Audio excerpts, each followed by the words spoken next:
this regular meeting of the San Marcos City Council. Today is Tuesday, May 5th. The time is 6:02. Ms. Trevino, would you please call the roll? Mr. Rodriguez. Mr. Basal. Here. Ms. Garza. Here. Mayor Houston. Here. Mr. Scott. Here. Mr. Mendoza. Here. Mr. Gonzalez. Here. We have a quorum present. All right, and our invocation this evening is being given by Mike Hollifield, chaplain for our police department. The floor is yours, sir. If it be appropriate, please bow your head. Lord, we thank you for this opportunity to gather here tonight. Thank you for the elected officials, the businesses, the churches, the families, and the individuals that make our city of San Marcos a great place to be in. We pray for our mayor, our city council, our city manager, and our city leaders and staff.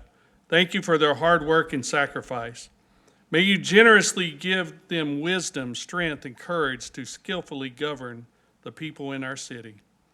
May they produce creative ideas and solutions to problems. Grant them a sense of welfare and true needs of our people of San Marcos. Give them the ability to work together in harmony, even when there may be honest disagreements. And lastly, Lord, we ask that you give our mayor, our city council, our city manager, our city leaders and staff a peace that surpasses all understanding in their lives, in their homes, and in their families. Amen. Next is our pledges of allegiance.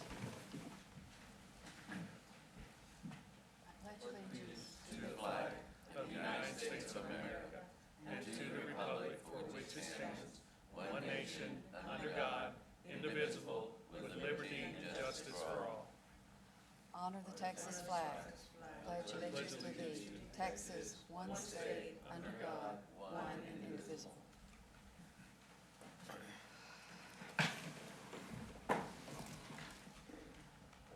Next is our citizen comment time period. The City Council will hear citizens' comments at regular meetings, work sessions, and workshops. There is a process to sign up. If you're online, when it's almost your turn, there's going to be a pop-up question on your screen, and you must respond to it in order to be able to speak to us when you are called upon. Speakers may speak once during the citizen comment time period and may not yield time to others. If you speak now about a public hearing topic on tonight's agenda, I ask that you not repeat exactly the same comments again during the public hearing on the same topic. When it's your turn to speak, state your name for the record. You have 3 minutes.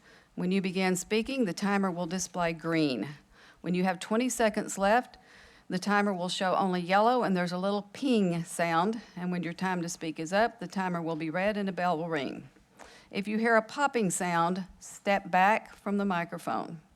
The mayor and council will endeavor to ensure that meetings are conducted in a courteous manner and in an atmosphere free of defamation, intimidation, personal insults, profanity, or threats of violence. If you do any of those, you will hear the gavel, and I will ask you to immediately leave the council chambers. Our first speaker, we have 11, so I'm going to call out several names, and it's going to be in this order.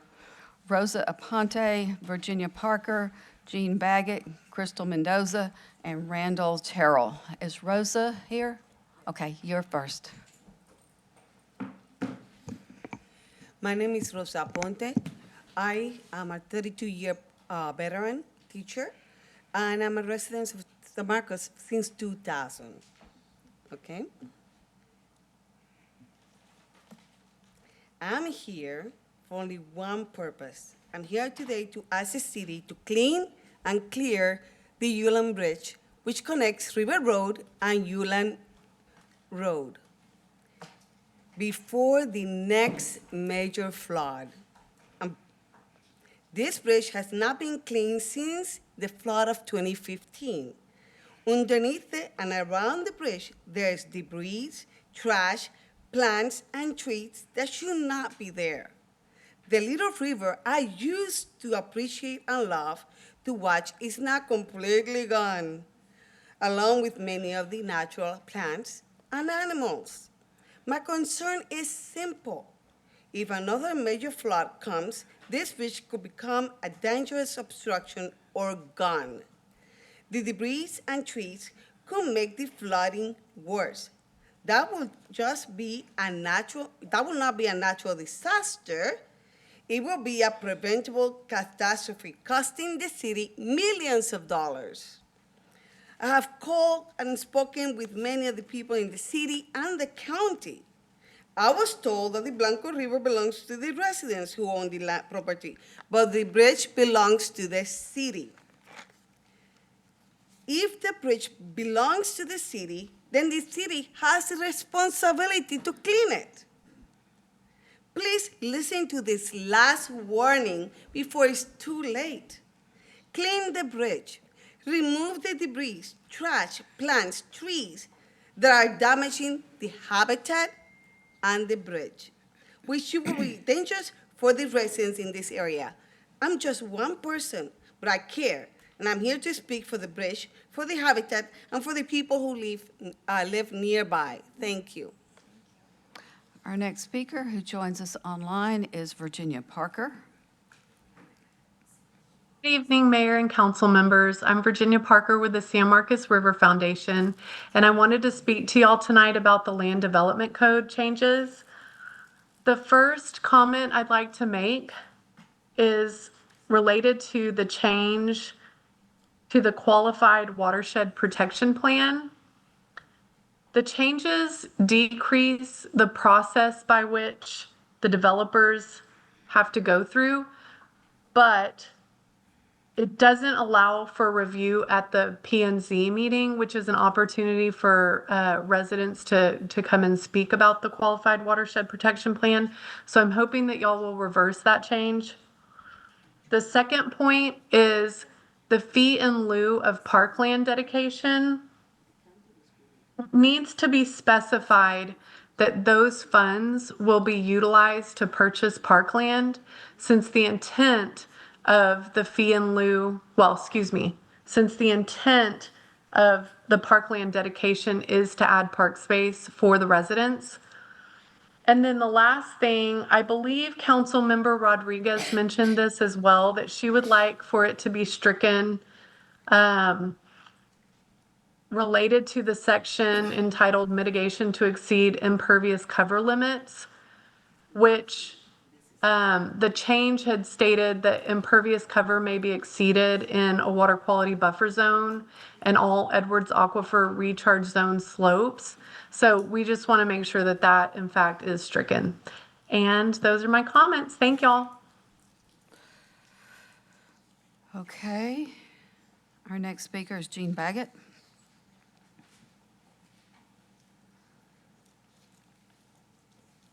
Hi, my name is Jean Baggett, and I am co-chair of the Downtown Association of San Marcos, also known as DASM. I am here to speak to you about item number 21 on your agenda tonight. In January 2026, Chief Stanridge put 4 officers on the downtown patrol on Thursdays, Fridays, and Saturdays from 10 p.m. to 3 a.m. These 4 officers are headed up by Corporal Izzy Contreras. DASM, the Downtown Association, had a meet and greet for these 4 officers to introduce them to our downtown businesses in January. These officers are the same officers that come to the downtown area each week, which allows them to create relationships with our downtown businesses. These officers have done a wonderful job of patrolling this downtown area during the busy times. Many of the businesses have said how much they appreciate their presence downtown. I think all of us know the challenges of parking downtown. It's difficult both during the day and at night. These officers need 4 designated parking spaces between the hours of 5 p.m. and 3 a.m.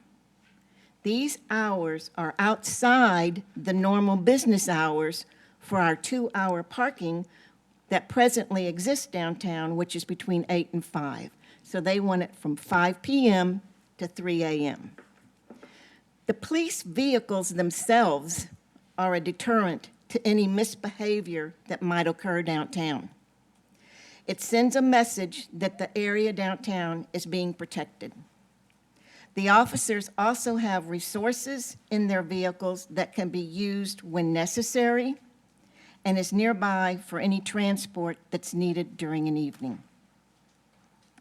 The 4 parking spaces are in each corner of the downtown area, so they can easily be reached by the officers if needed. I ask that you agree to the 4 parking spaces. We need to support our police officers and in turn have a safe downtown to enjoy. Thank you. Crystal Mendoza.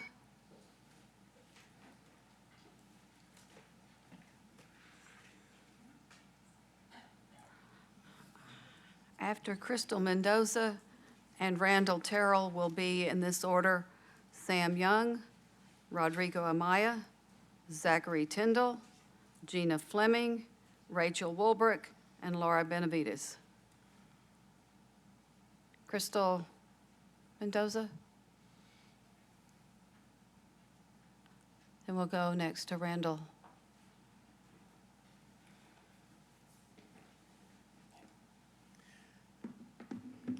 Greeting, council members. I appear before you on items 4 and 5 for the consent agenda for the sale and transfer of up to 750,000 gallons per day of water to Kyle. I object to the agreements in their current form and urge you to withdraw those items until they can be renegotiated. Although items 4 and 5 are separate items and contracts, they are related, and while I will direct my comments specifically at item 4, the emergency water supply agreement with Kyle, I actually intend my comments to apply to both items. Sometimes governments do things that their citizens just don't understand. Renewal of the emergency water supply agreement with Kyle is one of those things. Focusing on the recitals to the agreement, because this is where the items go off the rails real quickly, the first recital is, whereas San Marcos maintains a reserve raw water capacity that exceeds its current and near future needs. May be true, but right now we're in stage 3 drought. We're not watering our lawns, at least very often. I'm not washing our cars, and the recital seems to beg reality here. Whereas Kyle is in need of additional emergency water supplies to meet its emergency demands. Is Kyle really in an emergency? It doesn't seem so. Kyle is only under this version of stage 2 restrictions, for instance, that allow people to water their lawns at least twice as much as San Marcos. Whereas San Marcos has sufficient capacity to meet Kyle's request, we do. If so, why are we under stage 3 drought? Whereas it is understood that San Marcos does not intend by this agreement and will not be obligated to sell Kyle any amount of water other than what is available from San Marcos' spare capacity. This one just doesn't seem to make sense to me. We're at our highest stage drought restrictions, and if we can't cut off Kyle now, when can we cut them off? Whereas San Marcos and Kyle desire to enter this agreement for San Marcos to assist Kyle to meet its emergency needs. We entered this agreement with them back in 2002, and they're still under an emergency? You'd think they would have done something since then. It turns out that Kyle's water plan, they list San Marcos as one of their regular water suppliers. There's no emergency about it. Here's what I propose. Pull these resolutions and contracts down, renegotiate them, get real, firm, enforceable language for Kyle to address its long-term water needs, and then put in foreseeable and automatic language for San Marcos to cut off or restrict water sales to Kyle without action by council required. Thank you. Our next speaker is Sam Young. Thank you. Sam Young. Meeting before last, the mayor pointed out that the heads of various city departments were reaching out to corresponding positions at the university. All right, the question is, who is talking with Dr. Damphouse? And this is almost an understatement. The university has such a presence in San Marcos that the city must take advantage of what the university can offer the city. And it's great to hear that our wonderful city manager is closing the gap on the projected city budget.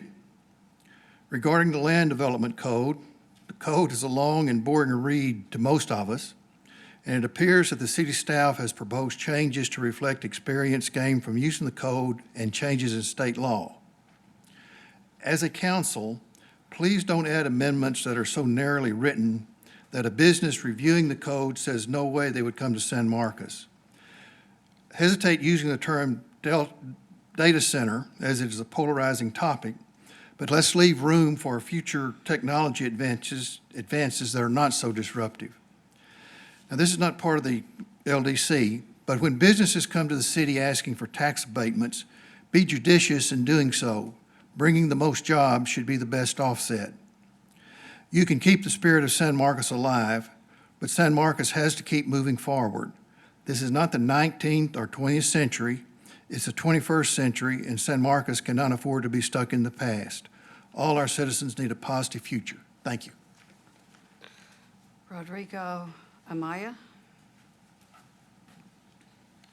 Thank you, Mayor, Council. Rodrigo Amaya, 1104 Cheatham Street. I promise this is an honest disagreement, what I'm about to say. Let's start off with University Star, April 21st, 2026. The Parks Director was quoted that the reason for charging fees to go into the park is to have a dedicated revenue source. So I've dealt with issues of accountability with Sights and Sounds in the past where we were wondering, you know, I remember one Sights and Sounds, some winter, they were selling tamales for like $4 or $5. That was in December. In January, on the first Parks and Rec meeting, the first thing out of one of the board members for the Sights and Sounds was that Sights and Sounds was broke. I asked one of the council members why they weren't looking into the books to find out what was going on, and her response was that they didn't want to show it to her. So it's been some years now, and that type of accountability is unacceptable. That's why all these things that y'all are approving, someone needs to really put their foot down and find out where this money's going, because there's a lot of the organizations that go up to the river when I'm up there swimming. They're taking pictures of every bubblegum wrapper that they pick up, and I know it's to be able to justify what they're seeking for as far as grants and revenue from the city. So, let's do a better job, Council, Mayor. The other thing is, and, a speaker came up talking about these 4 officers that are needed and they're needing parking spots. Well, first we got the university, then we got the Lions Club, now we got downtown. Some of the dedication that I see up there when I walk up there about picking up gum and stuff like that, you got 4 or 5 guys running around picking up gum, so it's scrapers. I read that y'all just hired some data-driven policing strategy from some nationally recognized policing experts. That really concerns me and confuses me, considering this community has the Alert Center up there, which stands for Advanced Law Enforcement Rapid Response Training. Why do we have to go get experts from otherwhere? There's a $25 million dedication to that project to expand it. Why are we going outside? There's plenty of talent here. I wish Mr. Anderson was here. I had a conversation with him, and I know he's former Dallas PD. So we don't have to be spending all this money on these experts. You got folks that if you go up there and they know what they're looking for, can address that. If you go to Kyle, like I mentioned earlier about Kyle, they have the Citizens on Patrol, and Austin has the street response units. All that stuff is structured because they have people that know what they're doing. Thank you. Our next speaker is Zachary Tyndall. Zachary Tyndall, here to talk about the Land Development Code. First, I want to talk about Section 5164, that's the utilities section. Basically, utilities are broken up into minor utilities and major utilities. With all the increased power needs in Texas in general, in large part because of data centers, I think regardless of whether data centers come to San Marcos specifically, we need a plan ahead for how we deal with power plants, how they're zoned, and what CUPs they require. I would ask that power plants be limited to heavy industrial with a council-approved CUP.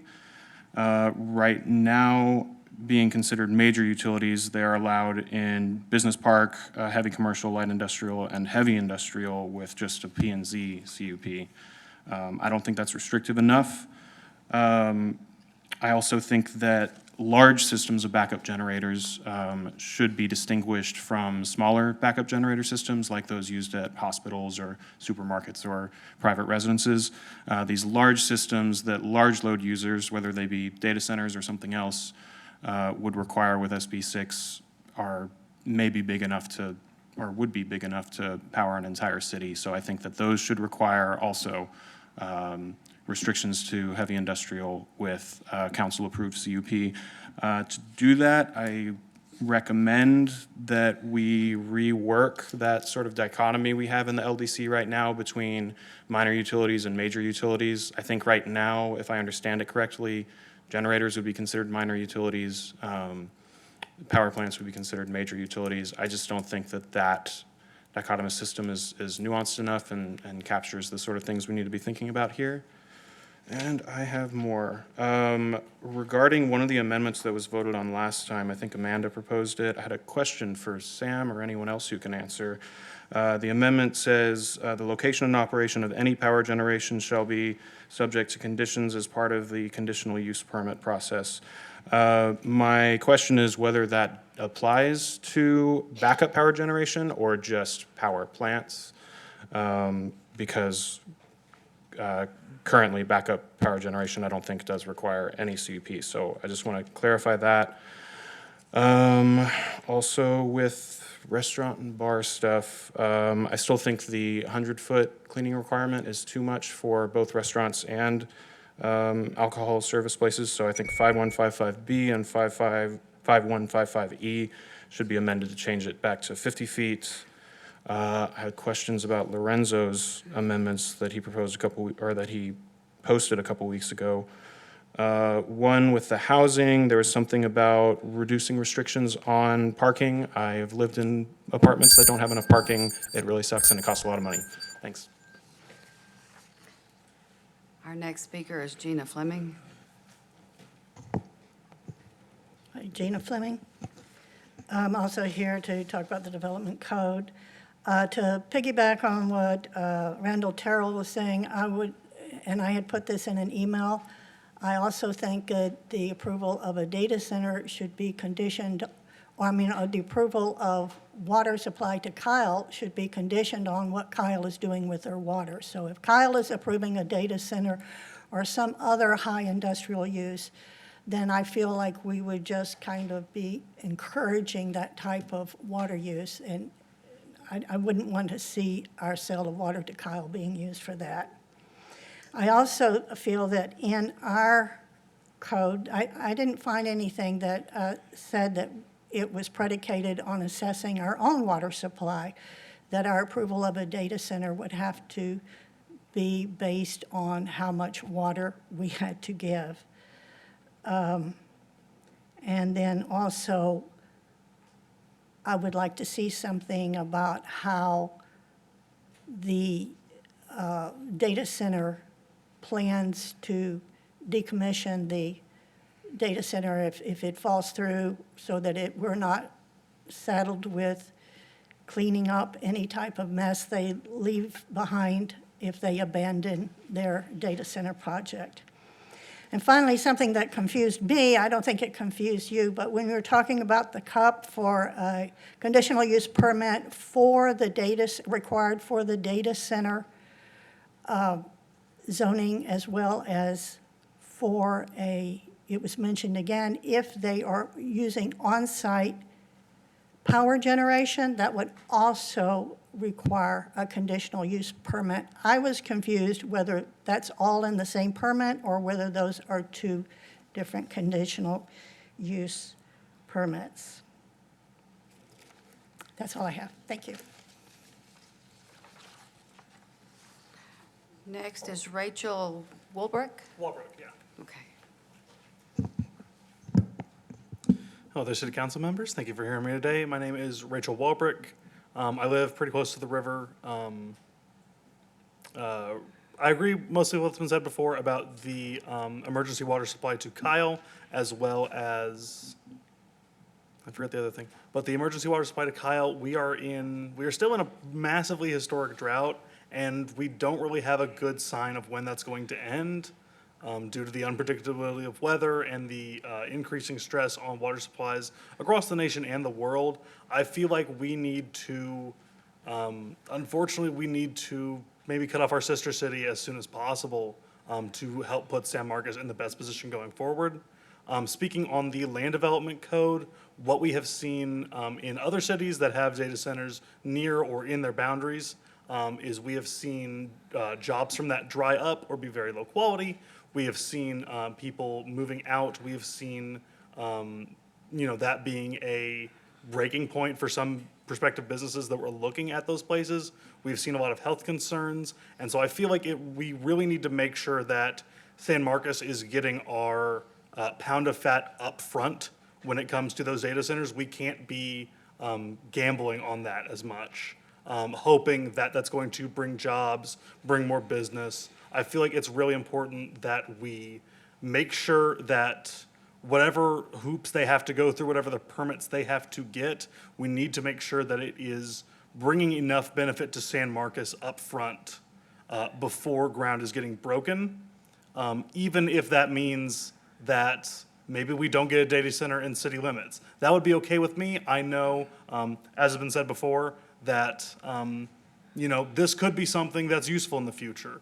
But at the current state that the technology is in, there are too many risks. There are too many companies, especially these massive ones like OpenAI, like Anthropic, that are banking on theoretical possibilities like a true closed-loop system. Most closed-loop systems still create forever chemicals, and those have to go somewhere. And if they're in our city, they're probably going to end up in our city's water supply and in our soil.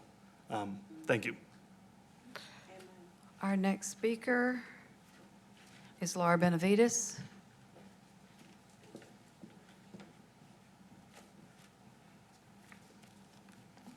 Hello. Can you all hear me okay?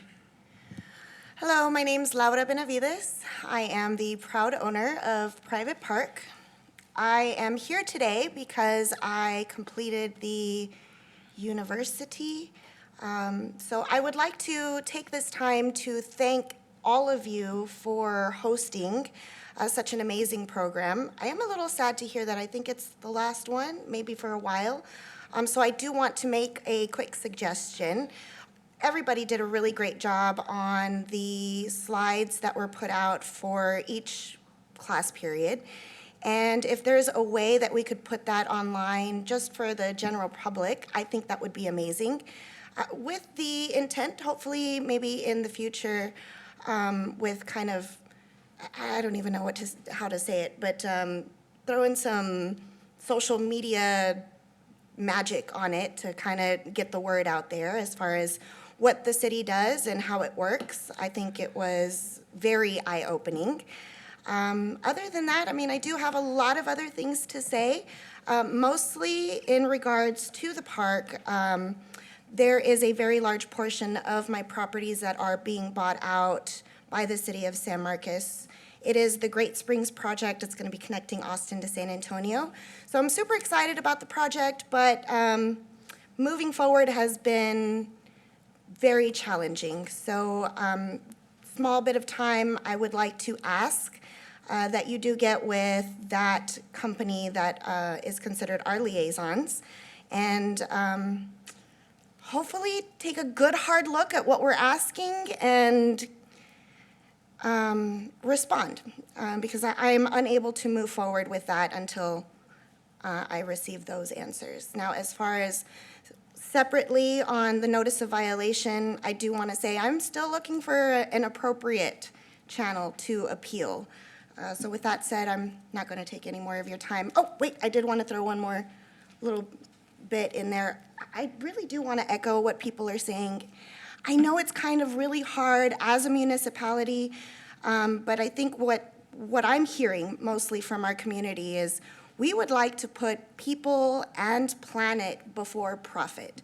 So if there's a way that we could move forward and keeping that in mind, I think we would all be very, very happy about that. So thank you. And this concludes the citizen comment portion of our program this evening. Next is consent agenda. The following ordinances, resolutions, and other items, 1 through 15, may be acted upon by one motion. Council members may pull items, in which case they'll be discussed and considered separately. Council, what do you need to approve? I need to pull item 3. Mr. Scott wants 4. And I guess if he's pulling 4, wouldn't it make sense to pull 5? Then I'll say that you're pulling 5. Right. Okay. Any others? Okay, then I would look for a motion to approve 1 through 2 and 6 through 15. I'll give that to Ms. Rodriguez and Mr. Paselk as the second. And Ms. Trevino has the lights blinking for us to vote. Okay, the motion passes 7-0.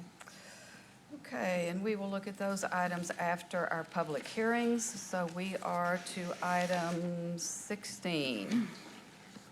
Receive a staff presentation, hold a public hearing to receive comments for or against Resolution 2026-62R, approving the North of Campus Neighborhood Area Plan, including a focus on historic and cultural character, public amenities, streetscape, and connectivity enhancements, and housing, declare an effective date, and consider approval of Resolution 2026-62R.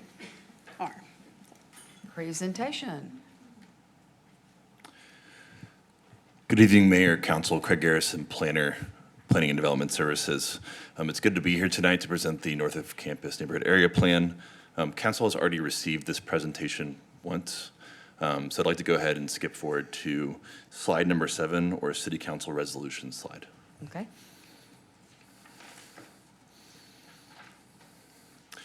Prior to the April 21st, 2026 City Council meeting, City Council recommended the following edits to the North of Campus Neighborhood Area Plan. Next slide. The City Council amendments have been included in the area plan with 2 typos that were identified from this message board, and staff will incorporate them into the final adopted version. Staff does recommend approval of the North of Campus Neighborhood Area Plan as presented, including those amendments. And that concludes the presentation, and staff is available for any questions. Okay. Then I will open the public hearing. And is there anyone who wishes to speak on the North of Campus Area Plan, item 16? Anyone? Going once? Twice? Mr. Trevino, we don't have anybody online, do we? Okay. Then I will close the public hearing, and I will await a motion, which I heard the first one from Mr. Scott, a second from Ms. Rodriguez. And I have a question. You picked up the 2 things off the message board and fixed those, right? Yes. Perfect, thank you. Yes. Okay. Council? Nice, nicely done. Any other conversation? If not? we I'll can vote. verbalize it. Great job, man. Yeah. Thank you. And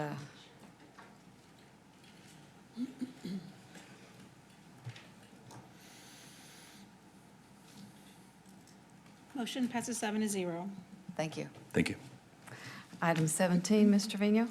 Receive a staff presentation, hold a public hearing to receive comments for or against ordinance 2026-19, annexing into the city approximately 1.45 acres of land located at 1904 Old Ranch Road 12, case number AN-26-01 in Hays County, Texas, including procedural provisions, and declare an effective date, and consider approval of ordinance 2026-19 on the first of 2 readings. Presentation. Good evening, Mayor and Council. Terry Floyd, Director of Planning and Development Services. The item before you today is the annexation of the Crestwood Center. Of course, the applicant is requesting commercial zoning to the existing retail center, and that item's coming up as well. But you can see the parcel there. in yellow, and they are requesting to annex this property to connect to our city wastewater. Our service plan, which is also in your packet, also includes that the water and the electricity is also with the city. This property did release from the ETJ in 2024, but due to the need for the connection, came back to us in the ETJ along with this application for annexation. Next slide, please. You can see here just a little bit about the roadways and the subject property. Of course, it is existing today. Next slide. And so kind of looking at the annexation and the zoning schedule, today is the first reading of both the annexation and of the zoning, which we'll touch on here briefly. And with the annexation, the zoning will also take place at the same time. Next slide, please. And so with that, staff does recommend approval of the annexation of the parcel, and I'm happy to answer any questions. All right, thank you. I'll open the public hearing on item 17, annexing land at 1904 Old Ranch Road 12, Crestwood Center. Anyone wishing to speak for, against, or about this item? Going once, going twice, 3 times. I'll close the public hearing. And I think hold on. I think Ms. Rodriguez was making a motion. I'll second. And Mr. Purcell provided the second. Okay. Questions? Could we go back a couple of slides to the map? And I realize the difference in the gray and the sepia, but the part that isn't grayed out, that's behind the yellow box, that's in the city limits? Is outside the city limits and outside of the ETJ. So that property released from our extraterritorial jurisdiction in 2023. All of it then? That piece that's not in the yellow, yes, and they are 2 separate owners. Okay, so that is not in the city either. limits? It's just the county. Yeah. Okay. That's what I had thought. Okay, but if y'all will look, there's a yellow line across that one big building that's down there, and that's what we're talking about That's this the evening. parcel, yes, that's Okay. outlined in yellow. Thank you. Anybody? This is the annexation. Zoning will be next. Okay, Ms. Trevino, we'll vote. Motion passes 7-0. All right, on to item 18. Ma'am. Receive a staff presentation, hold a public hearing to receive comments for or against ordinance 2026-20, amending the official zoning map of the city in case number ZZ-26-02 by rezoning approximately 1.45 acres of land located at 1904 Old Ranch Road 12 from Future Development District FD to Commercial District CM, or subject to the consent of the owner, nevertheless intends zoning district classification, including procedural provisions, and declare an effective date, and consider approval of ordinance 2026-20 on the first of 2 readings. Presentation. Yes, Terry Floyd, Director of Planning and Development Services. Same parcel, and this is the actual, the item before you is the rezoning, the first reading of the rezoning of this property. It's currently not zoned, but in our comprehensive plan is future development, as properties outside the city will often be. But the action before you is to zone this to commercial. This, of course, is the Crestwood Center, and this is for the uses that are there. And again, it's being annexed along with it, with its concurrent zoning, as we just briefly spoke about. Next slide, please. Of course, a little bit about the history of this. As you know, the surrounded uses are the storage units, the Texas State Forensic Laboratory. There is retail and personal services there at the site and around, single and multifamily residential, and a few churches that are also around. Some of those churches are to the east and to the west in the ETJ and in the city limits. Next slide, please. Next slide, please.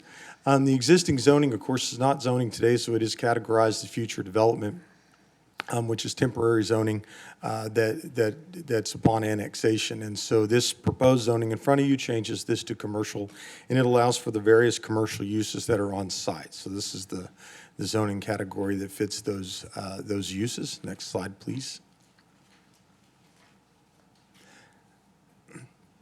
And looking at it kind of where it's at in the comprehensive plan, its existing preferred scenario is mixed use low. Those are characterized by smaller commercial type centers such as this. and are walkable, typically in or near neighborhoods, should be distributed throughout the city in corridors, major intersections. Next slide, please. Of course, in looking at the comprehensive plan analysis, commercial is allowed to be considered, and it can be within this use. Next slide, please. And so some of the zoning analysis, of course, this district is really intended to serve as a commercial gateway for people to take advantage from the proximity of roadways. Some of the different building types include live-work, general commercial, mixed-use, shopfront, civic buildings. Really, when we look at the compatibility of this, the uses that are there today, which include things like a restaurant, some personal services like dry cleaning business, and office and different types of retail sales, and I think 2 restaurants there, all kind of fit that category. Next slide, please. Yep, next slide, sorry. The property is not located in the 100-year floodplain, but it is within the Edward Aquifer recharge zone, so any development there in the future would be obligated to any of those recharge zones conditions. As far as the infrastructure goes, thank you for advancing the next slide. As far as the infrastructure goes, the streets are there, of course, and it would be obligated to these in the future if there were other developments. And of course, as pointed out in the last presentation, the utilities are all City of San Marcos, including the wastewater. Next slide, please. So with that, the Planning and Zoning Commission did recommend approval of this. They did have a couple of discussion topics at their meeting about the allowed uses in the zoning district and the appropriateness of commercial zoning. We think it's very appropriate because that's what the uses are there today. Additionally, there was a little bit discussion about the conditional use there because one of the restaurants or maybe both of them serve alcohol. They will be allowed to do that in the future if they were to ever change ownership or fall into any conditions where they open a new business. Those would be required to get a CUP. But they are on our list for in the future. If that were to ever happen, they'd go through the CUP process and be obligated, but they can exist as they are today. So with that, staff does recommend approval of the zoning as presented. And that concludes my presentation. I'll be happy to answer any questions. Okay, then I will open the public hearing and ask if there's anyone who wishes to speak on item 18, which is the zoning of 1904 Old Ranch Road 12 Crestwood Center. Anyone wishing to speak for, against, or about? Going once, twice, 3 times? Can you say that into your microphone? Wish to approve. We have a motion from Mr. Scott, seconded by Ms. Rodriguez, and that's closing the public hearing. Any question? Could we go back to the map that's got the big lavender circle? And I didn't notice this earlier. It says existing preferred scenario, mixed use low, but if you look at the legend, it's mixed use medium is lavender. Am I looking at that wrong? I'm sorry, I'm I gonna think pull the mixed slide up use real medium quickly. is probably even better because it's closer to what this actually is. Yes, sure. The legend is wrong. It's mixed use. The low. legend is wrong. Okay, that answers it, thank you. Okay. Council, questions, concerns, thoughts? Are we ready to vote? I believe we are. Okay, the motion passes 7-0. All right, on to item 19. Receive a staff presentation, hold a public hearing to receive comments for or against ordinance 2026-21, amending the official zoning map of the city in case number ZZ-26-01 by rezoning approximately 0.60 acres of land located at 1005 and 1007 Columbia Avenue and 1401 Marlton Street from single-family 6 district to family 4.5 district, or subject to consent of the owner, nonetheless less than 10 zoning district classification, including procedural provisions, and provide an effective date, and consider approval of ordinance 2026-21 on the first of 2 readings. Presentation. It's Terry Floyd, Director of Planning and Development Services. The case before you today is a fairly simple rezone to allow for some homes to be built, and I'll talk just a little bit about the property for some property owners for some new single-family homes. Now, of course, this property is approximately 0.6 acres, just a little over half an acre, at the southeast corner of Columbia Avenue and Marlton Street. It is located within the city limits. Next slide, please. Currently, the property is vacant. It is surrounded by single-family and duplexes. The owners are looking to rezone the property, and I'll go ahead and go to the next slide.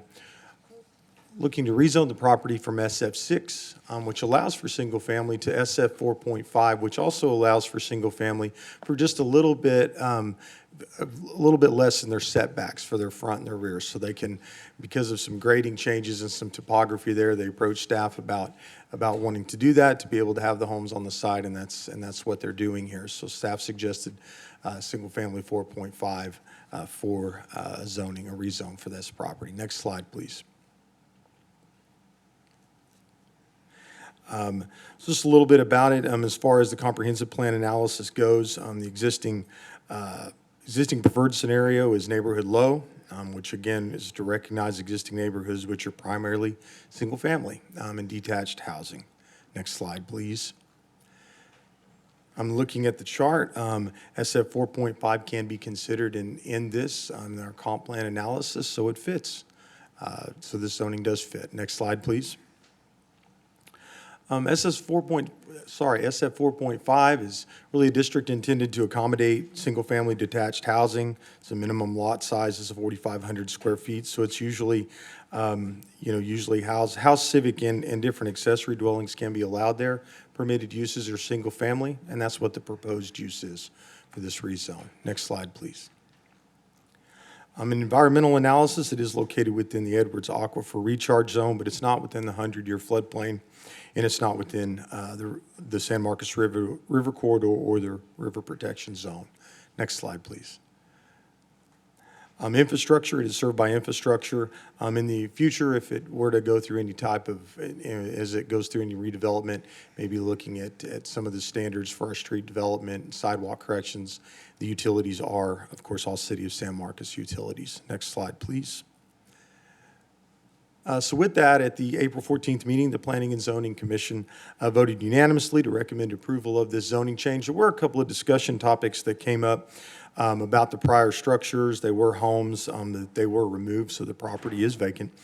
And then there were a couple of questions about whether the adjacent creek had ever had flooding that impacted the property. To staff's knowledge, and we did a little research after this, it's never happened there, so no concerns on that end.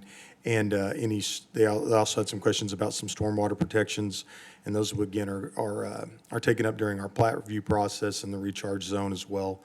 Any of those conditions. So with that, and upon the recommendation of the Planning and Zoning Commission, staff also recommends approval of the zoning change.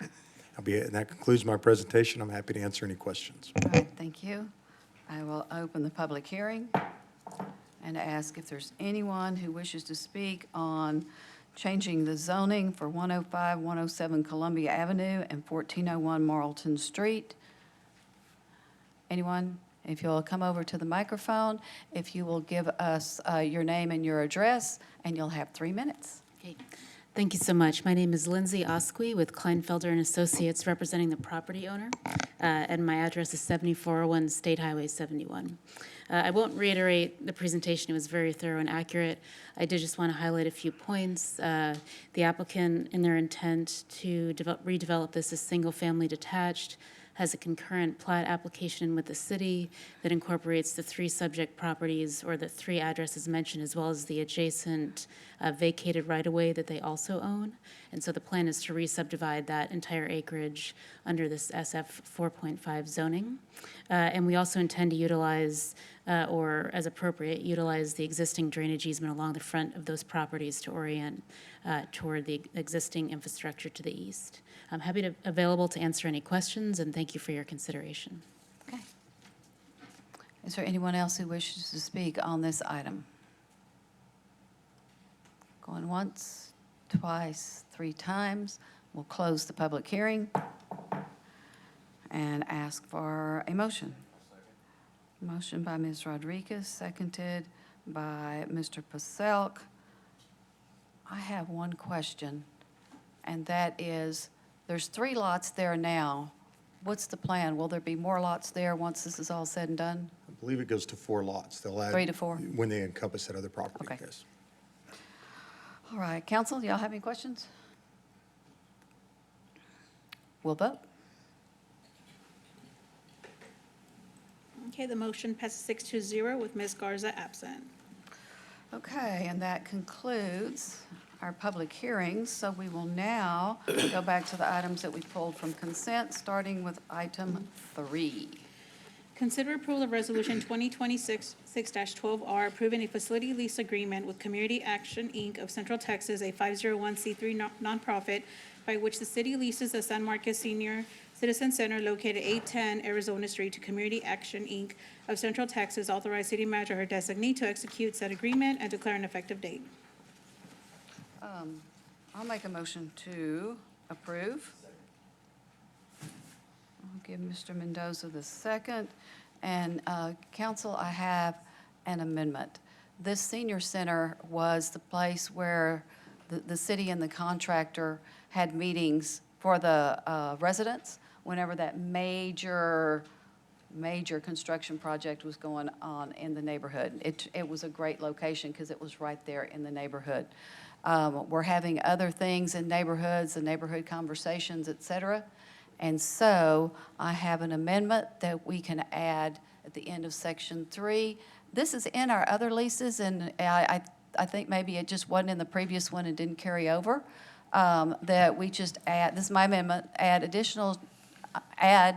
the sentence, additional terms include permissions for the use of the facility by city personnel for meeting space if scheduled in advance. Thank you. And this will be worked out with folks, and I don't think it was a problem before. Are there any questions on the amendment? If not, we'll No, vote. well, I mean, this is gonna have to go back to community action again for them to agree on it again and sign off on it. Okay. Yes, ma'am, we'll have to have Mr. Mudd look at it one more time and sign it. Okay. Yeah. Well, they've been doing it, so it's Right. not a new concept. Mhm. Good point.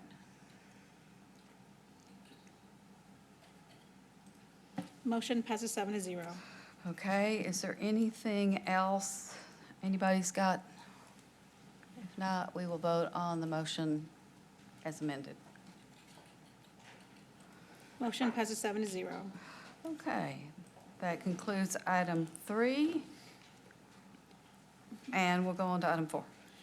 Consider approval of Resolution 2026-56R, approving an emergency water supply agreement for the sale of treated water to the city of Kyle, subject to applicable drought restrictions. Authorize city manager or designee to execute the agreement on behalf of the city and declare an effective date. We're looking for a Motion to motion. approve. Got motion from Mr. Scott, seconded by Mr. Paselk. I think you pulled this one, didn't you, I did, Mr. Scott? actually, yeah. Okay. And between 4 and 5, the language is about the same between the contracts. But what caught my attention is the $6.42 per 1,000 gallons. It just seems really underrated, like it should be more than that. Is there a chance I can get a brief on what the whole total is? Yes, I think Mr., Sure, we'll introduce Mr. Paul Kite, Assistant Director for Water. yes. Paul Kite, Assistant Director, Utilities, Water and Wastewater. So that is the wholesale rate currently listed on the website. It's updated through CUAB annually. So that one is brought to you guys from CUAB recommendation. That's the actual city wholesale rate. How much are we making off that total? 152, wasn't it like 152,000? Paul? Yeah, 152,000 since that contract came into fruition. So emergency interconnect actually restricts what the city of Kyle can use that water for. It can only be when the city of Kyle is under emergency conditions. Like an example would be the GBRA plant going down and they need to tap into our distribution system because they're not able to get that allocation. I also have Tim Sanford here with the city of Kyle. How long is the agreement for? 10 years for this agreement, yes. That was another thing I wanted to talk to my council members about, as far as limiting that to about 2 years, just so that we can see if any other businesses or data centers or whatever that are coming in, and they have the ability to use that water. we have ability to say no.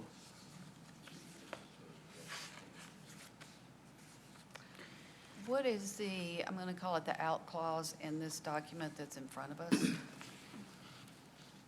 The out clause for the emergency water supply agreement? Yeah, is there a way to terminate the agreement before the end of 10 years? Yes.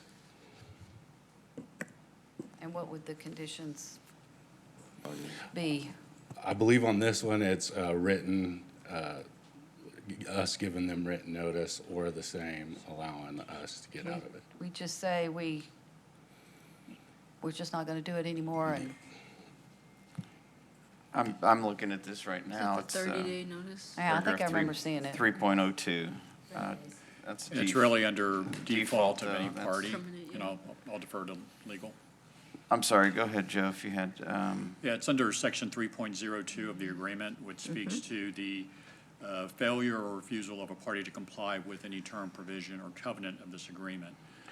So in essence, it would be, the out clause would be simply under default.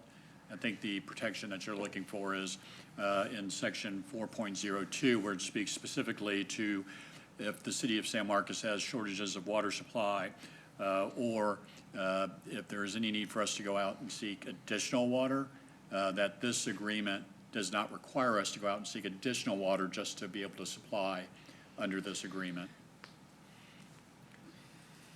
Yeah, Says in there you can withdraw from both sides if it's a mutual agreement too, right? sure, any, it Follow-up. can always be by mutual, yes. yeah, that was one of my questions on the message boards. What happens when San Marcos needs the water and we no longer have enough to share? Yeah, we could simply just decline opening the valve. It's, yeah, it's considered an event beyond our control, essentially. And that's covered in And- section 4.02. 30 days notice or whatever, and where, does that answer your question, Mr. Scott? Well, yeah, but back to the 2 years, is that, another point that came up about that is how we are in stage 3 restrictions and they're only in stage 2. And we've had to sell them emergency water before, so it's concerning that they're not taking the same seriousness of it as we do here in San Marcos, putting water restrictions on their properties, like we do here in San Marcos. That was going to be my next question, is the different drought stages. I don't know how many Kyle has versus ours, or where the parallel is. So if you have information that you can provide, if you'll state your name. Definitely. Tim Sanford, I'm the City of Kiowa Water Utilities Assistant Director. Good evening, Mayor. Good evening, Council. Thanks for having me. So in a lot of ways, we are currently exceeding the City of San Marcos's drought restrictions. After reviewing, what the restrictions that you have on the website posted, giving our current restrictions, and then we are currently revising our drought contingency plan. That will be hopefully adopted by our council in the next 1 or 2 months. And we do expect for those to align a lot of ways with the City of San Marcos's. We will have a different criteria as far as stage 1 through 5 or 6, however we establish that, than what San Marcos has. But in a lot of ways, we're going to align in what those restrictions are and when they're put in place. So just an example of when I say we're exceeding your drought restrictions, we're currently not selling construction water. That's been in place since 2023. We have been since 2023 not allowing irrigation other than every other week, once per day. I think San Marcos recently went to that not too long ago. So those are just a few examples of what we're doing. We are actively patrolling for water violations. We have a water conservation coordinator that actively pursues and targets repeat violators to make sure that we're keeping everything focused on conservation. So I say all those things just to say that we are taking this seriously. And, we appreciate the relationship we've had with San Marcos since 2005 with this emergency interconnect. And we only use it when we need it. And that's truly how we utilize it. And we don't use it just to supply the daily need. It's only in the event that if one of our supplies goes down or we have an emergency situation such as a main break or situations such as that. What's the emergency now? So the emergency, there is no current emergency. This is just in preparation for something that's unforeseen. So if we were to have a main break in an area of our system, that this interconnect could help us sustain water pressure, help health and safety for our citizens, and that's how we would utilize it. Question. Good, too. Just a comment, paragraph 1.01 also does indicate Kyle will meet or exceed San Marcos drought restrictions. And on that, I don't know that it necessarily matters whether their stage is identical to our stage. It really has to do, what are the triggers for different stages? So you can call it a 3 or 4, but the real question is disregard that and what are the triggers for that stage? But they are required to at least meet our water drought Yeah, restrictions. it may not be the same number, but it's the same That's criteria. correct. Okay. Just make a motion to, Question. Wait. 2 years. Then say it clearly into your microphone. Well, I'm not sure what you said. What is it that you're wanting to amend? Tell me what word to strike and what word to insert. On the main contract, sure where it's at, but it says, basically the 10 years, and I want to change that to 2 years. That's That would be section- paragraph 3.01. Mhm. Yeah. The term. 3.01, okay. 3.01 term, so instead of, the initial term of this agreement is 10 years with 2 5-year extensions commencing on the effective date. Okay, so do you want to make a comment on the extensions? Or maybe we'll put those at 2 years increments as well. So Was two-year extensions? So it might read like, the initial term of this agreement is 2 years, the initial term, with 2 2-year extensions commencing on the effective date. That's So your 4 motion? years cumulative? Yeah, that's my motion. 6. Okay. So that would be up to 6 years total. Yeah, it's still good time. Okay, I'm waiting to see if I'll there's a second for the purpose of second. discussion. Okay. Do you have discussion? I do. So I touched on this question on the message board, sort of like the rationale on the lengthiness of this agreement itself, especially when it's categorized as emergency-based. And so for the public, you had mentioned it's kind of getting at what my colleague was getting at in terms of how the water is to be used. I, as much as the next person, do not want to incentivize development that people don't have water for or infrastructure for, right? Do we maybe want to touch on sort of the TCEQ, the state laws that guide how this water is to be used and sort of getting at the strictness around that? Yes, I could touch on that. So under 30 TAC 29044G, emergency interconnects are allowed for emergency demand due to heavy drought, system outages, or loss of source levels, system failure backup, including loss of power or pumps, or loss of elevated storage. So if their water towers start to go down, they can turn the emergency interconnect on, or critical public safety uses such as firefighting during emergencies. Those are the restrictions. Councilmember, thank you for asking that question, because I just really want to impress upon council that this is truly an emergency-based supply. So it's not as if this water is flowing on a daily basis.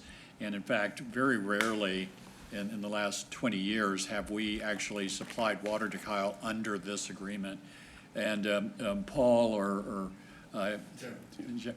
could y'all characterize kind of the frequency of this water that's been Thank provided? you. That was my next question. Yeah, so last year, a total of 2.8 million gallons, which, you know, as far as how many days they actually turned it on, not a lot to get to that level, right? I mean, it's, you know, a few days here and there a month that you may see it, or months without.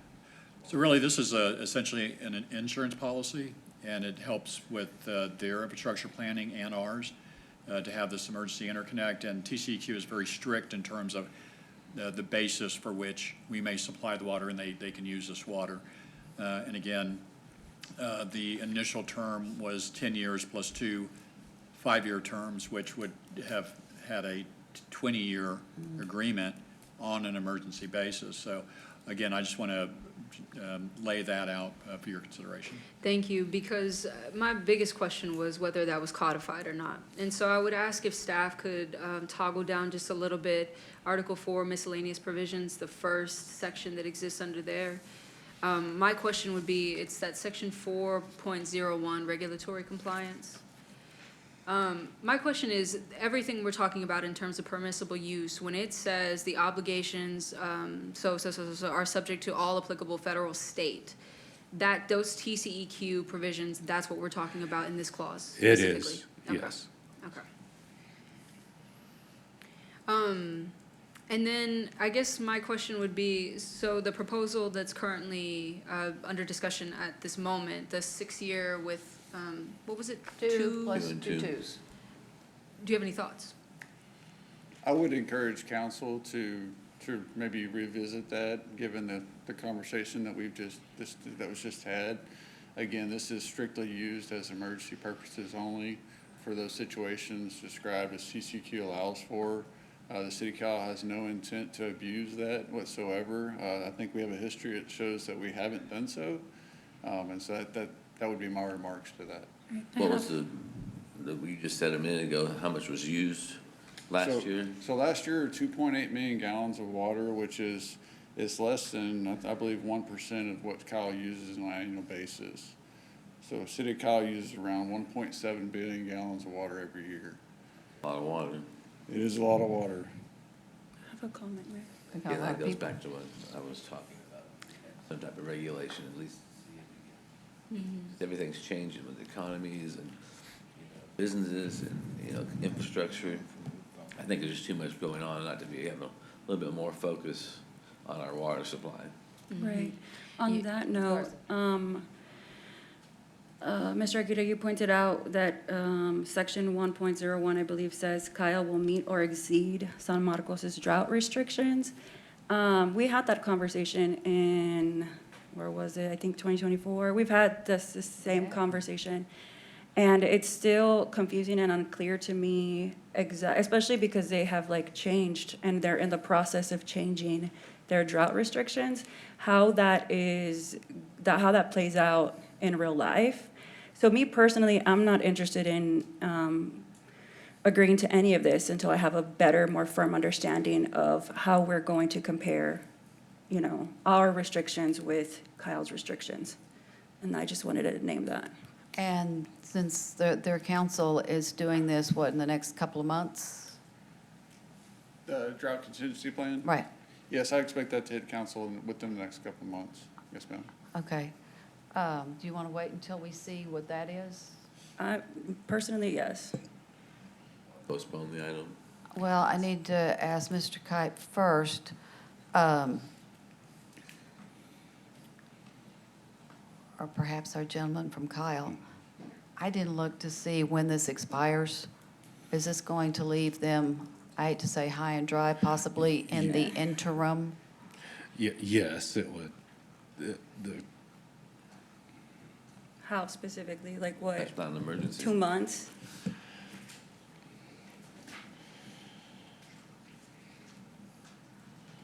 And is this their only emergency backup? Yeah. Is there a secondary backup? This is the only water supply interconnect that the city of Kyle has, and it's within their system.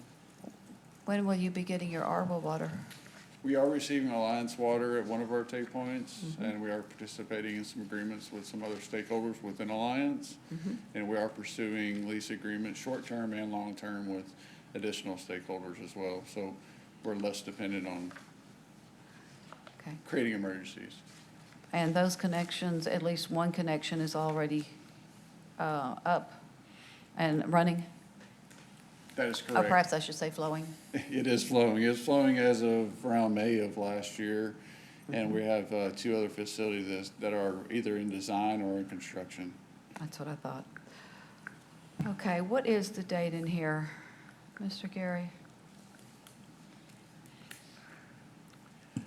Actually, I don't know when the other agreement expires.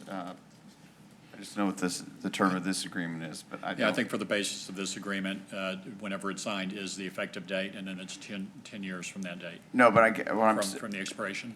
But No, when I did- think we're talking about, The there's a previous- current agreement. The current one, Yes. when does it When does that expire? expire, or has it expired? I don't know. I'm the not answer. finding dates on here. We talk about the effective date.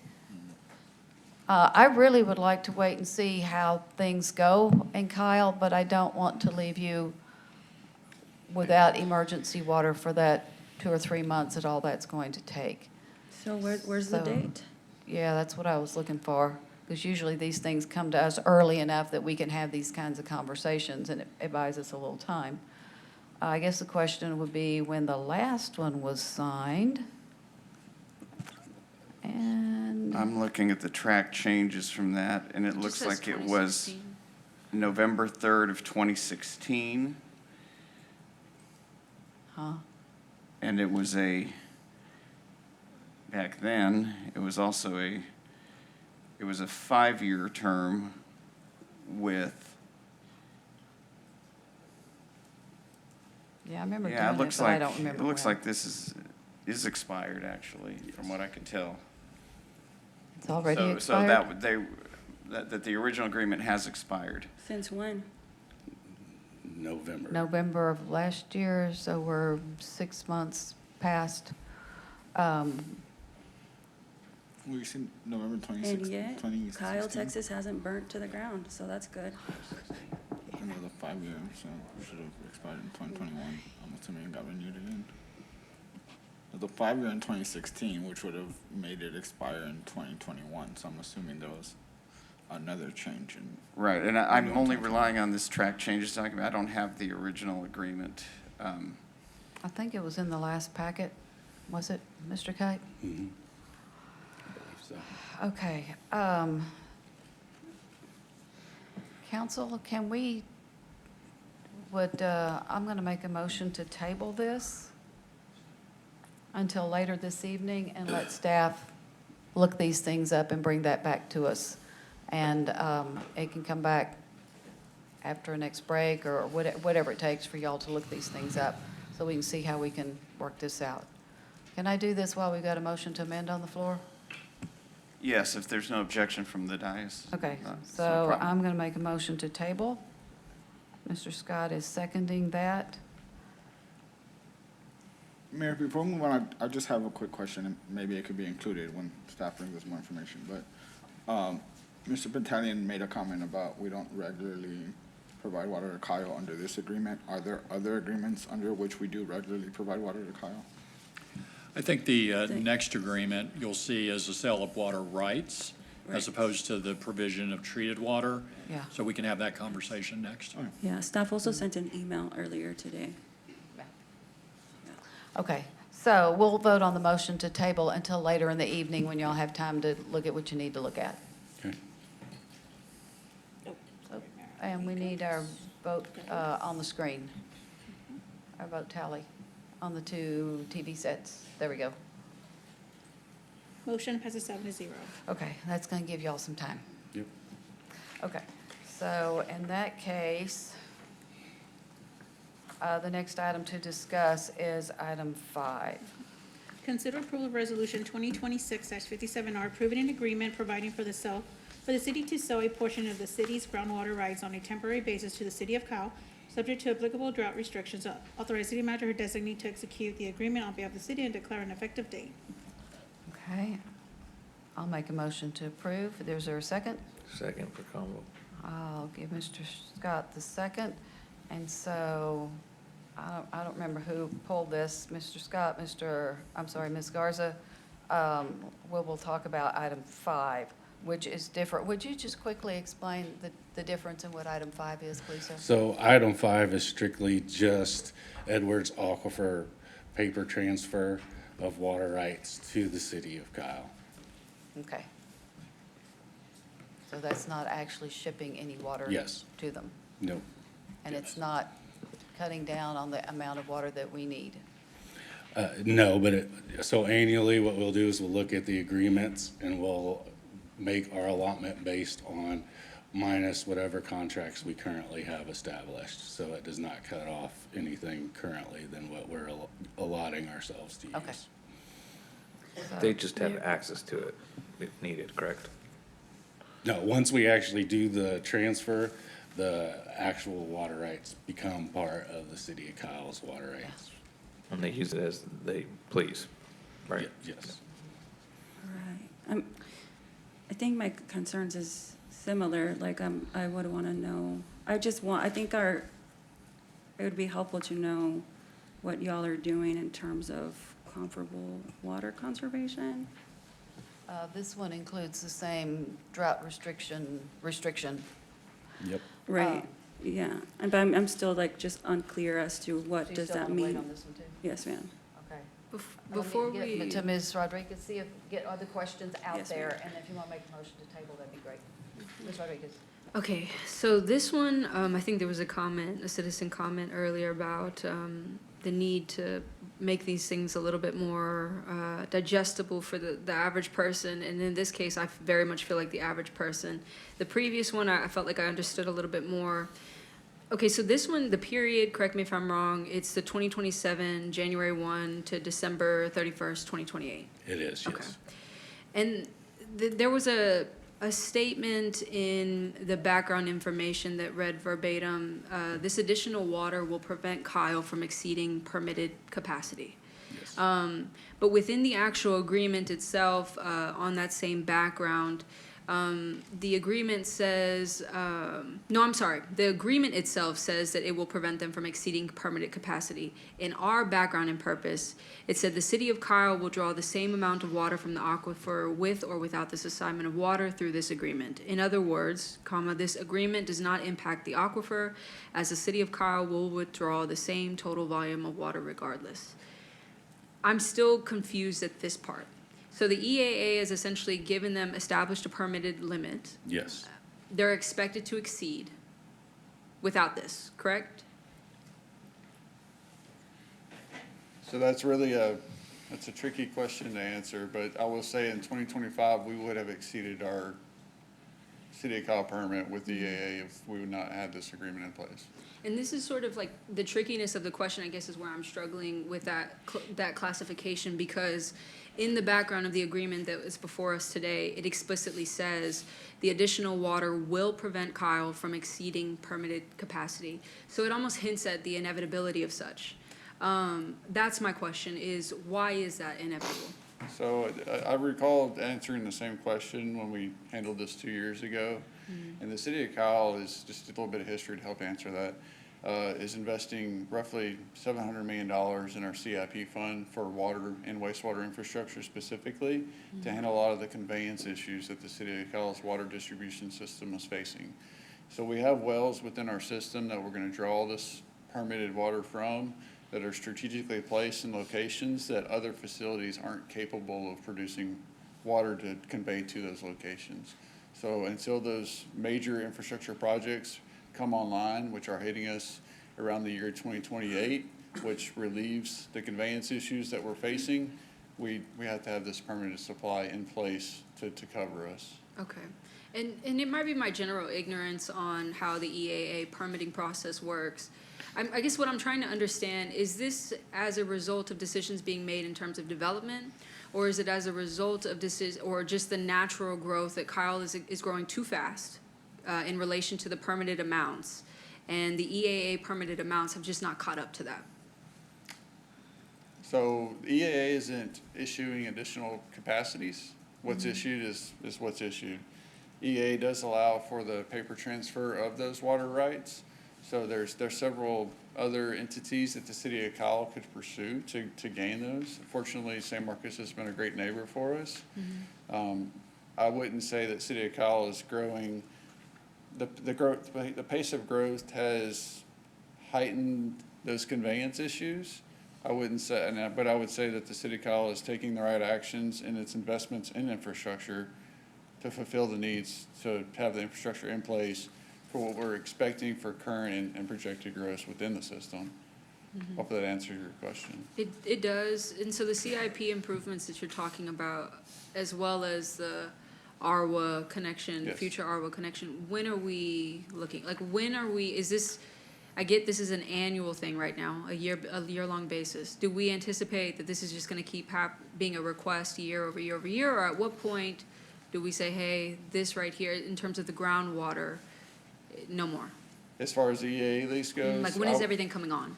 So 2028 is a lot of what our CIP projects are hitting, that they're coming into commission. Okay. And then O1C, 1D with ARWA is still a little bit in question. That's in somewhere in the year 2028. But like I said, on the previous agenda item, the city of Kyle is actively pursuing lease agreements with stakeholders within Alliance to gain higher capacities with those pump facilities that we have coming online. And what that's going to do is we're gonna relieve the need for continued additional lease agreements such as this one with EAA. Okay. And is there, this is a question for staff, last one, I promise. So we talked about the last item, sort of the permitted uses for the water that's coming. Is that same consideration applied here, given it doesn't have the emergency nature from the last one? It does not. Once the water rights are transferred, they're able to use them as needed. Now, those transferred water rights are still under EAA drought restrictions. So if they're getting the 500 acre feet, like now currently they'd only be receiving 35% of that, even though we're transferring the 500 acre feet. But this is sort of more of a discretionary use than Yes. than the last one? Okay. And because of the discretionary nature, there was a question about the previous item that I imagine would apply to this one. How much does a city have to sort of limit the discretionary nature on how the water is to be utilized? And once we actually transfer the water rights. It's to- theirs. Yeah. Okay. I don't have any other questions.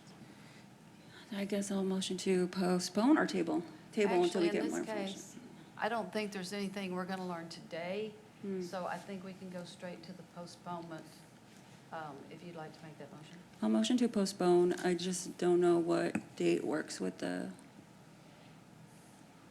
rolling agenda. Right, I guess that's the question is to what date or to what triggering event that we could Triggering define. event will be once Kyle completes, approves their new drought plan, whatever, what's it called? Water conservation and drought contingency plan. And when do we think, do you have a good time frame for when you think that will be? So we're going through the draft with the leadership right now. I'm sure we could excel that, given the sensitivity with this matter. I would hope maybe the second meeting in June. I believe y'all still follow the same as the city of Kyle does. I think our first meeting is June the 2nd. You have to help me out on the second meeting in June. We don't have a second meeting in June. Oh, you don't? We have it'd a be first July- meeting in July and no July. second meeting in July. Maybe we shoot for the first meeting in July, and if something changes, we'll definitely coordinate with staff and make council order. Right. One more question, just so the revenue generated on this for the city of San Marcos is calculated at the same rate as the last agenda item? It is not calculated on a wholesale water rate, no. How's it calculated?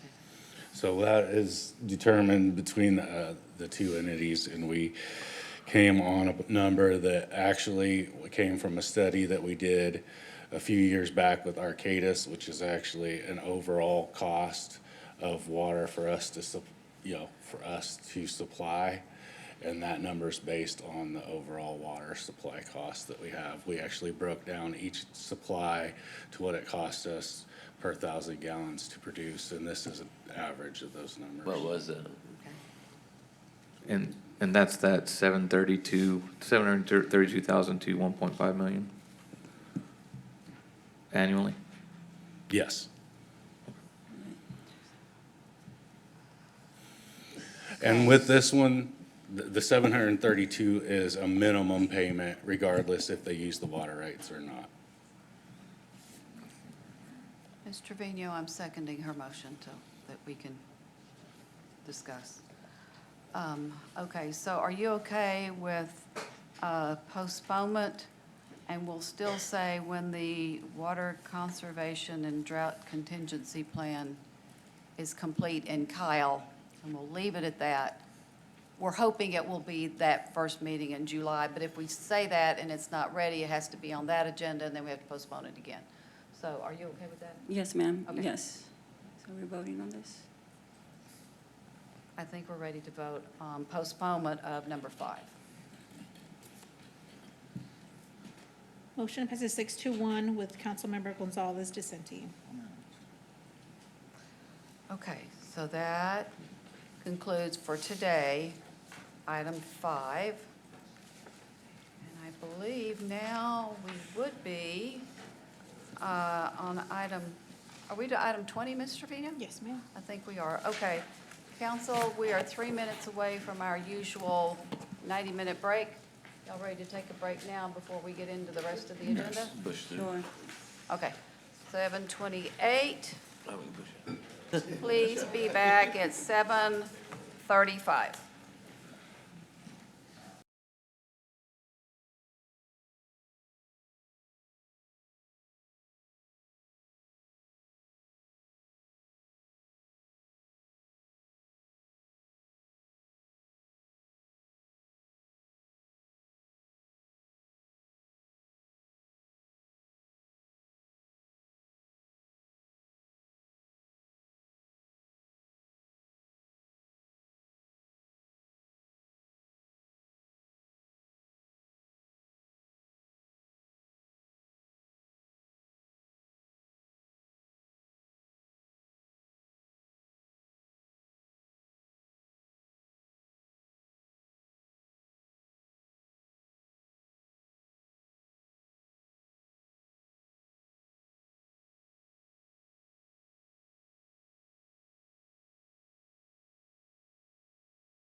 We are on item 20 now. Consider approval of ordinance 2026-22 on the first of 2 readings, amending the city's 2025-2026 fiscal year budget to adjust revenue and expenditure accounts in multiple operating, special revenue, and enterprise funds, including procedural provisions, and declare an effective date. Motion from Ms. Rodriguez, seconded by Mr. Pacelk. Are there any questions? Is there anything that you're just absolutely have to tell us, Mr. Locke? Are we good? No, Mayor, I'm just here to address any questions that City Council may have. Just that regular year-to-year? Mid-year budget Settlement. amendment. Yes, ma'am. Okay. We'll vote.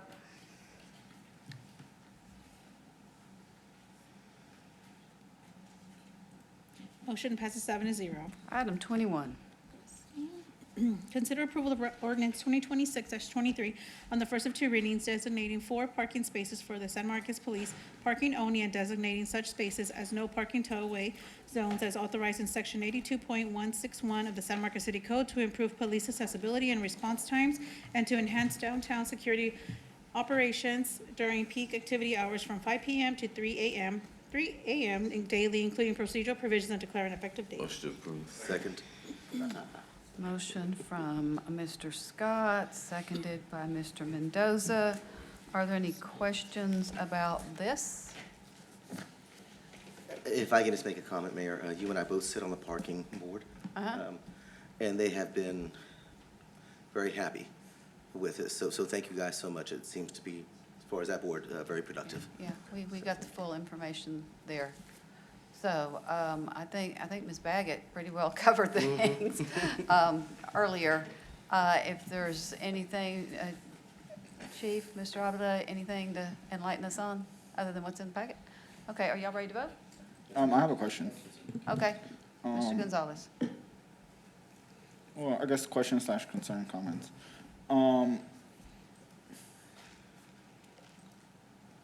I have concerns over the time frame that it's reserved.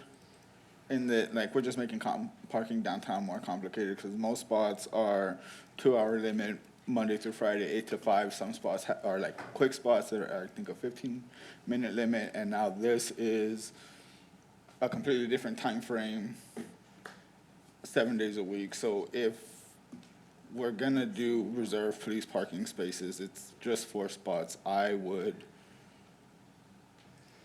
see if council would be willing to consider just making them no parking zones 24/7. Why? I just think it complicates it. Someone parks there knows that our normal parking policy, whatever is it, you could park downtown Monday through Friday from 8 to 5, parks there at 4 o'clock thinking they could be there for 2 hours.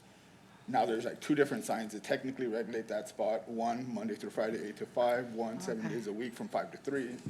I think that's just too complicated. Okay, let me ask a question. Would it be legal, proper, permissible to stripe those in some special way that it's a little more clear that those are different and special and may not be the same as other parking spaces? Or like different color sign or Yellow or a white hash, something. Yes, ma'am. We can delineate those parking spaces differently than the other parking spaces. It might at least get someone's attention, and then maybe they'll look at the sign, because the sign's really clear. And that's not a bad idea. Council, what do y'all think? Yeah. I definitely hear the potential for confusion. I think one of my concerns already was, and it was attested to earlier, the limited parking we currently have downtown. And what was giving me some semblance of solace was the fact that outside of the scheduled window of time, these were to still be allowed by residents, by visitors, whomever, to be utilized. And granted, it's only 4, but when you don't have anything, 4 are a lot. So, however, like if it's a delineation of a line or something, I mean, I'm fine with, but further taking those away for however long, I just don't think I could get behind that. And that was after a conversation I had with a parking advisory board member, was how this was already going to impact the limited amount of spaces that are currently available, so. I'm also a fan of just try it out in its current setup, see how it goes. You're gonna get feedback no matter what. And either way, we'll end up at the right spot. We don't always gonna get it right the very first time. Well, I Been up just, for 6 weeks? We can pilot these parking spaces for as long as council wishes. If we could do 6 weeks, we can do 3 months, 6 months. But they've been there for 6 weeks? Oh, 7? I'm sorry. My Already? apologies. Yes, ma'am, that's correct. Yeah, I think, so in those 6 weeks, have we had to tow any vehicles because they were parked in those spots during those hours? So that's a great question. That was one that the Parking Advisory Board asked. From December 15th through March 26th of this year, there were 3 citations written, 1 warning, and 10 vehicles towed from those spaces under the temporary authorization. well, that's crazy. What type of signage is there? So pictures of it in the packet. But that's it? Will you please advance the slides? But that's it? Huh. They w- That's an improvement from. Oh, from the first round? Okay. But that's what's on currently, not what is planned. That's correct, ma'am. That's what's on currently, and that's what we would leave in place if this ordinance was approved, Phone numbers. with the phone numbers. Yeah, the signs have been replaced, will be replaced, with the addition of a phone number, so that if your car is towed, it goes, that's the number of the non-emergency line at the police department, 24/7, 365, answered, so that folks know where which towing company may have picked up their vehicle. Yes, Mayor, that's correct. Currently, there are permanent metal signs attached to those poles that have SMPD and the non-emergency phone line number, which I can't recall off the top of my I have a head. quick question. Did you all mark why they were towed? Did they give reasons? Might be something we could, like, who were they? Were they just students or? But you said 10 have been towed? No. Yes, ma'am, 10 over a 3.5-month period out of the 4 spaces.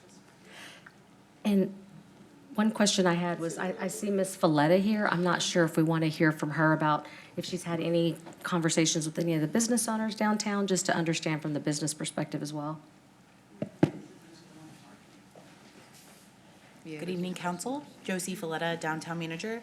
I have not received any complaints about these spaces from the downtown businesses, and if they are unhappy, they always let me know. So I keep that as a positive.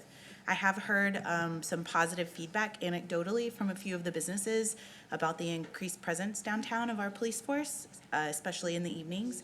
So that is what I came to share. Happy to answer any questions. Mayor, Yes, sir.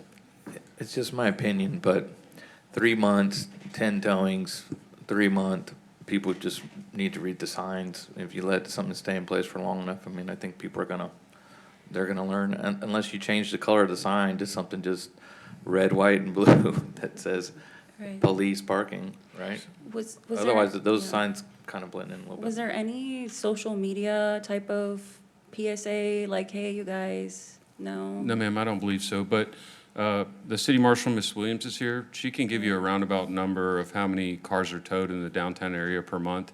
Right, but I also had one question. Mr. Mendoza, you said these are better than what it was.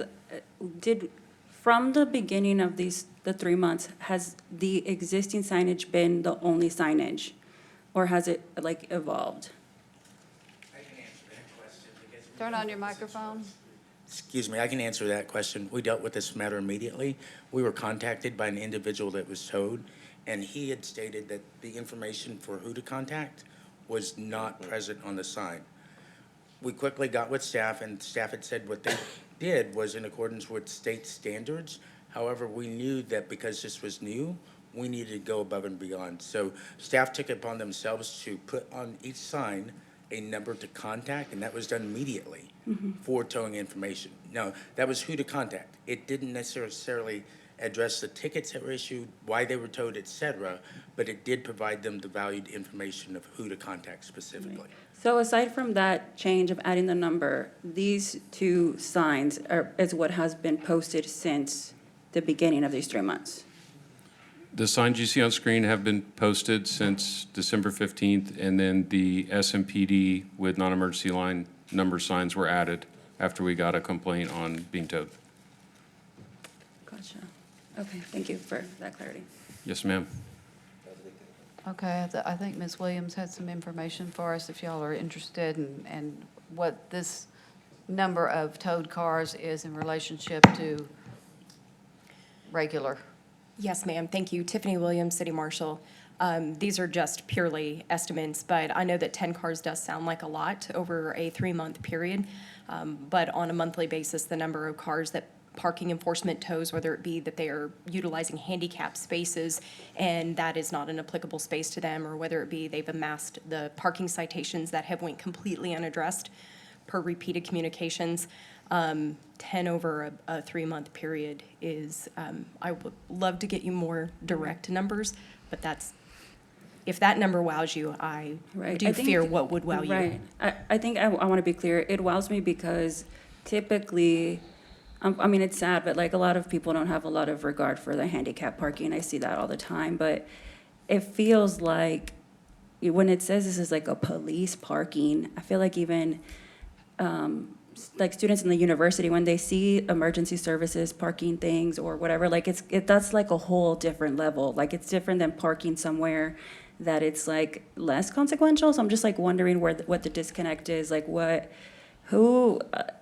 like they're just not reading it or something. Because if I saw that this is like police parking, I wouldn't take my chances, because I'm like that it's designated like that because they're probably going to use it, you know?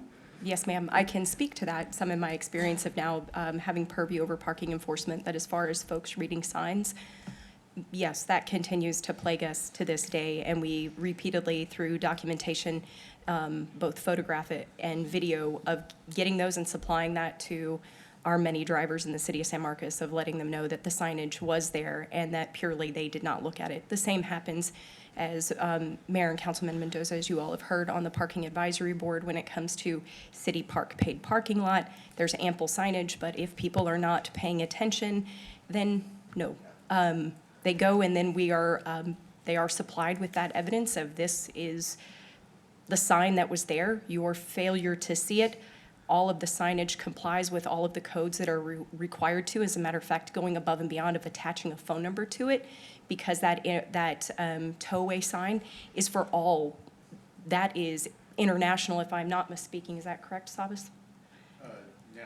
National, I apologize, international and national being quite different, but that is the national towaway sign. And there are plenty of those signs that are around downtown that do not have a phone number attached with them, because it is expected that nationally it's like a crosswalk. No matter if you go to one here or in California or in Virginia, they're going to look the same. But at that request and for these 4 spaces, that's why the phone number, and I specifically was working with the police department or parking enforcement to get that done. But yeah, lots of times, no matter how much signage we put there, people just don't pay attention. Can also speak to the practice that has been implemented. When it comes to before they go to towing, towing is not an automatic. You're running that license plate. You're trying to find that registered owner to reach out to them to get them to move the vehicle before you have to go to towing. So should that be relevant to the information as you all walk through this? Okay, Ms. Rodriguez. My initial question wasn't on that, but I have a follow-up question to something that was just mentioned. That process to try to contact or locate the registered owner, is that a discretionary process, or we have that like internally depicted somewhere? It is discretionary. That was a specific conversation that I had with Corporal Contreras when all of this was coming about, and it touched on multiple different departments. But that was the conversation, knowing the conversation had at the Parking Advisory Board, which I'm also on, and that's what we discussed of, well, what is the practice? And he said, no, it is discretionary, but this is what we are repeatedly trying to do, is to ensure that people have every opportunity to comply so that we don't have to tow their vehicles. Thank you. Yes, ma'am. I guess my main question, just listening to everything, I'm gonna approve this. I'm not saying that I'm not. I guess I'm trying to understand sort of the sequence of events. This has been in place since December. We're now in May. We've been enforcing it as if it was active, towing as if it was active. I guess what I'm trying to understand is why it's needing council approval at this point, considering we've been enforcing it already. And There's a reason. okay, yeah, I'm just trying to understand sequence of events. Sure. So Pete Binion, Assistant Director of Public Works. Good evening, Mayor and Council. Could you please go back to the first background slide?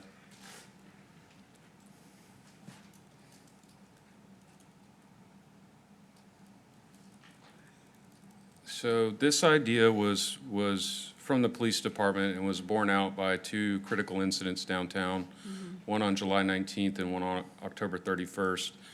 Following that, in November 2025, SMPD approached the Public Works Department. We had a meeting downtown, and we looked at how we could put police vehicles there for more of a presence, of visibility.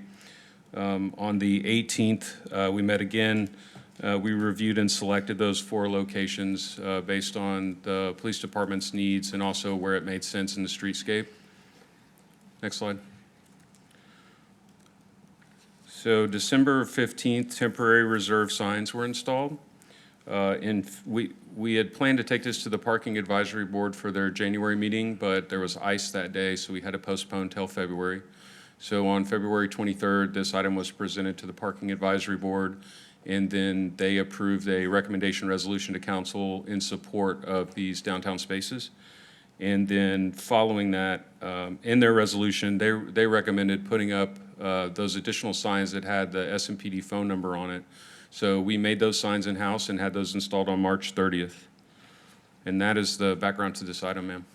So, yeah, and I understand all of that. What I'm trying to get at is, I would imagine that we do no parking zones around various parts of the city, and it doesn't come to council, but they are enforceable. Is that a correct assumption? Well, And if not, this is sort of where my question is since we've been enforcing it already, does it invalidate those tickets, those tows, hypothetically speaking, because it hasn't come to council yet? I guess I'm trying to understand how the signs were able to be put up, the spots were able to be reserved, and now it's coming to council. Is this more just yeah. like procedurally, how does it work? So the San Marcos City Code has a provision that allows the traffic engineer, with concurrence with the police chief, to install temporary traffic control devices. So the signs were initially installed under that temporary basis, but the ordinance also requires us to come back to council and receive city council approval to make those permanent. I see, okay. And that temporary basis, the time frame that's allowed under code, we haven't exceeded that? We're very much in line with it? Because it's been since December? It's not, it's a 90-day temporary requirement, but I believe it was approved twice on a temporary Approved basis. Is that By, correct? Yes, ma'am. by whom? The traffic engineer and the police chief. Okay, so per our code, it authorizes that person to extend should they feel it's necessary. It allows for temporary 90-day measures. And in this case, because of the ice storm, we weren't able to meet the original 90 days. It was reauthorized for another 90 days. Okay. That makes more sense. Thank you. And that allows them to maybe determine that the spaces weren't in the right place and to move them or whatever before it comes to us for more permanent. Yeah, and like I said, I don't plan to not vote again, or vote for this. I'm just trying to understand process, and because you brought up a good point in the sense that the signage not having the number, and then clearly it was a discussion, stemmed from a discussion that was had. But I guess my concern was this happening again, signs are made, that costs money. And then for it to come to council, council wants something different on the sign, and we've already expended that money. And so I was trying to understand how that whole process worked. Because I know this item is asking for some sort of money for the signs, is it not? Out of the CIP budget? So if this is approved, no additional funds would be required because the signs are already installed. Okay, so that 1,200 has already been expended, and, okay. Yes, ma'am. Thank you. I have one more. Okay, Ms. Garza. Yeah, I'm gonna vote yes for this, but I wonder if possible, can our comms folks maybe send a press release out to the University Star, like the Daily Record, put something on social media? I understand that there's an issue, or it's common for folks to not read the signs, but given that these parking spaces are, like, the intention is for safety, like, I feel like maybe regardless of the trends of them not reading the sign, I think it's worth it to try and amplify a little bit more than usual, right? Because if we want those spots for the police, we should try everything possible. Yes, ma'am. We can work with communication I think we asked departments. about that at our Parking Advisory Board meeting, said we need to get this information out. All right. So, We can do that, ma'am. okay. Anything else? And y'all are gonna figure out what kind of striping is legal for that, but would certainly designate these, so people will go, oh, there's something different there. Yes, ma'am. We will do that to delineate those parking spaces and make clear that those are different than the rest of the Right. parking spaces. Okay, thank you. If that doesn't work, I'm just gonna tie a bunch of blue glow sticks around maybe, I feel like that's illegal maybe, but, whatever's necessary. No, these are from 5 till 3. 5 PM to 3, yes. You can park there during the day. Yes. Okay, we ready? Motion passes 7-0. All righty, moving on to item 22. Consider approval of ordinance 2026-08 on the first of two readings, amending the city's development code and associated design manual to, among other things, update applicability and processes for certain development permits, update provisions concerning parkland dedication requirements, establish an optional development overlay regulating plan to accompany zoning change requests, providing standards for new and emergency development types within the land use matrix such as data centers, update and clarify landscaping and tree mitigation requirements for new development, correct typos and inconsistencies, and update the code to reflect recent changes to state law, providing a savings clause, providing for the repeal of any conflicting provisions, and declare an effective date. Approve. Okay, I've got a motion from Mr. Scott, second from Mr. Paselk. Good evening, David Soto, Planning Manager. I don't have a presentation this time, but I just wanted to mention that as part of the packet, there was a memo that included the 5 staff amendments that were made, and then amendments that were made from City Council at the last public meeting, and then discussion items regarding the data center definition and the supermajority for the preferred scenario amendments. Staff recommends approval of land development code and design manual amendments, and I will stand for any questions. Okay, can we pull the staff ones up?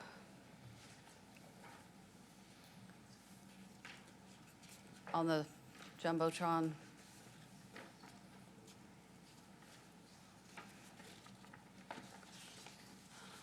And Mr. Mendoza, would you like to talk about these first two, since these were discussed by the Alcohol CUP Committee? Thank you very much. This is the, and let me note that we had 2 sections about, you had to clean the space in front of your business. Right. And one of them was for businesses that were just a bar. And the other one was for businesses that they were a bar, but they had to be a restaurant in order to get their Yes, ma'am. alcohol permit. And the 2 were different. One was cleaning within 50 feet and one was cleaning within 100 feet. And there was conversation about, shouldn't they be the same? Yes, ma'am. And then I'll let you pick it up from there. And after a lot of discussion, especially from business owners, about it being an extreme amount, we had decided, and I'm wondering where the discussion came to, we had gone back to 50 feet for everybody there. So I wasn't too sure where, it kind of jumped off to 100 feet there, guys. We had probably a 30-minute discussion Absolutely, about on this, including, and we did get that in here, and that is, there it is right there. Yes, ma'am. Is that whenever you're saying, whether it's 50 or 100 feet, that's both directions. So if you're talking about 50, it's really 100. You're talking about 100, that's really 200 feet, and that's a long way. But my concern, and this has been a problem for years, is let's say Mr. Scott has a bar and I have a bar, that I shouldn't, the bar owners would, we understand, would argue about, I shouldn't have to clean in front of yours. I was like, I don't have to clean in front of yours, that there would be like this imaginary line going straight out from the property line. So really, you're doing a quarter of a pie. Right. And so that's where we've got that additional sentence, the maintenance responsibility shall not overlap in the particular instance that I described. But So, no, I think you're absolutely right, Mayor. That was a very long discussion. I think I'd like to make the amendment to switch it back to 50 feet, please. Well, I tell you what I figured out after the last meeting is we need to focus our changes on what's in the code, not what's up here. I made that mistake because I was showing, for example, the data center and Right. which zoning districts they were in, and I had shown what they proposed, and I showed changes to that. What we really are talking about is changes to the code. Am I right, Mr. Gary? End result was the same, so I don't think there's anything wrong there. But you'll see that this one actually was 50 feet, but you want to include all those other words. Yes, ma'am. If we can make that amendment, I believe Mr. Scott did second that. Yeah, I mean, we can amend that to 50 feet and then just keep the wording for the other side. Absolutely. If we can please keep the last wording on, that was very important Yeah, for us to do. that's fine. To use And I that. do apologize if we had to. Oh, no worries. I just wanted to make sure we had seen that and we were curious about that. We talked about it so long. And this is We're keeping also, the blue, except for the 100. We'll go back to 50 in that. Mr. Gary? just a point that this is also first reading, so any, final Right. versions will still be back in case there was any misunderstanding. You'll still have a chance to look at it one more time. Okay, so this is Mr. Mendoza's amendment. Mr. Scott? Are we ready to vote? Any other questions on this one?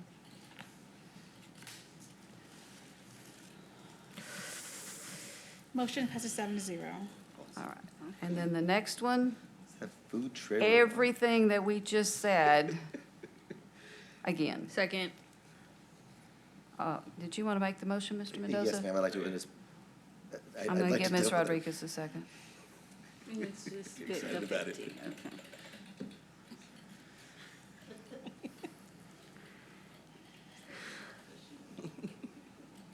Motion passes 7-0. Thank you guys for making that change. All right. And then I believe there's still one more left on this one, am I correct? on Yeah, that? we should have been on staff recommendation number 2, There just we go. then. Yeah. Now we need to be on staff recommendation number 3. This is another one that we had a discussion at, and this is where I'm a little confused. We got that miscommunication between the board and staff here.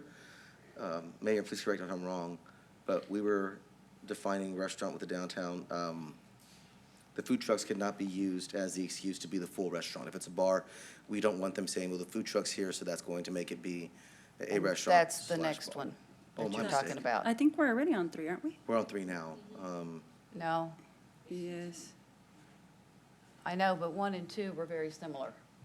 Right, so then now we're on 3. So now we've got 3 and 4, and they are very similar. Oh, my mistake. So I'm thinking about 4 right now. This is just the restaurant. You're talking about the restaurant bar one. Yes, ma'am. So let's talk about gotcha. that one next, because it Okay. may be easier to do 4 and then 3. So if we could get to the next slide, please. What? Okay, I guess. Well, okay, I guess go ahead and talk about this one then. I don't, we can talk about them both, no, just kidding. Well, they're different. Mayor, could you help me with this one? Okay, there's a question of whether or not we wanted food trucks to be used, that could be called a restaurant, just restaurant downtown. And I thought we all said, yeah, we're good with We that. did say that. As long as they weren't. Where am I confused? And you can just tell me. So the staff direction we received, I'm sorry, Andrea Villalobos, Assistant Director of Planning.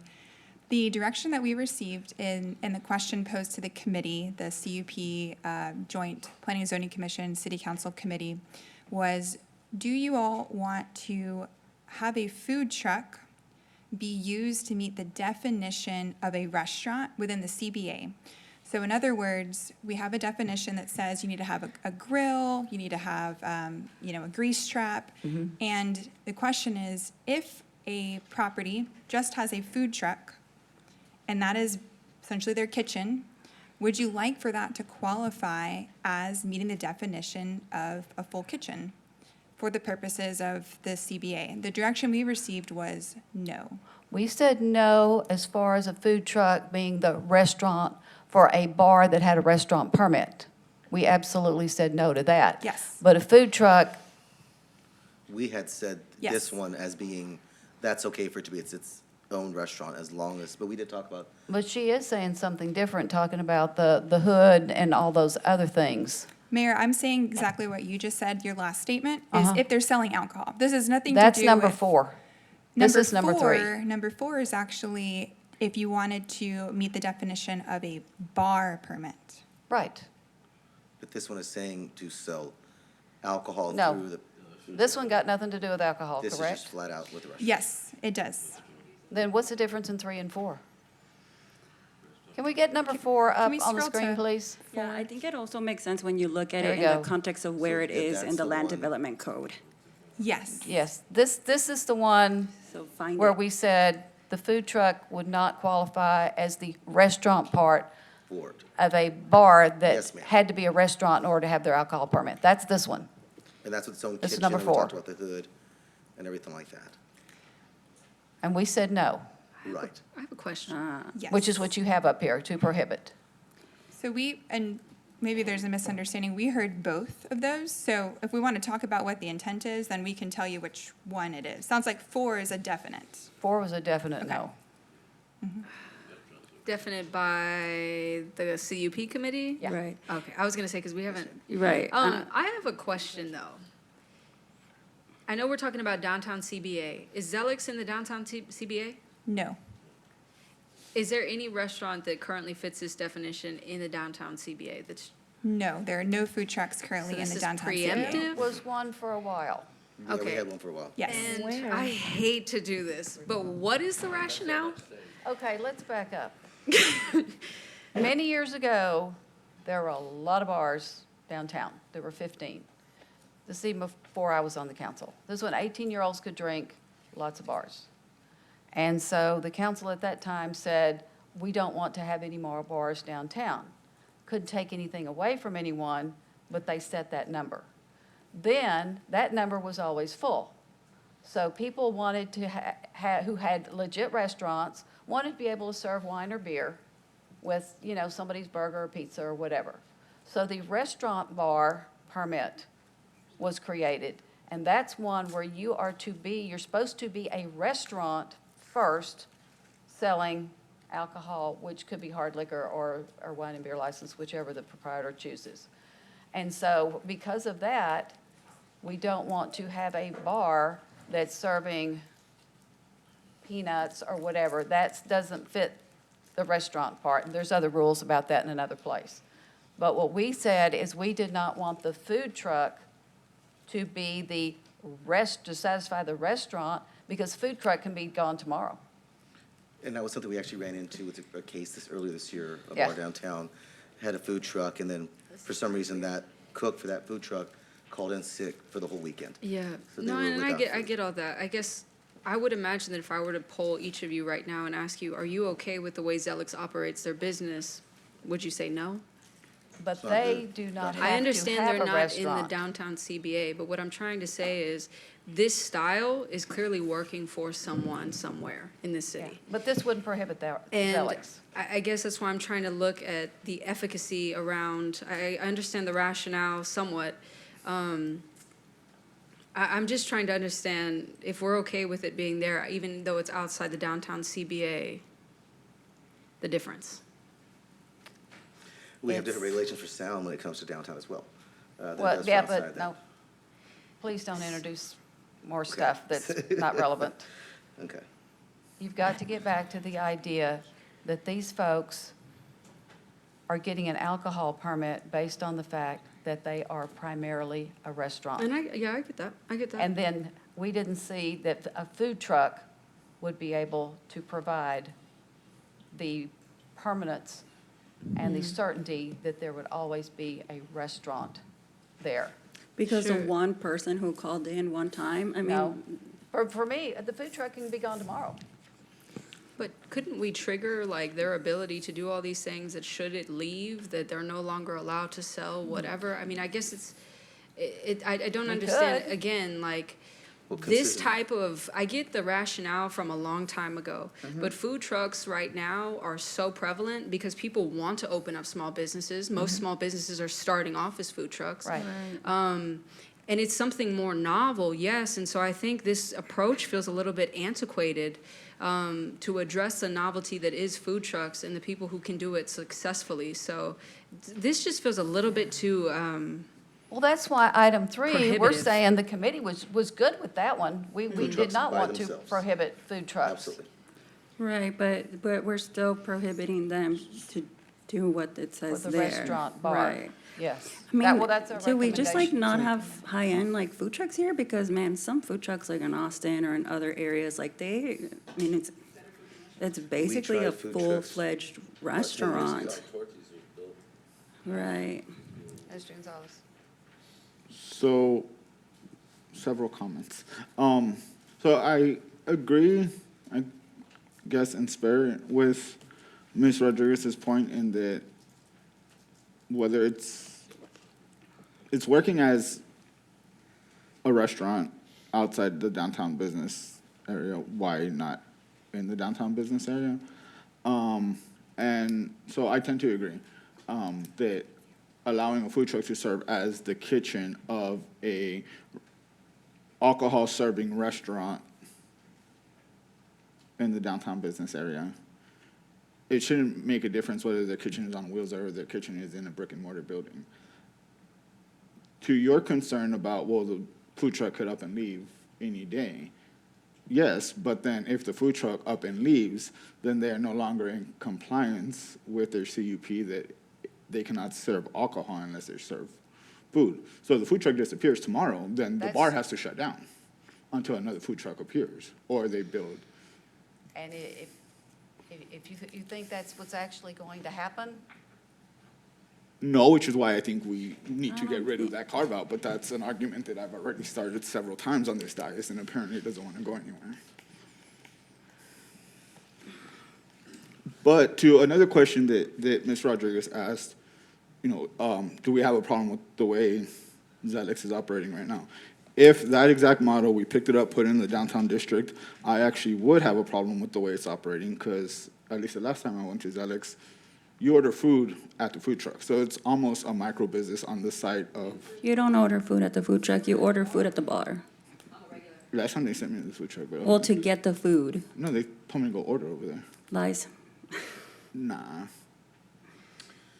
But, okay, so if that's the case, then no, I don't have a problem with it. But if it were, which I think is the same business that Mr. Mendoza was talking about that we had this issue with previously, that's what they were doing. They were allowing a food truck to operate on their premises and calling that their kitchen. But if you wanted food, you had to go order from the food truck, and it was essentially a second business on their premises, which completely circumvents the purpose of that carve-out, so.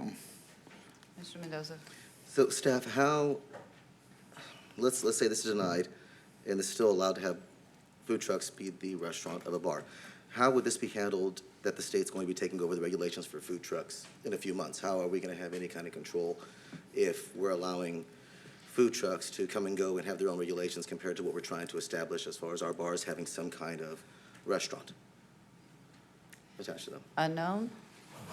Unknown, but I will say that we're talking about the use and the definition, and so, the health piece is what you're alluding to, but for the definition of the section of the code that we're in now, they would be two separate things. And I wanted to take a chance to maybe explain a little bit better with an example for let's focus on, just because the commentary is on the restaurant piece, if we could go to slide, staff recommendation number 3. So the example here would be, I own a piece of property, I have a building on my piece of property, and I would like to sell alcohol within my building, but I don't have the ability to, I don't have a grease trap, I don't really have a full kitchen. I could have a food truck on my property and apply for a restaurant CUP within the CBA. With this recommendation that was discussed, removing the food truck as an option to meet the definition, I wouldn't be able to use my food truck, and I wouldn't be able to receive a CUP because I don't have a kitchen formally in my building. I can give the example of the bar, staff recommendation 4, just for a differentiation. A good example is actually Tapville, which is a CUP we have at the outlet malls. So they are a bar truck, right? So they don't have food, they're just selling alcohol out of a structure on wheels. And so recommendation number 4 is prohibiting a bar truck from being used to meet the definition of a bar within the CBA. Does that provide a little more clarity? Yes. That's interesting. Right, and I just feel like both of them restricts the possibility of small businesses setting up shop. I think in both your examples, I would be okay with those folks using like the food truck as their food source, like in example A, and I'd be fine with example B, which is what's happening at the outlets. Like I'm trying to understand what is problematic about either of those scenarios.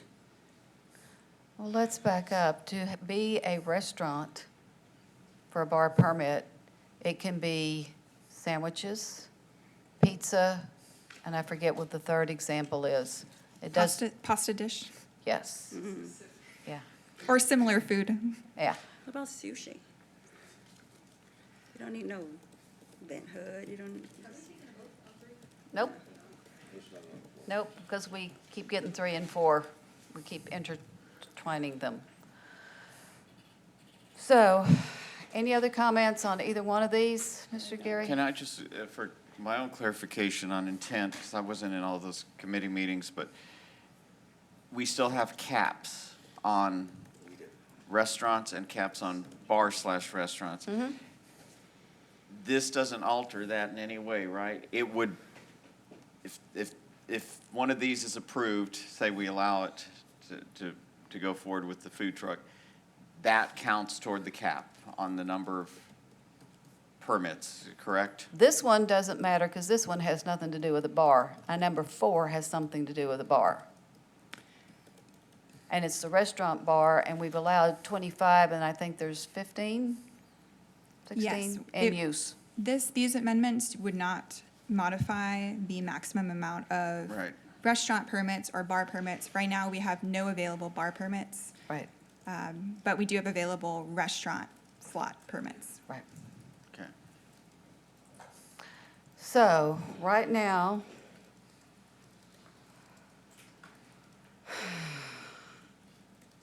we were discussing this one, and I'm not sure I even have a motion on this one. So, we need, actually, I'm going to ask for a motion, but here's the deal. This is to revise the development code to prohibit a food truck, which means right now, they're not prohibited, they're allowed, correct? Yes, ma'am. So if we don't want to prohibit them, well, we don't have to do anything on this one. We don't even have to vote it down, just if we don't vote it in, That's correct. correct? Does anybody want to prohibit food trucks downtown? No. No, but why we would didn't we, either. but why would we not vote on this one? We're voting on all the other ones. Because this is to prohibit something that's not prohibited now. So if we don't want to prohibit it, there's no change to make. Status quo remains, basically. That's interesting. Because You they're don't not do prohibited anything, now. we're just under I the would have voted current- for no, for the record. But yes, yeah, that's fine. Unless we all just want to be on the record for fun. So we can skip 3. No. I mean, I would kind of want to go on the record saying that we're not prohibiting. Okay, then now you want to make a motion on this one? All right, so motion to deny. Deny. And I'll give Ms. Rodriguez the second on that one. So this is your motion is to deny the prohibition. So this is Essentially a, continuing to allow them. To So if we maintain the say- current status quo. to maintain the current status quo, or voting yes or no? You would, You would vote yes. What would you want to vote do is yes you on want his to motion. deny this amendment, not the denial of the food trucks, correct? Okay. right. I'm trying to cover Okay, food would trucks. So it be then if we easier- like wait, food wait, trucks, we time vote out. yes. Yes, to maintain the Wait, status Mayor, would quo, it be vote easier to yes. just change No, the no, amendment we got to it. change No. development code to allow a food truck? No, We're good, we could just vote, I think we get it. no, we'll vote. Motion passes 7-0. All right. Easy, we got it. Now, let's go to the restaurant bar one that we've already talked to death, but let's see. Mr. Mendoza, were you going to make a motion on this one, or shall I? I'm gonna let you make that I'll motion, make Mayor, the 'cause I'm trying to motion, think of the right but the language motion that, no, that would be my motion. Okay, does anybody want to second it? there. I'll second it. I'll give that one to Mr. Scott. Okay, do we need to discuss this one anymore? Now, let me back up and say that if a restaurant, I don't know how often this would happen, but if a restaurant had everything needed for a restaurant bar, and they wanted a food truck, Go for it. that would be okay, because the restaurant in the building is satisfying that criteria. Correct. Okay. On this Just wanted to lay that example, saying yes to this would mean that something like at the outlets wouldn't fly? No, this is just. No, this is downtown. just in the central business area.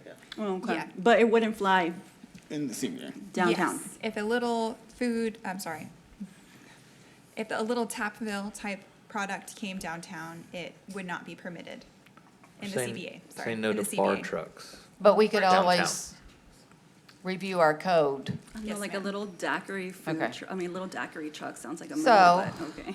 This is to revise the development code to prohibit a food truck from being used to meet the definition of a bar within the CBA for those restaurants that need to be a restaurant in order to have alcohol. Mayor? Yes, sir. Andrea, could you apprise us of some of the convo that P and Z had behind their vote behind this? Do you remember? Why? So it was P and Z and City Council, and I'd probably let our council members who were on that committee It wasn't provide city that council, it commentary. was the city council and P and Z Joint. CPP committee. Yes. CUP, all right. And, That's and Matt, right? Mayor, I did want to clarify, you were saying the word restaurant Uh-huh. in your commentary, Uh-huh. and pretend no restaurant exists, no food whatsoever. Uh-huh. I just want to be a bar. I don't want to serve food at all. Right. That's what this recommendation is. So I just wanted to make sure there's distinction. No, wait, say food that again? involved. So this recommendation 4 is if I wanted to open up a little daiquiri food truck, I have no food whatsoever. I am a Daiquiri true truck. bar CUP within the CBA. So I'm not required to sell any food. I'm just a true bar permit. I Bar don't remember truck. the CUP committee even talking about that. I had brought it up that I had spoken to a couple of owners of bars themselves, and they were a bit aggravated at this, saying, well, this is gonna be unregulated competition. They're gonna be able to pop around everywhere else, and they can't follow the same regulations that these bars Oh, that sit there. yes. And they have to follow the CUPs, and they have to follow all these things, and they just felt that it was just really unfair for somebody to come in out of town real quick, wham bam, move from spot to spot, and just really affect their business. Well, especially under the current rule set, which you can only have so many bars anyway. That's where it was, Yeah. that's where they were upset about that, yes, sir. Yeah, I mean, I'm not against bar trucks entirely, but downtown is the key word. Bar trucks, we're calling them, because it can't be a food truck if they're not serving Yeah, food. it's saying food truck Yeah. from being used to meet the definition of a bar. If we said bar truck, I would have known what you were Or- talking Bar about. truck is better, yes. Alcohol trailers. And we Yeah, also whatever. brought up several times with some of our committee members, that citizens have been complaining, God, since we've been around here, that it just needs to be more family-friendly. And some of our people just felt that that was not going in that direction. But, okay, so let's say somebody wanted to do this, like, they wanted to do like a daiquiri truck. That, they would still have to, like, that would count towards the allotted amount of downtown, DBA. right? So then it would still have to go through that process? Yes, that's correct. It would still qualify as that. Right now, we have no available options, and so, but if one were to arise, someone could apply for a vacant slot. Right, but it could be shut down just based on the, like if, Okay, I'm going to They need don't a like new it. motion and second now that this is a bar truck that we're talking about. I'm gonna motion to approve this recommendation. After you just spoke against it? Oh, I'm sorry, well, hold on. This is to allow it. Oh, wait a No, minute, to prohibit that's it. what I'm saying. Oh, no, that's right, okay. Okay. Okay, so you are making a motion To approve this. I to thought Mr. Scott- approve the prohibition. Yes, ma'am. Got it. Second. Seconded by Mr. Scott. Yes, because we did talk about the fairness. Yes. I remember that now. But we didn't talk about this one very long. Before we vote, do we have a map for the CBA area? Yes, we can. Give me one Real second quick. to talk to the back room on the page in the packets. I got a question too, Mayor. Okay, go ahead. Now would be a good time. How many CUPs does one person have? Are they, like, one person owns 5 CUPs downtown? Or what is If they the, have 5 bars, they should have 5 CUPs, generally speaking. for So- each one? A permit's given for each address. Uh-huh. So there are multiple, addresses. Each permit's associated with a specific address, specific property owner. Mr. Gonzalez? So I have a question. So let's say this doesn't pass. Well, this is gonna require a lot of stars to align. One of the 15 current bar permit holders, It's actually, it's 14 now. It was 14. 15 originally. I don't know what happened to the other bar one. permit holders ceases to be a bar permit holder. Someone that wants to do this concept somehow manages to get it, they would still have to, even though they're in a mobile truck, because the CUP is per address, they would still have to be stationary. They couldn't actually drive around and park at a different corner and vend alcohol. So in reality, all this would allow is for them to not have to pay downtown rates for a brick and mortar building. Yeah. It would allow them to sell out of a truck, but they still wouldn't be an adult snow cone truck driving around town selling alcohol, because their CUP would limit them to one piece of property. Correct. Well, I mean, do we not know that for a fact? Because, I mean, like, the state's going to be taking over regulations in a few months anyways, and they can The come back and state's say. taking over regulations do over this. what equipment is required in there. No, no, because- they're talking about all for food trucks. Is what we're- By the way, it's not food No, truck, it's it's a bar the truck. inspections. I'm sorry, but for all mobile trucks. It's so this would be allowed, inspections. right? It's the But inspections. But this could be, through the inspections, be kind of permitted to say, okay. this No, is because okay it's for health here. and equipment inspections. That's not how that works. It's essentially what a brick and Okay. mortar's health and fire inspections are before they get a CUP. The state's taking over, I mean, not a CUP, Permit. certificate of occupancy. It's the mobile version of that. So all the health and equipment and fire regulations are now gonna be handled by the state as opposed to municipalities. So it would have nothing to do with regulating where they can vend. It's a square plus a couple blocks.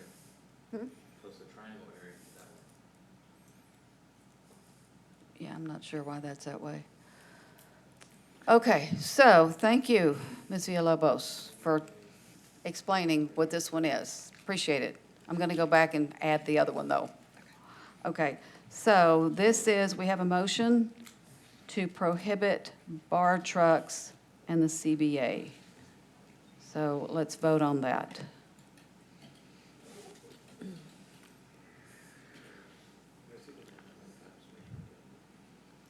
It's to prohibit bar trucks in the CBA. Do you want to see the? May we put the amendment on the screen, the staff recommendation number 4? Except instead of a food truck, it should be bar truck, correct, Ms. Villalobos? Yes, ma'am. That's why I was confused before. The motion passes 4-3 with council members Rodriguez, Garza, and Gonzalez Decenti. Okay. So now let's go on to the one I've been talking about, which was, and it's not up there, to prohibit a food truck from being used to meet the definition of a bar in the downtown business area. That is my motion. Wait, didn't we just do that? No, Nope. this was a bar. No, this is just a bar truck all by its own lonesome.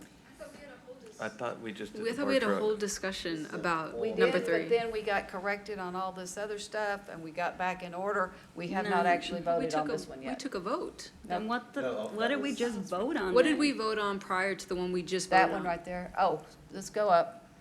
To number 3. It was allowing food trucks themselves, period, in a downtown area. And that was Yes, the and one to I thought somebody deny. made a motion to deny. We need to go to item Yeah, 3, we did the please. motion to deny. Yeah, we We denied did 3 deny, already. yeah, Yeah, we denied it. Correct, we did. That's right. So that should have been 4, what we just did. Right. So Right. for So now 3, this is, call it 4.5. So we did say. No, no no, food no, trucks. no, We're not gonna 'cause- regulate- We're not gonna say no to food trucks on the CBA. We said, because that was when y'all wanted to that's say for we should- 4. No, that was for 3, No, 3 is the example of you own a building no, that was and, another, no, what other one? That 3 is That's the, the one we're on now. oh, wait. we already did 3. No, we Okay, didn't. what No. is y'all's understanding on what the motion to deny, what Okay. amendment was If y'all's y'all will understanding? Hold on. For this one right here, We already voted on to this. prohibit, yes, we did. The motion was to deny, and we were 7-0 in agreeing to deny the prohibition which allows food trucks in the central business area. Y'all stop me at any time if I'm wrong. I will just add to that sentence, food trucks in the central business area who are choosing Classified to as a have a restaurant. restaurant Yeah. CUP. I think your intent has already, well, it was denied, but I think it's No, the we same didn't. intent. We weren't talking about alcohol CUP when we were talking about number 3. Yes, we were. No, because we kept talking about number 4, because I thought that was the one she's talking about. This So- one is just, No, I don't think. So we're essentially, a confused. I food truck think that this has is an nothing to attempt do with go back alcohol, and has no revoke intention of number selling 3. alcohol, has always been legal. We have not even contemplated blocking them. That's what we Both Amendment 3 or Staff Recommendation 3 and 4 were in relation to businesses that want to sell alcohol. One is a restaurant with an alcohol permit is Staff Recommendation 3. Staff Recommendation No. 4 is a bar Yes. with a No. bar permit. Yeah. No. Just go back to the very clear examples that Andrea gave to begin with, right? So 3 was, you own a building. And Mr. Aguirre, if there was maybe not an understanding of the motion, I guess let us know if we need to restate that. My understanding was, well, I'll step back. This is only related to alcohol. So if someone She wanted to said come that in and multiple do times. a food Oh, you truck. could have led with only that. No, she related has to said that alcohol. like 3 times already. Yes, Mayor. Play the tape. Here, we were talking about food trucks being, if they could be a restaurant downtown, and we weren't talking about alcohol on this one. Ma'am, respectfully, Here's we were what talking I'm about gonna alcohol, suggest. and she mentioned that multiple times. So to Yes, but that's clarify, what we're if, talking about number 4. Absolutely not. if That this was like the Jimmy John's downtown or Jack's, the burger place, either one of those could just come in and operate through a food truck under the current status quo. And with the motion we had, nothing has changed. So. Well, it is, if we're doing the new interpretation where we're putting bar in this one, because I was looking at number 4 as being the bar one. So here's what I'm going to suggest. But nobody else but like was under that impression, and we voted 7-0. So even if you had a different understanding of it, we still had 6 of us that voted with the understanding that I think example 1. Mr. Mendoza would have been, yeah. Okay, so that's why I'm going to suggest that we start over What the on these and make it real simple. So, Ms. Villalobos, you're telling me that there's nothing up here that has to do with a food truck just being a food truck and selling food? Yes, ma'am, that's correct. And I think the Okay. confusion is, the development code talks about specifically for conditional use permits, restaurant permits and bar permits. Right, And they're special terms unique to just CUPs for that section. So, even a restaurant is defined differently than the commonplace definition of a restaurant. Elsewhere in the city, just in the CBA, restaurant has a unique definition. I think what might be helpful is to actually tell us what that definition is for restaurant and so we know what the definition is that is being impacted by this amendment. Yeah, what page and what chapter? To the control room, can you put 523 back onto the screen? I just want the record to reflect that there has been situations where not just one, but 2 of us had questions concerning an item that we voted on, and we were basically told, too bad, so sad, your dad, that's already voted, and we're like moving forward. And so I just think it's interesting that we're doing all of this right now. I'm just saying, I just think it's interesting. Yeah, and I'm sorry, but I'm gonna have to second that. Any member can call a point of order. I know, and that's exactly what I'm But- about to say, is with full respect for everybody, if the motion is to go back on what we did and already agreed upon, a point of order was gonna be called by me. That would be Because a, procedurally, it makes no sense. that's a motion to reconsider, Now, it's, but, yeah, I'm not, yeah. and even that, the motion to reconsider, what was it, 6-1? 7-0, so technically. But if there's a So the prevailing- fundamental, but I'm gonna say this as a No, body. that was 7-0. We follow Robert's rules only when necessary, rules of common courtesy and all that. So here's the real question, and I think council has to look at it this way. If there was a fundamental misunderstanding by more than one person of what they're voting on, I think y'all may want to consider, but it's up to the body. But was it not the subject of our discussion Entire with food trucks and alcohol? That was the entirety of the discussion. We brought up Zelix for that purpose because they service both. So the fundamental misunderstanding, for me, I'm sorry, I'm not seeing it. I think the item has already been adjudicated, for lack of better terms, and I'm not sure why we would go back on that. Here's the deal. What I stated was one thing. What staff meant was something different. Some of y'all interpreted it that way because we kept going back between 3 and 4 and 3 and 4, and things got confusing. What I'm suggesting is now that we've got it defined, that we start over and do number 3 and do number 4 with a full understanding of what they are, and just clean it up, and we could have done it in the time that we have spent arguing over it. But I guess I'm just asking, though, who made the motion to deny, the one we denied? You did. What was your understanding of the motion to deny? No, wait a minute. Exactly what I explained, and the mayor told me I was wrong, and then Ms. Villalobos told me I was right. Well, let me So- tell you, one of the reasons why I'm confused about this is because in our committee meeting, we did talk about food trucks. That had nothing to do with bars, correct?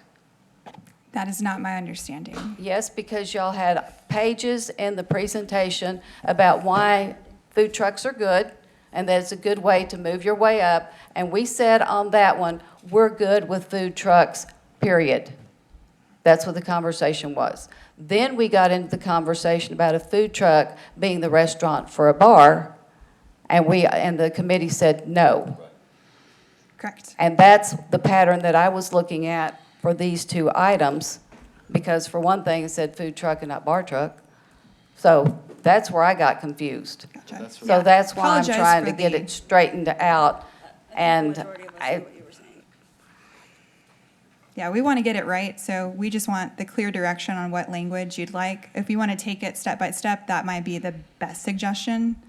that's what I'm trying to do, but would also be really helpful is that if the code, the part of the code that we're changing, the section all the way down to the 4 numbers and the A, B, whatever, were included in these, I would not have been confused. Because I would have had it looked up and I would have known exactly where we were and exactly what we were doing. So that would be helpful Yes. if we have any more. We'll do that moving forward. Thank you. Okay. So if there is a point of order, and again, the body can just acquiesce, okay? But if somebody wants to make a point of order, it would be a motion to reconsider and start over. Otherwise, it just. Well, it's the a- motion to reconsider, okay, it has to be by someone who is on the prevailing side, so I'll make that motion Which to is everyone. reconsider. No, I said which was everyone, so anyone could have made that motion rather than arguing about it. Do what? I'm gonna second it just to get it on, just to move forward. Let's just do it. To reconsider. Motion is to reconsider staff amendment number 3. So I guess we'll vote now, Ms. Trevino.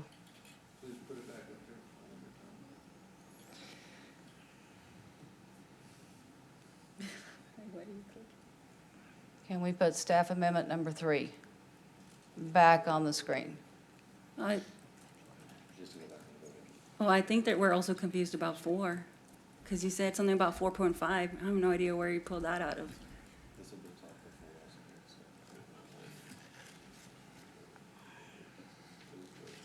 So right now. And it requires a This is just a two-thirds. motion to reconsider and put it back on the table, Mr. To Scott. Then we can reconsider vote on it. 3 And or that 4 or requires- 4.5, that again. Well, there I have isn't no a idea.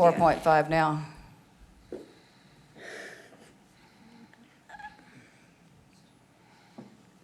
Motion to reconsider.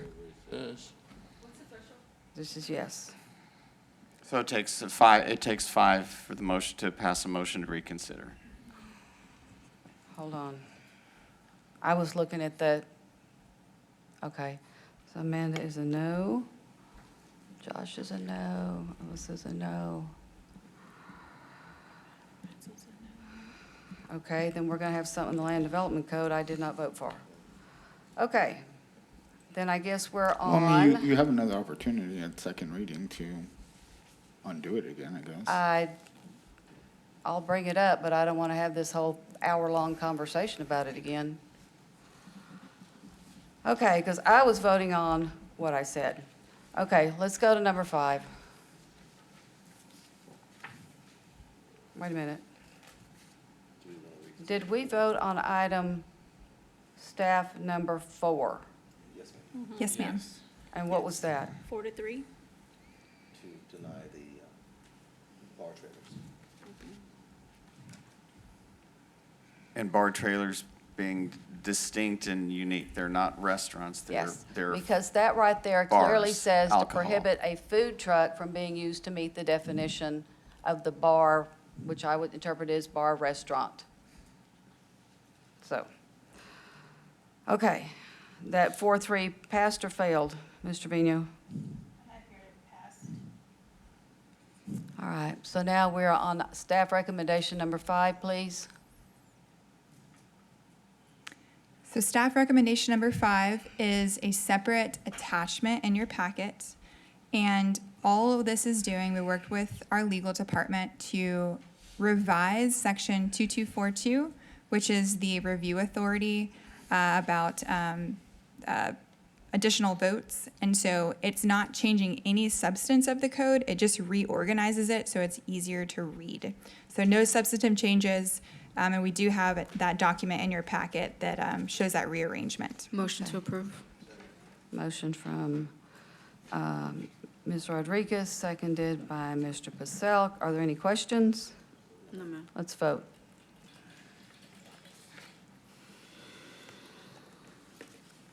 Motion passes 7-0.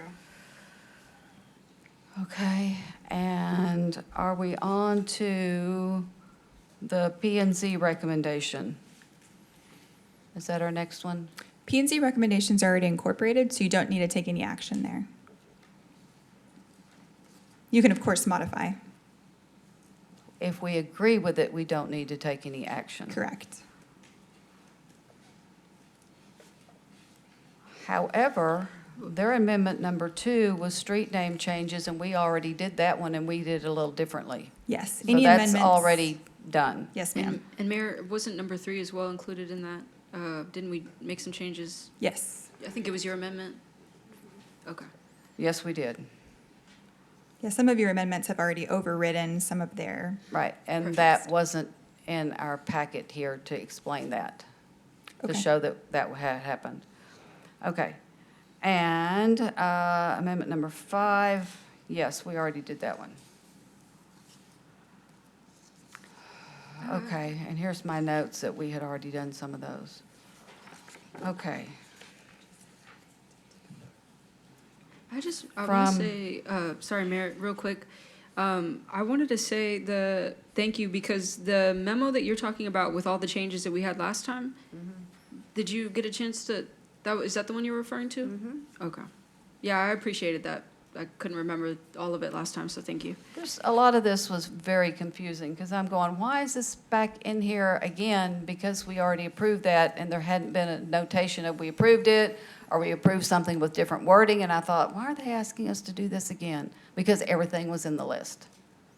So let me tell you, before next time, what I need is the land development code with what we have already approved and done in there, because looking at what we started with, and then we've got a memo, and we got the table of changes, and then we made some changes. I spent a lot of time trying to sort all of this out, and it was not easy. So we're going to have that. Is that okay to ask for that, Mr. Pentalion? Otherwise, we're going to be, Do we need to go around and Yes, vote on that? I would only ask that, and I'm looking at legal here as well, that I know that y'all have adopted several amendments, but they have not passed on first reading, but certainly we can annotate which ones have at least gotten an affirmative vote for an amendment. shade them in green or whatever.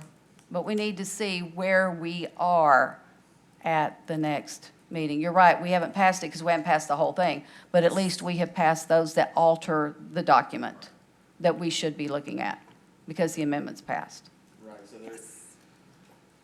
the first reading tonight is going to incorporate any amendments to date. And so, I guess your point, Mayor, is you may not recall all of the amendments necessarily. They're not in one place, perhaps. I don't know. Yeah. Right. Yes, But- we can commit to we'll have a full markup, and then we can indicate in some type of color, what amendments have been made and were Right. approved on first reading, which would include any amendments you made at your last meeting that roll over to this meeting. Right, which is what y'all usually do. Y'all are usually really good at your charts, so, yeah. I think it was like the meeting rollover that kind of It was, yes. threw up, yeah. Okay, so, At the risk does of anybody asking know what page the memo is on? 678 Thank you. of the too pack. much, Oh, can I we was almost get there. what the mayor requested prior to like the agenda release date, Here we if go. possible? Is, No? Okay. just clarification on the request, is what you're requesting, Mayor, the memo that they've put, or you're wanting it actually inserted in this And the document? land development code that they have provided, it was great when we got it, because it was clearly marked with the pound sign, chapter number dash sequence number, and then they had the markings in there, that was your recommendations. It was great. And you had the table of changes, which matched up, which was great. But once we started making changes, y'all had some more things, P and Z had some changes, we passed some changes. It's, and the things that we had already passed weren't marked as we had passed necessarily, depending on which chart you were looking at. It Yes. got really tough. And that's our standard practice. We'll make that super clear for Yeah. you all. We'll put that in your next Yeah. packet. So at the next meeting, you'll know exactly what Right. your first reading action was. On the memo, page 1 is good. It's showing everything that we did. Yeah, I really On appreciated that. page 1, 2, and then we've got page 3, where we've got more items to look at for things that we had asked y'all to look at. This is the data center definition? Yes. Okay, there we go. And we have not voted on these, correct? That's correct. That's what I've got next on my list for us to look at, review, wait for a motion, and see if we want to do these. And if we can get that bigger on the screen, I think a lot of people would be very happy.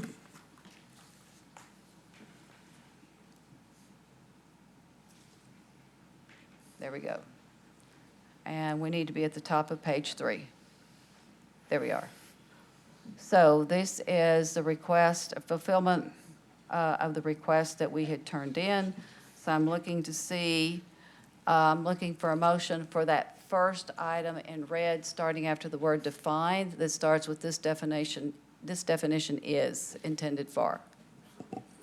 Okay, I've got a motion for Mr. Pacelk. Is there a second? I'll second it. What document is this It's in the packet. in the interactive agenda? Or is it not separated in the interactive agenda? It's a memo, and it was at the last meeting, you all asked us to do some research and propose some language. So this is what we're presenting here. But is it the LGC staff memo final? Yes. Okay. Because it looks somewhat different, but, okay. 1 and 2 are summaries of action taken, which was helpful.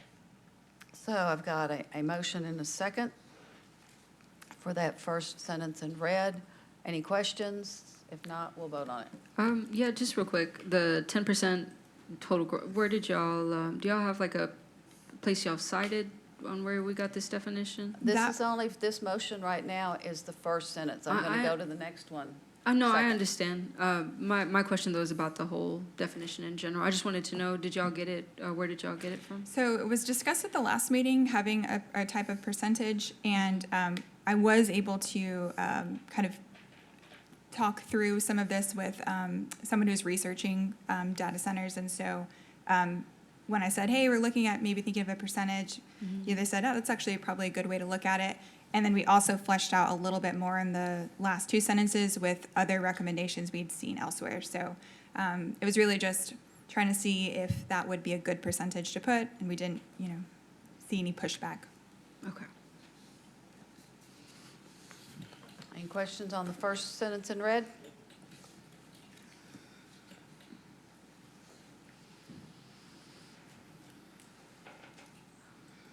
Motion passes 6-0.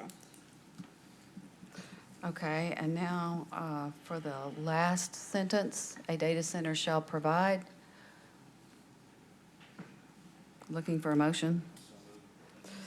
Motion by Mr. Pacelk, seconded by Mr. Mendoza. Are there any questions on that one? If not, we'll vote.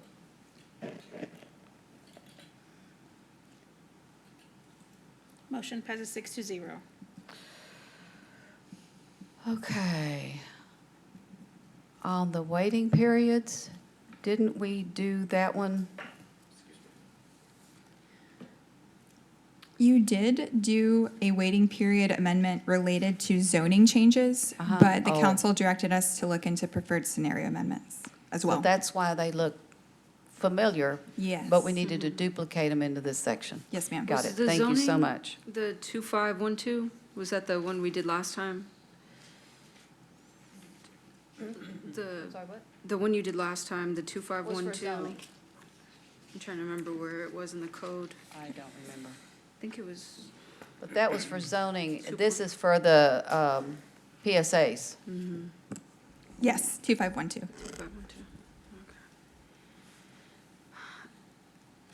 This one, because I've been working on language even for 2512, but I know we're on the specific one that was 2423, the comp plan one. I'm still trying to get at the fact that we're sort of conflating a motion to deny, and not because we want to, because the code does, a motion to deny. Okay, so basically what happened with the data center? Didn't get The the last sufficient time. votes, yeah, didn't get sufficient votes, so but it didn't trigger the year.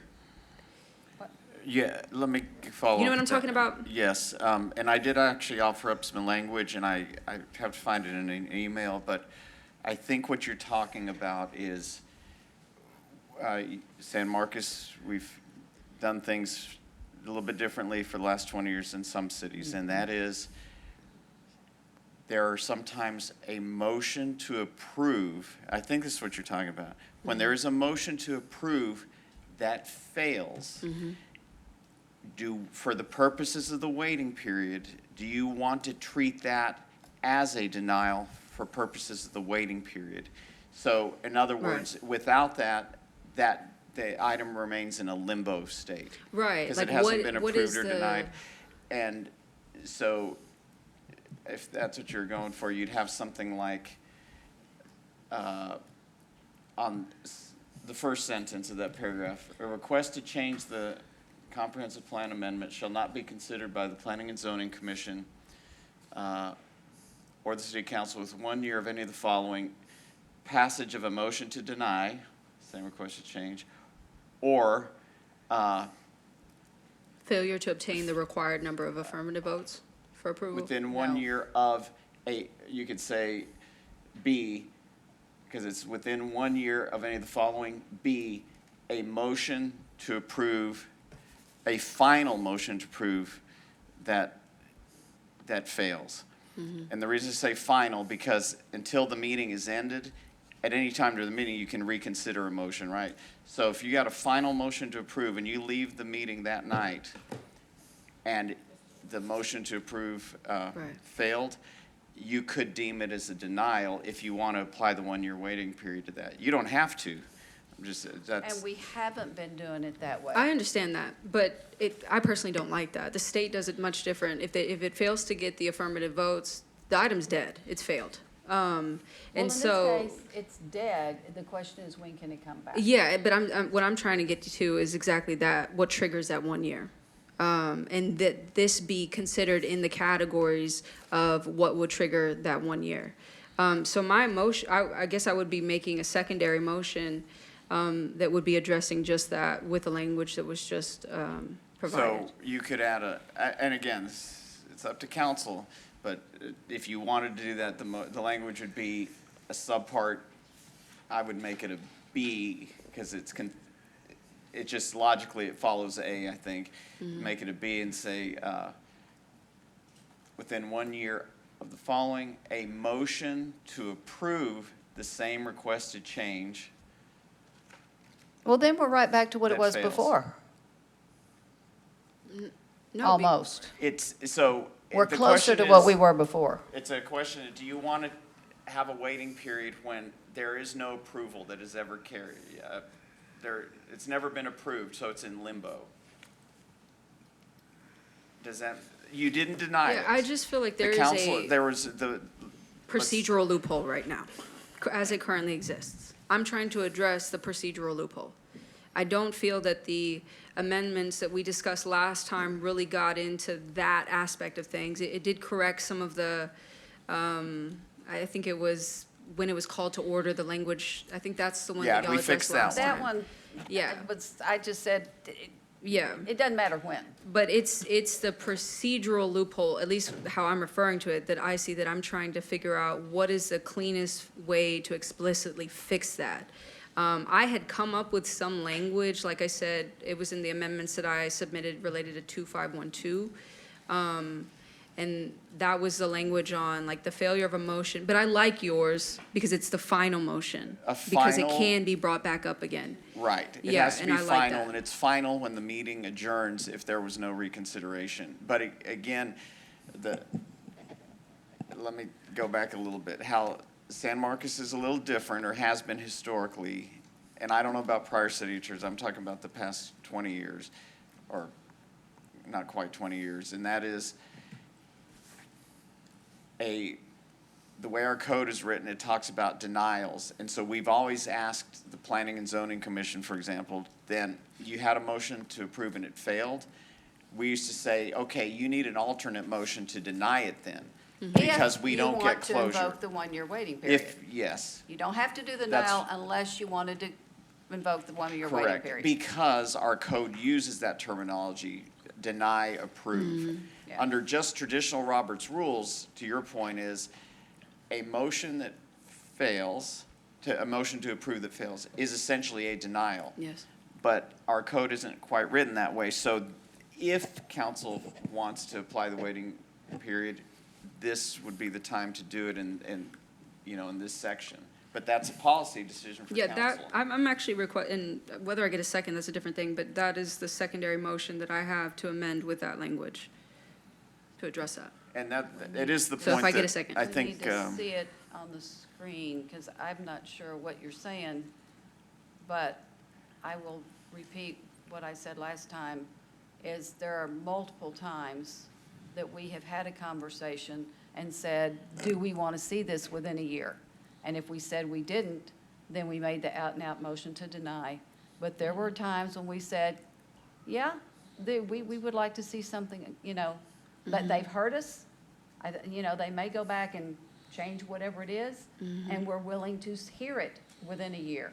I don't want Right. to, just because it failed, say it can't come back within a year. I want to give us the opportunity to make that Right. decision on a case-by-case basis. I hear that completely. I think there are tools currently under Robert's rules that allow us to do that and to ask for certain things should we want it. I don't see that by including this amendment, that's removing the ability to request some sort of changes or some sort of something. We do that all the time with a variety of things, where we table it for a moment, we ask for something, it comes back, then we make a decision. so just. Again, This is a little bit different because our code specifies a procedure, so the code kind of modifies Robert's rules on this particular point. So, again, if we just go under, the code as written, applying Robert's rules, if you remember with the data center, and it was an issue raised by, I think, Mr. Levinsky, among others, I said, the one-year waiting period does not apply to the comprehensive plan amendment. And people didn't like that opinion, but I'm still standing behind it because there was not an affirmative motion to deny the comp plan amendment, right? So I said that leaves it in limbo. It leaves it for the possibility to come back. Now, it's up to council if you want to change that practice, but otherwise, that's how it would be in the future. A comp plan amendment could come back until there's a formal denial under the current rules. right. So it's totally a policy decision, and Because, like, I hear you, but the scenario too that you're talking about, Mayor, could also be, let's say there's 2 out of 7 people that really want something. The rest of the 5 don't. There is nothing stopping those 2 out of 7 people from literally saying, being the first ones out of the gate, motion to approve. Somebody seconds, that's an item already there. So to your point, even though there was 5 people who don't want to see it, even that wouldn't be enough, because as it's currently written, something as sly as that would work. All you have to do is one of those five just needs to come on the heels of that and say motion to deny, pass that, and you're done. Yeah. That's what we've been doing for years. I get that, Mayor. It's But just usually again, there's a conversation between the failure of the first one and the second one. The second one may not happen if we wanted to come back, or it's a case of it required 6. And you'll recall that's what happened the first time go around on data center, is 5 people were for it, but it wasn't enough to pass it because we needed 6. right. And what I opined at that point was that because there was not a denial, they could come back and reapply. Right, because a denial Under- would under not the way- likely have passed. Yeah. So like that situation was exactly the hypothetical he brought up. Like only 2 people wanted it, but they can be sly, call it, in that, the first time we voted on the data center, only 2 people wanted it to deny. Because 5 people voted, it just didn't get the 6 that were needed. So your amendment would essentially allow 2 people to overwrite what 5 people wanted. Per the 'Cause- threshold we've established. That threshold needing 6, that's the threshold we agreed upon Right, at so- one point or another. Right, so then Right. it failed, but it was allowed to come back within the year because 5 people didn't want to deny it. So, So it's- like, I get where you're coming from, but I don't see it as a procedural loophole. I see it as 2 distinct outcomes. One is, we don't like this and we don't even want to talk about it for the next year. The other is, we don't like it in its current iteration, but we're willing to reconsider it if there are changes within the next year. I guess let me ask, is there another incident where something like this were to happen as it relates to the land development code? It didn't get the sufficient votes and it's considered a failure at that point? Does that exist anywhere in our process? Or is this sort of like only tailored to comp plan, what triggers that year? Does that make sense? Well, Like, under where the development else code, do we we- typically require a denial motion to carry. Well, let me back up.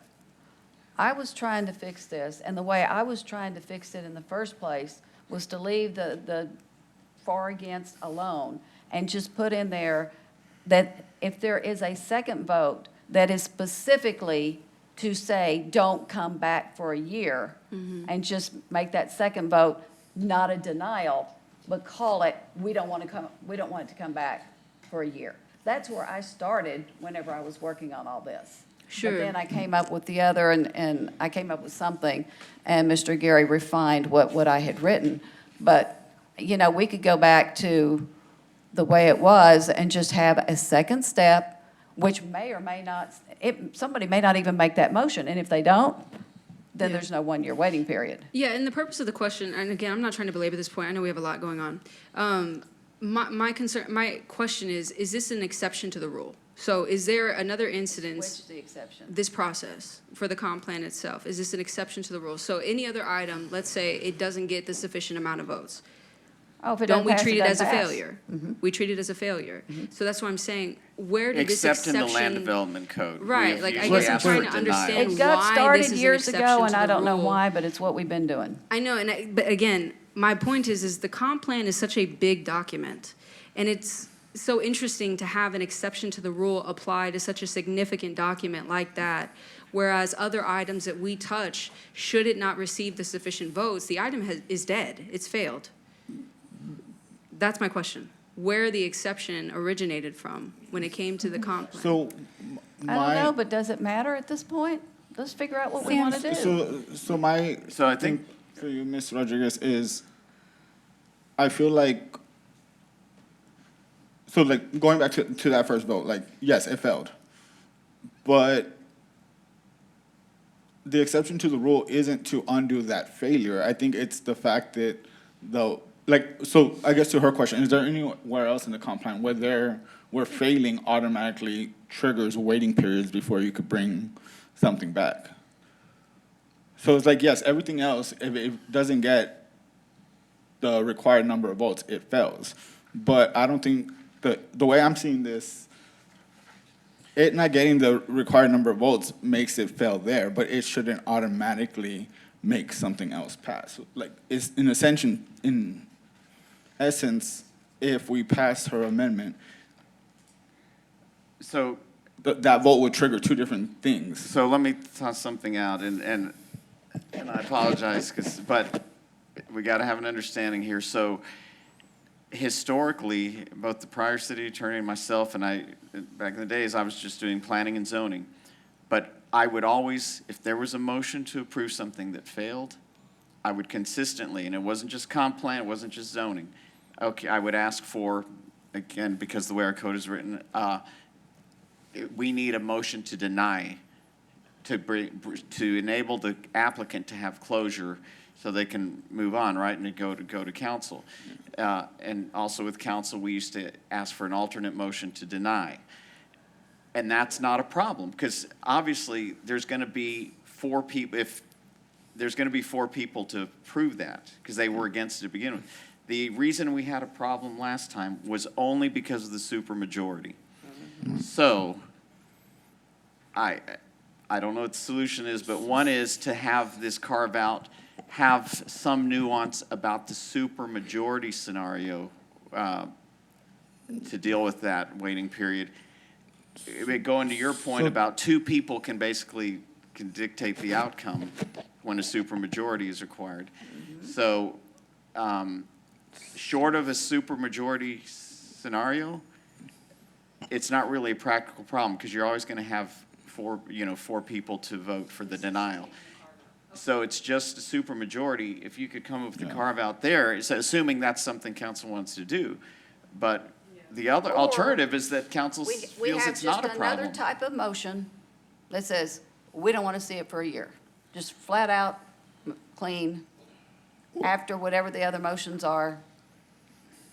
It's just a You could have a second- motion to postpone it for a year or something like that. Yeah, that's an option as well.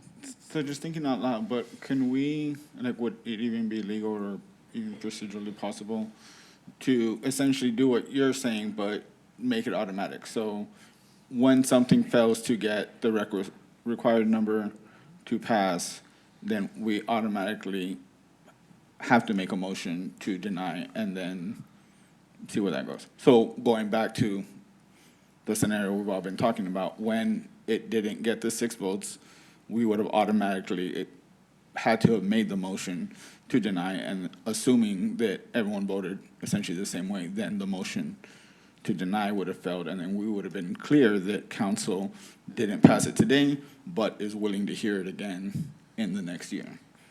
Then that would be an alternate motion. But is there any way to like? Not an alternate, but. Is there any way to like You'd make a mandate? different motion, basically. But is there, like legally, is there any way to mandate that second motion be made before we move on to the next item? So when You could mandate it, I mean, if that's what council wanted to do. I'm not saying that's good or bad, but the council could structure it almost any number of ways, as long as it's clear I to think an having applicant. another vote that we clearly say, we don't want to hear about this for at least a year, and see if that passes or fails. But I had a question about that, and I don't remember if I asked you, and that was, if the first one was supermajority, does this next one require a supermajority? I assume it would not. We don't want to hear about it for a year. Oh, no, it wouldn't. Because remember, the way the code is written, the only thing that requires supermajority is the approval. Anything short of And approval. that's state law, isn't it? Isn't that what requires a supermajority here if P and Z says no? Well, when it's a zoning case and it's, Right. if it's under one of, yes, That's not our rule, that's a state rule. Right, but Somebody earlier we've said it was adopted our that. rule. We've adopted the state rule. We don't have to, but we did. And most cities have that. The deal about It's the optional? 20%, for example, the protest, if there's 20%, we have to have a supermajority. But yes, it's. Let's not it's- introduce something else. Yeah. If P and Z fails a zoning case. Yes. And not all applicants choose to go forward to council, but some do. And so the fact that we require a supermajority, I thought that was because of state law. State law allows us to do that.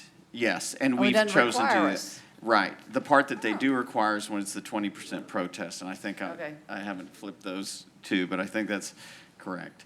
So supermajority, if it's a 20% property owners protesting, that's mandatory by state law. We've elected to impose the supermajority on ourselves because state law allows it. For when it's, pardon me? I don't know. I've Oh, always been council's told it was going way back, required and by most state law. cities, and that's most cities in Texas do So that, by the way. It's Would not today unusual. be the time to unelect that? Get that changed. Would today or this process be the time to unelect that? And only require a I supermajority think, when the state requires I would us say to? changing the supermajority requirement, boy. I'm not saying I want to, I'm just that saying would would- probably it- have to go back to would P and Z. that It's such happen, a yeah. significant change in practice. No. I'm willing to take that chance.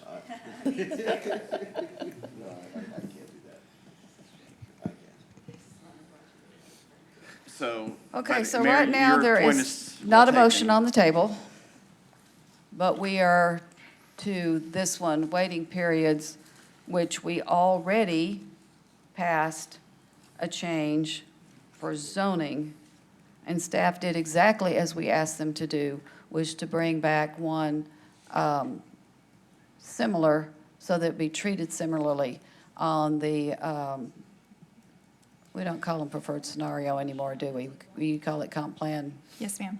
map amendment. I don't think we Well, I did. made the motion. I was waiting for a second, but we started discussion, and then, Oh, I'm not sure what that motion was. well, so- we were, I don't know I what think you were happened, trying to but I was explain it, and trying that's when we got to into work this out the intent. comp plan. Look, just real quick, short and sweet, I just think when it comes to the comp plan, a lot of time, a lot of work was dedicated to that. I'm trying to address what I perceive to be a loophole, given that I feel it's an exception to the rule compared to how we handle other business. And so I was trying to find, I liked the idea of a carve-out, given that it's not necessarily, isn't a frequent occurrence. If the supermajority carve-out is the threshold that would trigger, I don't know, and I can continue to work with staff on identifying that. But I'm not trying to make it easy to change a plan that has so much work go into it. And right now, I feel that it's easier than other business that we handle. I do feel like it's an exception to the rule. It's not easier. An item doesn't get a vote or sufficient votes, it fails here. Every other item we do fails. And that would too. No, Mayor, that's not. That's why we've had this whole discussion, that as It it's does fail. currently The question written. is, when can it come back? Yes, the trigger, okay, the trigger. Yeah. That's what I'm trying to get at. A year. So to your point, every other item, if it doesn't get a sufficient vote, it fails. But it also doesn't trigger other things. Sure, sure. Right. And in this case, the question is, do we want it to trigger? That's what I'm saying. Since comprehensive plan map amendments and zoning changes that fit together often come together, correct? We have zoning changes without map amendments, but usually if you have a map amendment, it's because somebody wants a zoning change. Is that Usually. yeah, often, usually. So whatever you're going to do for one, I thought the process should be the same for the I other. absolutely agree, Mayor. That's why I asked about the 2.5.1.2, which is the one we touched on the first time. The one I think we Which touched we on already last passed, time. uh-huh. My amendments that I had submitted on the message board addressed that section. It actually, I forgot to address this section. I did too. That's why yeah. we're here. Yeah, so I think we were opposite on those ends. But yeah, look, if nobody's interested in it, it is what it is. I'll take it. We move on. But that's what I was trying to do. That was the intent. Then I will make a motion to approve the 2, 4, 2, 3 waiting periods for the map amendments in its entirety.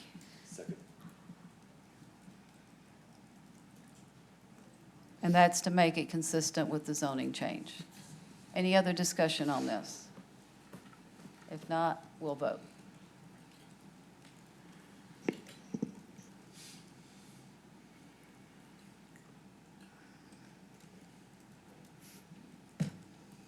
Still contemplating, Mr. Pacell?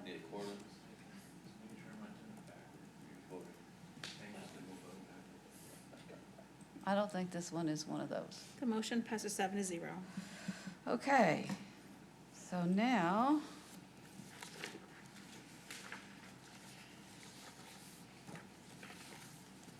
I And what else do we have in this section, Ms. Villalobos, Mr. Soto?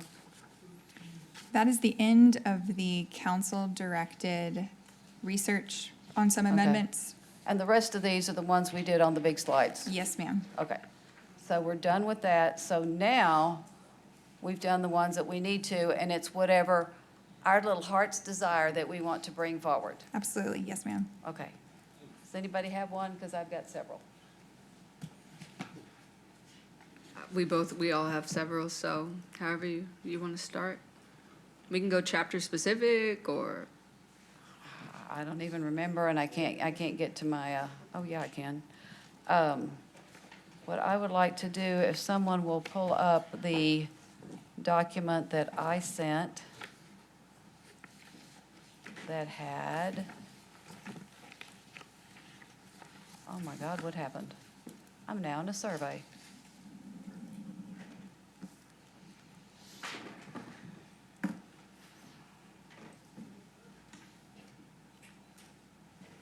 That was the matrix. There we go. This was an item in section 4438, Planning Area District. And staff they had made some changes into the way that this was explained. This is 4-40, if y'all want to just search for that in your document.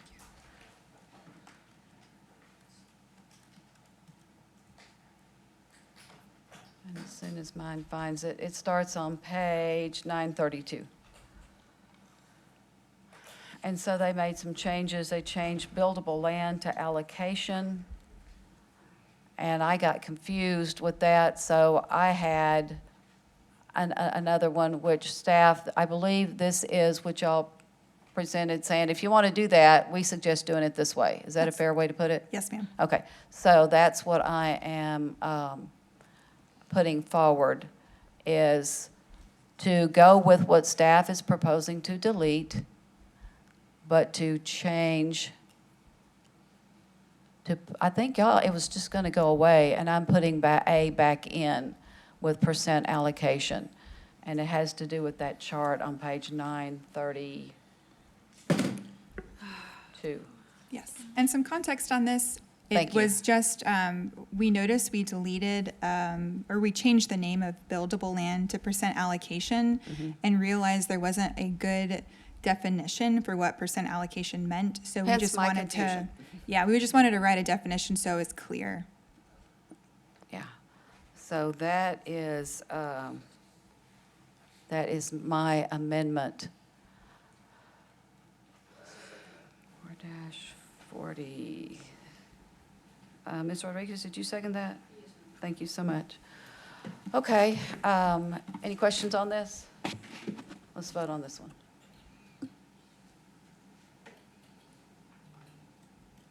Motion passes 6-0. And let's go to the next one,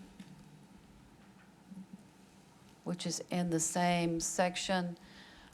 Staff had suggested, did I show too much deleted on here? This is in the text, Let me confirm. and it's on page, nope, y'all had that struck, 934. Yes. Bottom right corner of the page. My concern was that if somebody is reading our plan, maybe they're from out of town, don't know our plan, and they don't see anything about parkland requirements, I hope they would never think this, but they might think, oh, wait a minute, I don't have to do anything there. So my concern, if we can scroll down a little bit, is simply to put the word parkland requirements back in and just say, reference the section that you gave me.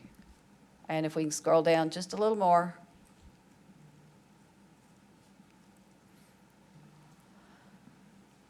If we could scroll down some more, please. I know there's a delay. And so that it looks like this here. That's my motion, is to keep parkland requirements, see Chapter 3, Article 10, Parks and Open Space, but to accept all of the deletions that staff had suggested. That's my motion. That whole section, everything you see in red on the screen right now. yes, ma'am, but Okay. The part to The be affordable deleted was already housing. recommended to be deleted by the staff. Okay. And I remember reading about the rationale on deleting the affordable housing and leaving it to the Workforce Housing Committee to address. As a newer member of that committee, I know this is a little tangent, but who is in charge of setting those meetings up? Our department is, and actually, we have we're going to wrangle the committee members because we actually have an agenda coming up. So that's, yes. Thank you, thank you. Good. Okay, so we've got I'm making the motion. I'm looking for a second. Mr. Mendoza, did you second that? Yes, ma'am. Okay, seconded by Mr. Mendoza. Let's vote.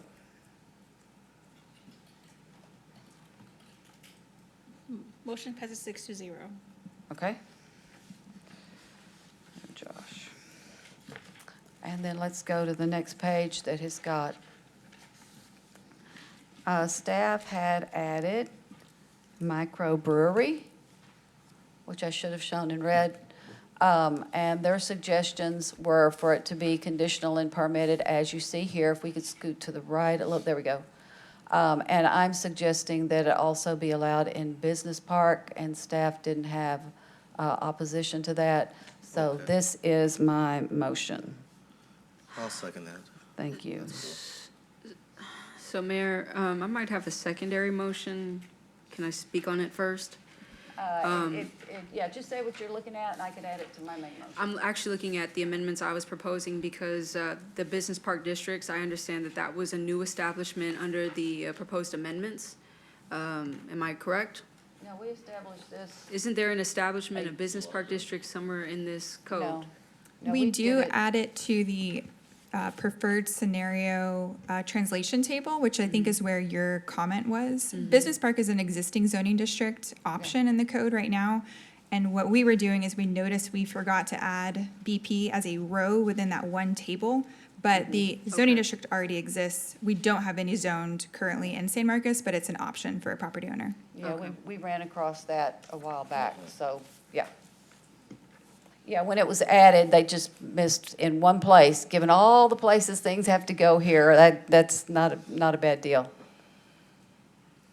So it already exists, and I'm just suggesting that a microbrewery could go in a business park. But, so we said that they do exist, but we don't necessarily have them currently?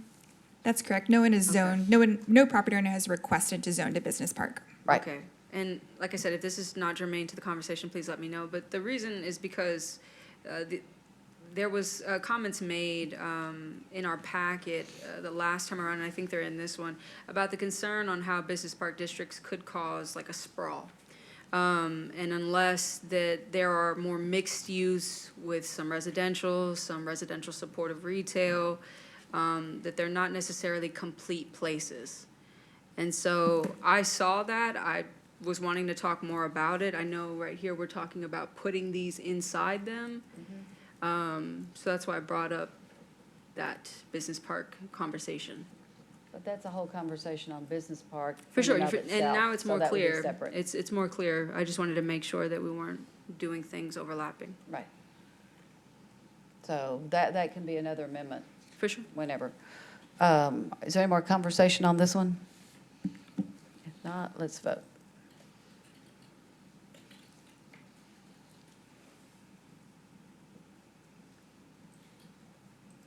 Motion passes 7-0. And I think that's all I had in that document. So now we're on to other amendments. I have mine, unless you. Go for it. If, But I think I'm going to need to make more pages in my little document. yes, ma'am, probably. Would staff mind pulling up the amendments I submitted on the message board, the most recent ones?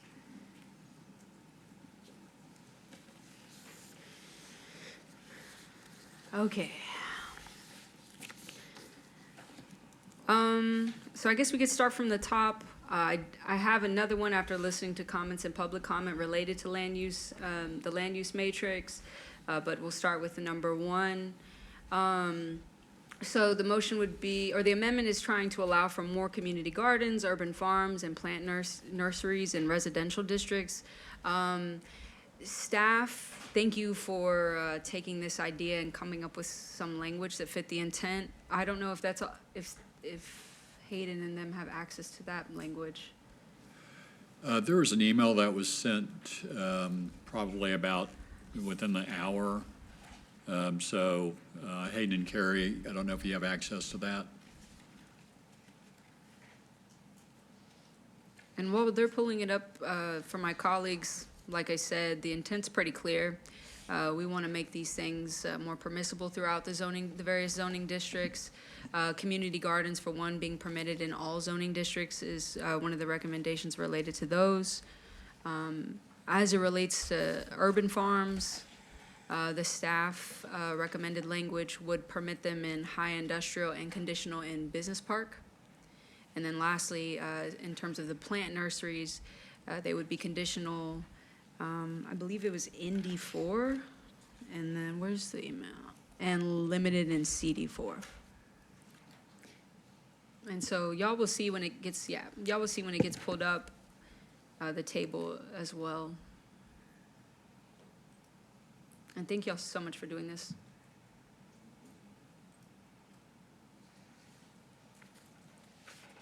So yeah, you'll see the community garden, urban farm, plant nursery. So it's, right now it's not necessarily permissive in the areas I'm proposing. So that's my amendment. And Hayden, if you could scroll up to the blue text, because staff did not amend the land use matrix photo in there. So our recommendations are just there, written as those 3 bullet points that Ms. Rodriguez just stated. Thank you. Did you second that? Oh, thank you. Hold on, let me see what this is.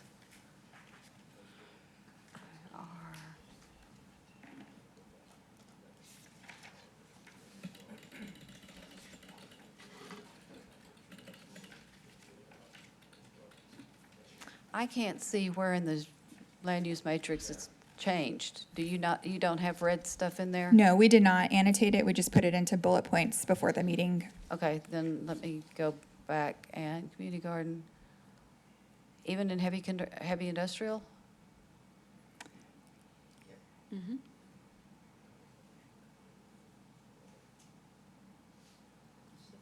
Do we allow any other businesses in ND4? I will check. Is that similar to CD4? A little less intense than CD4, but let me check to make sure. Like maybe a grocery store on the corner or something? So in ND4, we can have, most of our commercial is limited, just meaning that there might be some additional standards on it. Maybe smaller in size and? Smaller in size. You can have a bed and breakfast as a limited use. Yeah, pretty small amount of commercial uses. Usually if you're gonna do commercial, you're gonna bump up to the NCM, that's neighborhood commercial. Right. And that's what I was thinking about. Okay.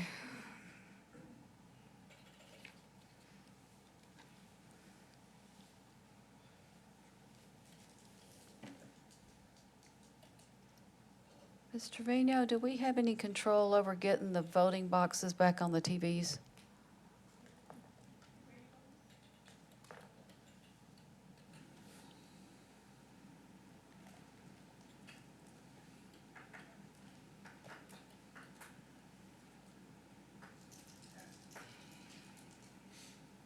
Actually, just for a comment, I'm going to vote for this, but I am absolutely against community gardens being in single-family neighborhoods. We've seen the effects they've had before with individuals not being responsible. So I'm going to vote for this, but that's the one that stands out to me. You got to vote over on this one, Matthew. No, pesticides we wrote about 15 years ago. Individuals that were just reckless, not maintaining it. Okay. Motion passes 7-0. All right. The next one related to land use matrix, I didn't have it as an amendment. I heard it in in the citizen comments. would be to add on the types of land uses on the left side of that table, including power plants underneath there. And then making them only permissible in heavy industrial with the council-approved CUP legend thing. I think the mayor made that amendment last time to create that. Was it the C with the asterisk? Yes. Yes, that. C means P and Z, it stops there. C asterisk means it goes P and Z and then council. Yes, so, yeah, that they would only be allowed heavy industrial and have that C with the asterisk signifying the You talking about major council. utilities? Yes, a There's- power plant. there's- Yeah, but Because to the point that was made earlier, under industrial, power plant is not listed explicitly under types of land uses. yeah, I was going through that list also, and I was needing to get about 3 different documents laid out in front of me, and I didn't get it done, and I was going to do it before this next reading, so. Amanda, where does this one come from for you? It was mentioned in citizen comment, so I heard it makes sense. I needed to think through it a little more. I've already looked at it once, and I'm not sure I fully understand that. The heavy industrial and a power plant seem like they go hand in hand. I mean, I guess we don't have any power plants here, so we're preparing for potential power plants. Yeah, That and may I end think up that was being sort of the developed by a data sentiment. center to support the data center. Yeah, There and I we think go. that was sort of the sentiment as being more proactive rather than reactive. Sure, yeah. And so this sort of gets at that proactive approach. All right. Councilmember Rodriguez, can I just Please. get some clarification? So in our major utilities use category, we have a line item that says electric or gas generation plant. Is that your intent for power plant? Okay, perfect. Yes.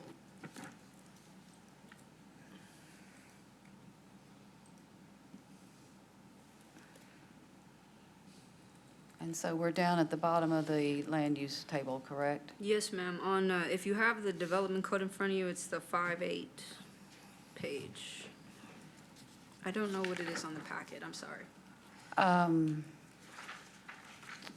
yeah. For people on the, Hang on a second, and, let's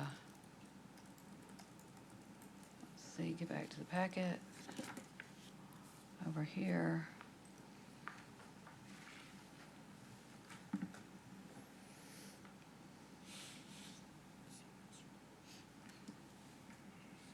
It starts on page 996. okay.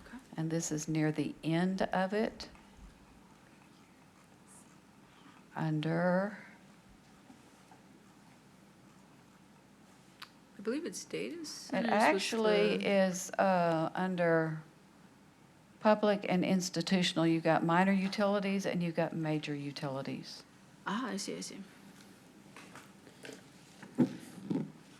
Hayden, it's page 530.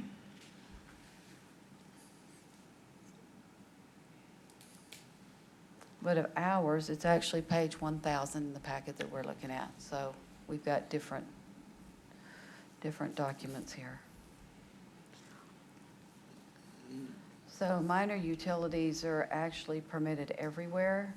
Major utilities currently are available and as conditional, but P and Z conditional in business park, heavy industrial, light industrial, and heavy industrial. What was the change you wanted to make, Ms. Rodriguez?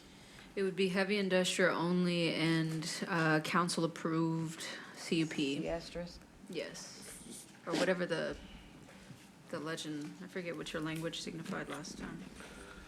Mr. Rodriguez, I'm confused. Are you wanting to change that for all major utilities? Or are you saying to pull power plants out, create another category, and put power plants only in?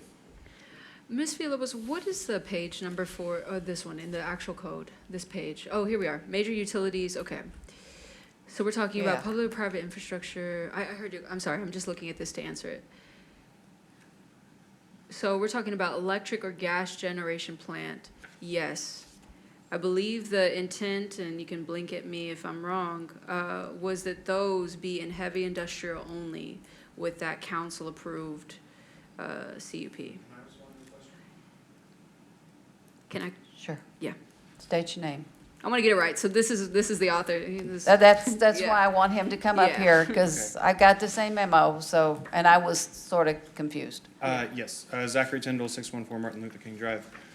My suggestion was yes, pull power generation plants from major utilities and create a separate category, and that separate category would be restricted to heavy industrial with a council-approved CUP. Define separate category. You mean a Like separate you have- row or a So new in district? this section that we're looking at now, there is the category for minor utilities, there's a category for major utilities. Right. I'm suggesting a third category. Okay. For power generation. I would also include large-scale backup generators in that category as well. So you're talking about a new row, Yeah, so it'd which be a would be a new, so it use. would New be use. like, you would insert an extra like section C here, but then it would also be a new row in the land use matrix. That would be heavy industrial C asterisk. What's your reasoning behind that? My reasoning is that I don't think it would be appropriate to make all major utilities restricted to heavy industrial with a council-approved Okay. CUP, but I do think in the case of power plants, there's a increase in the rise of nuclear power plant, or an increased push for nuclear power plants. I think nuclear power plants, gas-fired power plants, and coal-fired power plants, I think that they fit most with heavy industrial. They create nuisance, odor, et cetera. Those things are explicitly forbidden in light industrial and business park, if I remember correctly. So I think they're only appropriate for heavy industrial. Mr. dig it. Pentalian? Can you provide any enlightenment, since you're over utilities, or suggestions on this? Well, I did have the same concern about lumping, if we were going to create a limitation on power plants, that we would lump that in with the rest of the major utilities, given that it also includes water and sanitary sewer treatment plants, which are, of course, our facilities. So I wouldn't want to put any unnecessary burdens on us being able to locate those type of facilities for the benefit of our community, because we placed limitations on, a power plant. So if the council's will is to create a separate use, then that would not be an issue. But I would point to, or ask our planning staff if there are any other considerations that I'm not thinking of, but certainly creating a new use for those type of power plants fixes the issue with lumping them in with the other major utilities and Okay. placing. That would have been So my this is concern. the preferred solution to that? Yes. Okay. And just, can I, Except- if I'm understanding the request, would you eliminate B1 from that?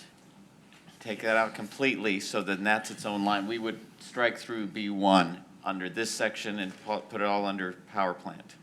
Yes. Is that, I just want to make sure I'm understanding, we're all understanding. Okay.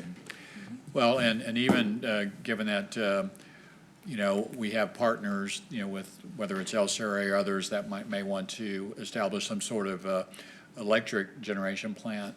Again, whether it's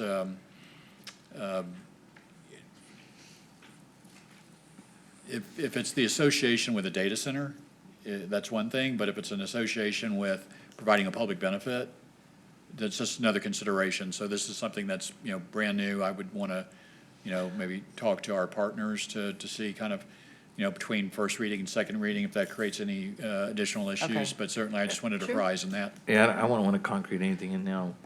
That was just all brought to be.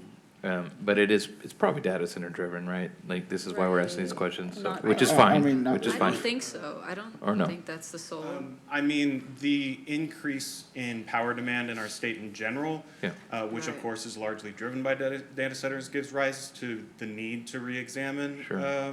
the way we zone power plants. But I'm not exclusively talking about power plants built directly to serve data centers on the same Right. site. I'm talking about power plants in general, even if they're just to serve the general grid.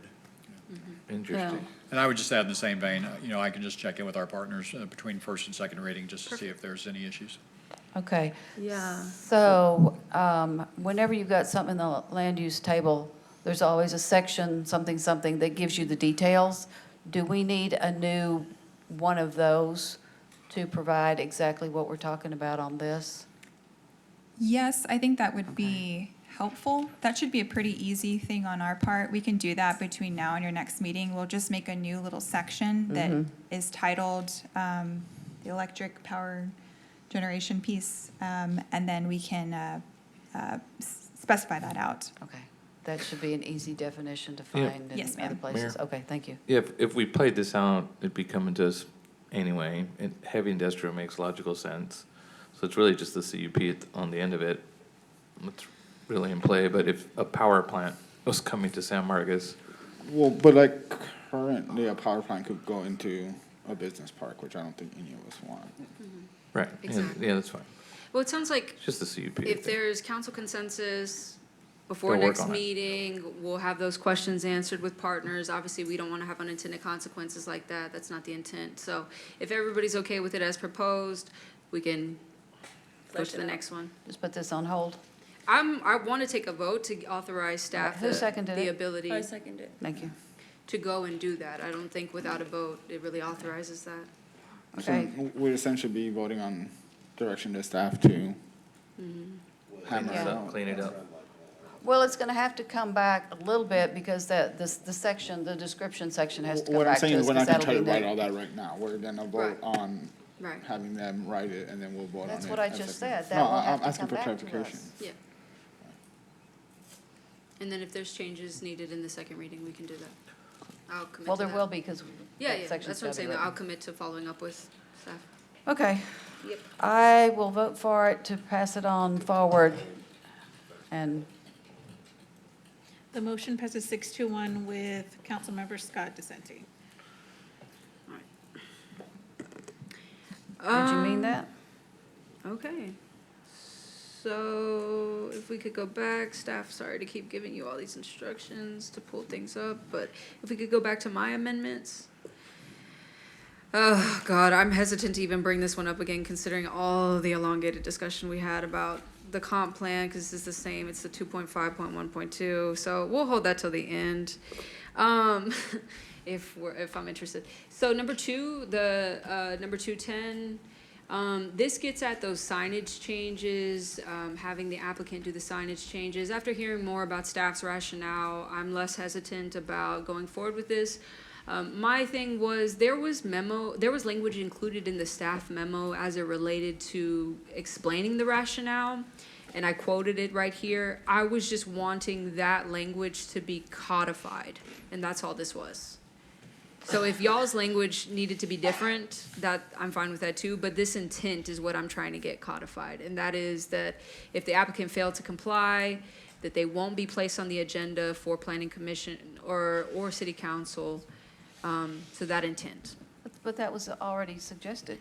It's not in the language as proposed, it's in the Well, memo, Okay. so, at least I Okay, didn't find it. Well, I will I'm tell welcome to you being that corrected. I have an amendment that apparently I forgot to bring with me. I think I've got it on a USB back in my office, was to accept all of the changes, except I do not want to I don't want to rely on the applicant to have to make sure that that sign is up. I can want table our this. staff to do it, and but I'm okay with all the rest of it. I think I told y'all that already. So I just don't have that document right in front of me. I could go get it during the break, but, I can table this to wait for that, or even if it's next time. Let's I'm talk fine with about it that. all together? Yeah, I'm fine with that. um, Okay, another one in chapter 2, we'll skip that one. It's specifically 2.8.3.7 subsection E. This, y'all, just to be so explicit on the intent, this is addressing the Tantra incident. Currently, the code, I think we were all here. Was is Mr. this the one Gonzalez? you're talking about? Yes, the one Okay. highlighted. Was Mr. Gonzalez, I'm not sure. No, I think it was your first meeting, so it was the one Okay. meeting that Okay. I wasn't here for. So essentially, what I'm saying is, as it's currently written, this section gives P and Z, who do great work but are unelected, a lot of power over what happens to businesses, to property owners. And we saw that this could lead to potentially effectively ending somebody's business based on the decisions that they make up. And so what I'm asking is that that authority that P&Z currently has be removed, and instead authorize authority to council for approval or denial of the request for variance. And this is related to the conditional use permits. Sam's summoning. Wait, you used I the word just wanna make- variance and Are you you lost talking about me. the distance variance or something? No, this was related to, let me pull up the code. And I might have cited the wrong section. What other variances so- does P and Z approve? I know we have the distance variance. It was no, Distance variance is the only, that was our understanding that when we one? received it, was that you wanted the distance variances to come to city council instead of to P and Z. That's C. okay, so the one I'm explicitly worried She about said was E. is it C? C is the variance one, E is the hearing.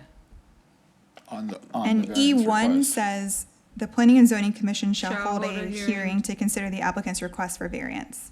Yes. And our understanding was you wanted that to state city council instead of Planning and Zoning Yes. Commission? Yes. But this is all the distance ones, Yes. or only distance ones. Our understanding was it was just for your Because we distance don't, variances. because we don't have really another type of variance for CUPs. It's So all is this about one not distance. addressing, because this one I also got as a suggestion through our packet, that this is the section that applied to what happened with Tantra that one time. If this isn't the section that did, I'd be interested to know, because that's the intent. The intent is not for us to No. take every variance possible. The intent was specifically to address what happened with Tantra and the power that was authorized to P&Z to make that decision. I don't want it there. And like I said, it's nothing against P&Z, I just think that's too much power to give to an unelected Are you body, talking about the noise? the noise. That one, But I- that was related to the stipulations that were required through that CUP. But I don't remember the part of the code that if it wasn't this one, what they cited. right, So it wasn't a variance though for Tantra that. was just a normal conditional use permit for alcohol, a renewal. And the P and Z added a condition to Tantra, and just through the normal conditional use permit process. And then Tantra Okay. appealed, which is in the code, they have a right to appeal.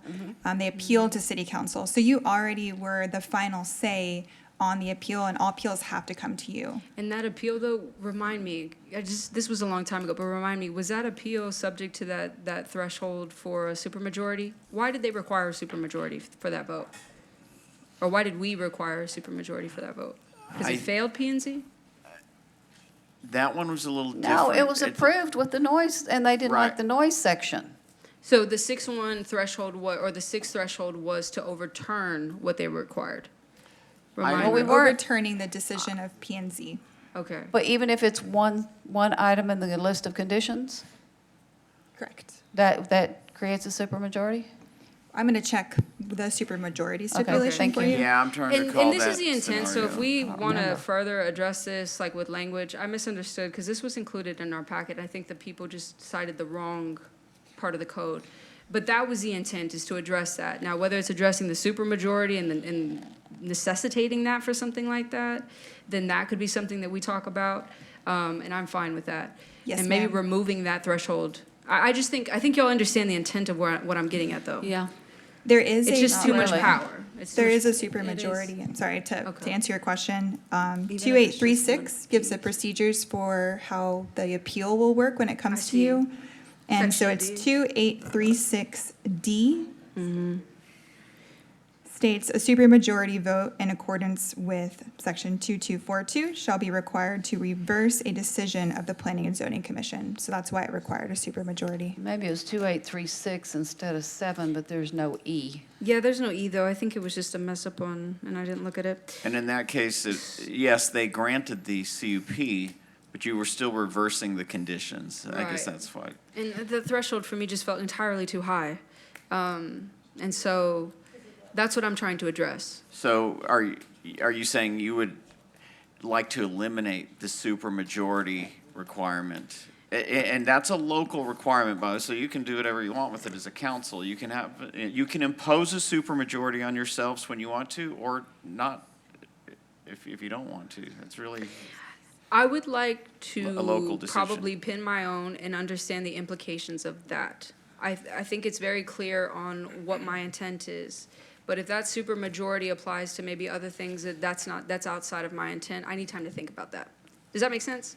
Because I'm specifically about this one issue, and I understand that's But- not how policy works. It can be applied to many.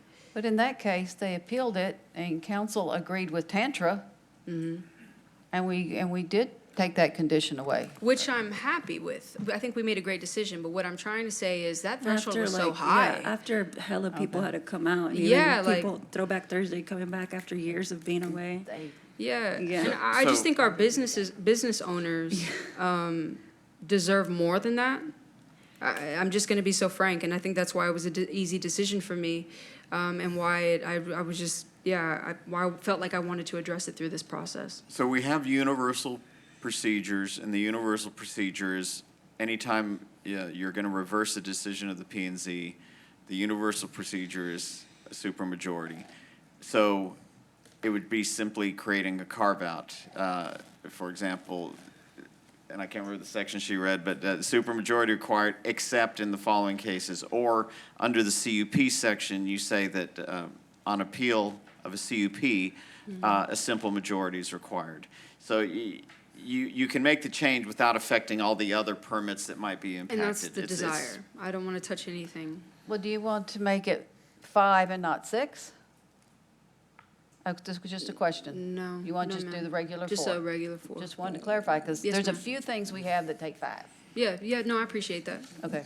And if it's necessary for me to sit down with staff to like craft this, if that's not clear to y'all, but that's the intent. Did you have a? Well, can we bring up section 2242 on the screen?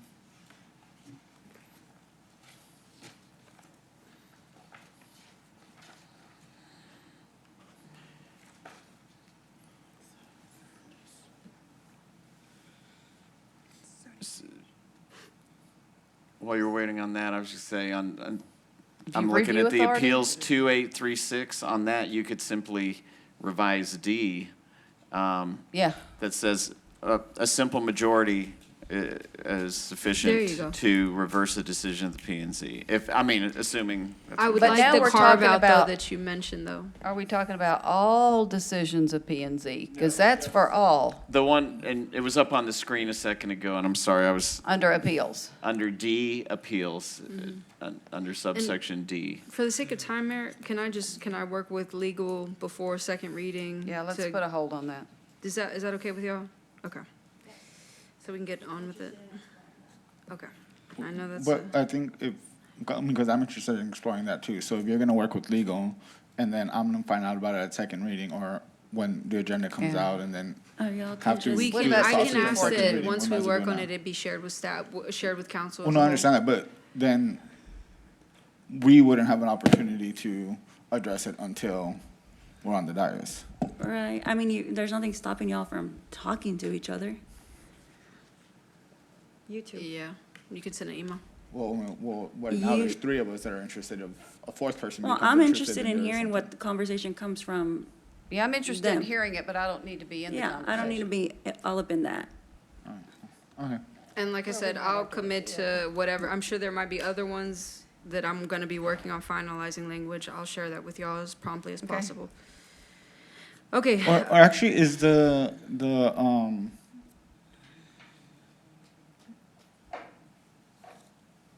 online, The message board? is the message board for the LDC amendment still? So Yeah. in theory, they could go in there and we not have to wait till.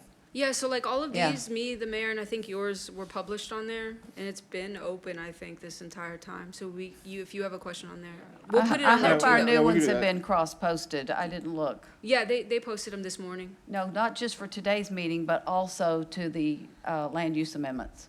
Because see. that's closed and we can't post to it. Staff would have to put it out. We'll find out. Okay, Hopefully but so. I'll make I'll sure look that real it's quick. it's sent to y'all and put there too. Can I get one other clarification? So this appeals section is generic appeals, I think on any CUP, not just alcohol. And so one of the things you'll want to clarify when we work on them is you're only talking about alcohol CUPs or all CUPs? Because we have CUPs for other things like, I may be thinking 5 codes back, but certain types of, in the old days, certain types of building materials. But whatever we For authorize CUPs for, you just want to clarify whether it's alcohol or all CUPs. I think it's a good question. For now, just to be clear, my intent is alcohol CUPs. It's not to say in our discussion there might be other things that I explore, but that's really the intent right now. The newer ones are posted in Okay. both places, today, under this item, and also in land use Okay, amendments. perfect. Thank you, Mayor. As we wanted. So that's exactly what was done. Okay. Thank you. All right. This next question, y'all, is just a question regarding the parkland. It was mentioned in the citizen comment that I guess the code isn't clear what the fees are to be used for. Is that may or shall language related to the fee in lieu for parkland dedication? Let me check. We're going to go to chapter 3. Hayden, if you want to follow along, we are going to be on page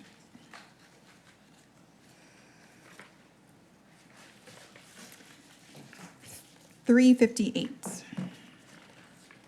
Of the code or the Yes, ma'am. packet? Of the code. Got it, thank you. Sorry, I don't have the full one. Okay, may shall be said, shall consider the following. 310.15. Actually, scratch that. Or is that the tree planting? Yeah. Wrong fee in lieu. So page 368. So the code currently as written states that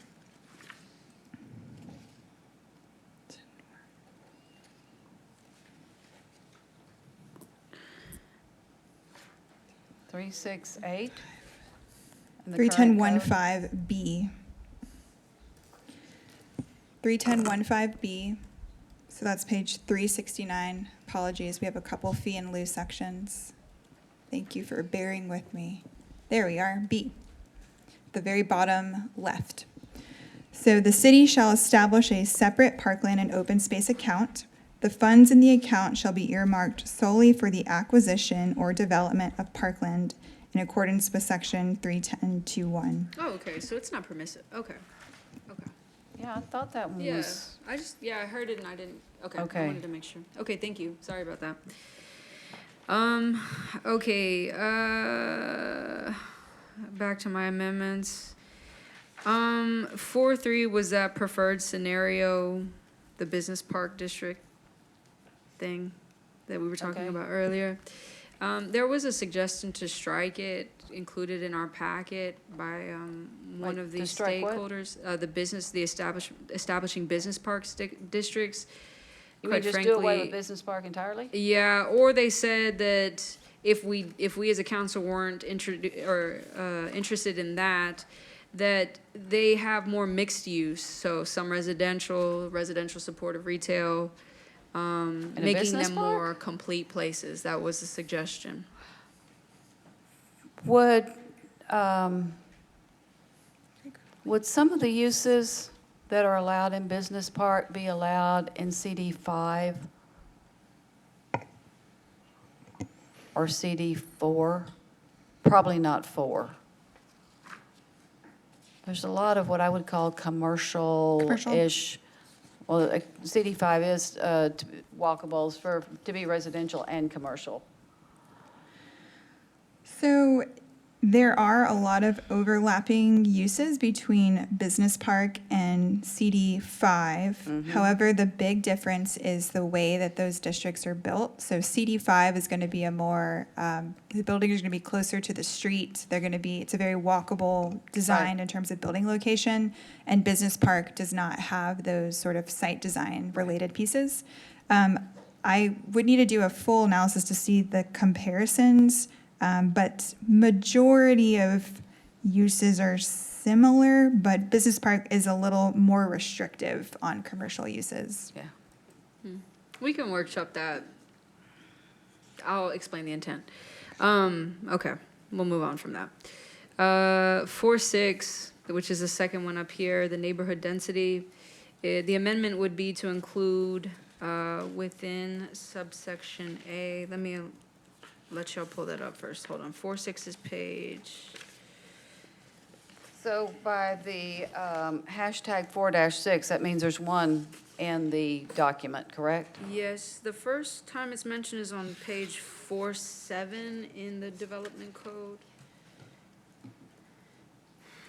Hold on.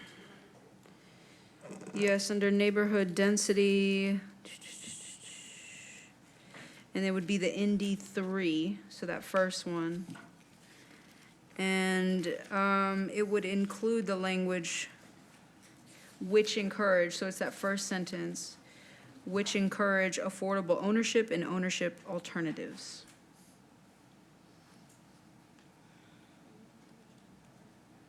Within that table, that first, table 4.3. Did you say table 4.3, neighborhood density districts? It's on page, yes, ma'am, on 4.7 of the development code. And it's 849 in our packet. Thank you. Mm-hmm. And what was the reasoning, I'm sorry, what was the request? The language was to include, so following, when it says, the ND3 district is intended to accommodate single-family houses which encourage affordable ownership and ownership alternatives. Well, this had, but suggested to be deleted, opportunities for home ownership. I don't know why that's requested to be deleted. Yeah, basically, we just don't want all of these things to be available only for rent. Which encourage. No, that's what I mean. It's Yeah. taken out. I don't think we would want to take that out. Yes, ma'am, it's sort of like getting at restoring the, Look in the first sentence. It also says that they are striking out that additional building types are allowed, and then it goes into accommodate, so I think maybe they're just trying to prevent. Yeah, our intent between 4.6 shown on this page and then another part of the code, which was 4.30, was we noticed the definitions just didn't match. So a lot of the wordsmithing is I just to make remember. them match. Okay. However, we have no concerns with Councilmember, your addition of adding which encourage affordable ownership and ownership alternatives. If that's the recommendation, we can just copy paste into both sections. Yeah. okay. Yeah, that was the extent of mine. But then, So who's going to bring that back? You're going to work that up and give it to Ms. Rodriguez to bring back? Ms. Rodriguez, she provided the edit, The so, language. as part of her recommendation. So I think you could take a motion and we would just incorporate that into the code between now and the second reading. I don't want to vote on it until I see it in writing.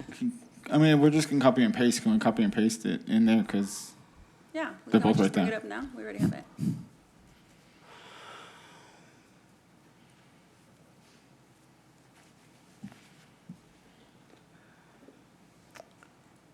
I wish my USB drive worked.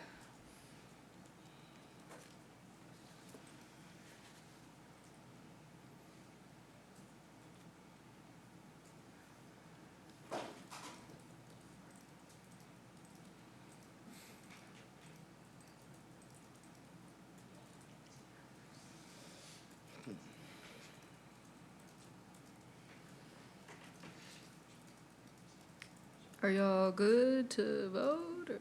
I'm not.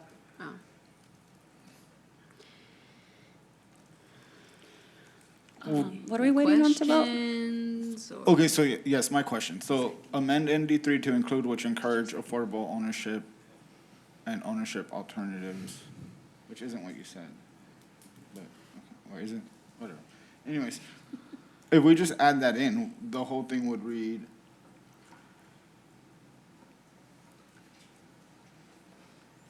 Which, or I guess. where Yeah, we I'm at? not against that. I just, whenever we start talking about, we're going to make a change here, and we're going to make a change here, I want to see all that in one piece.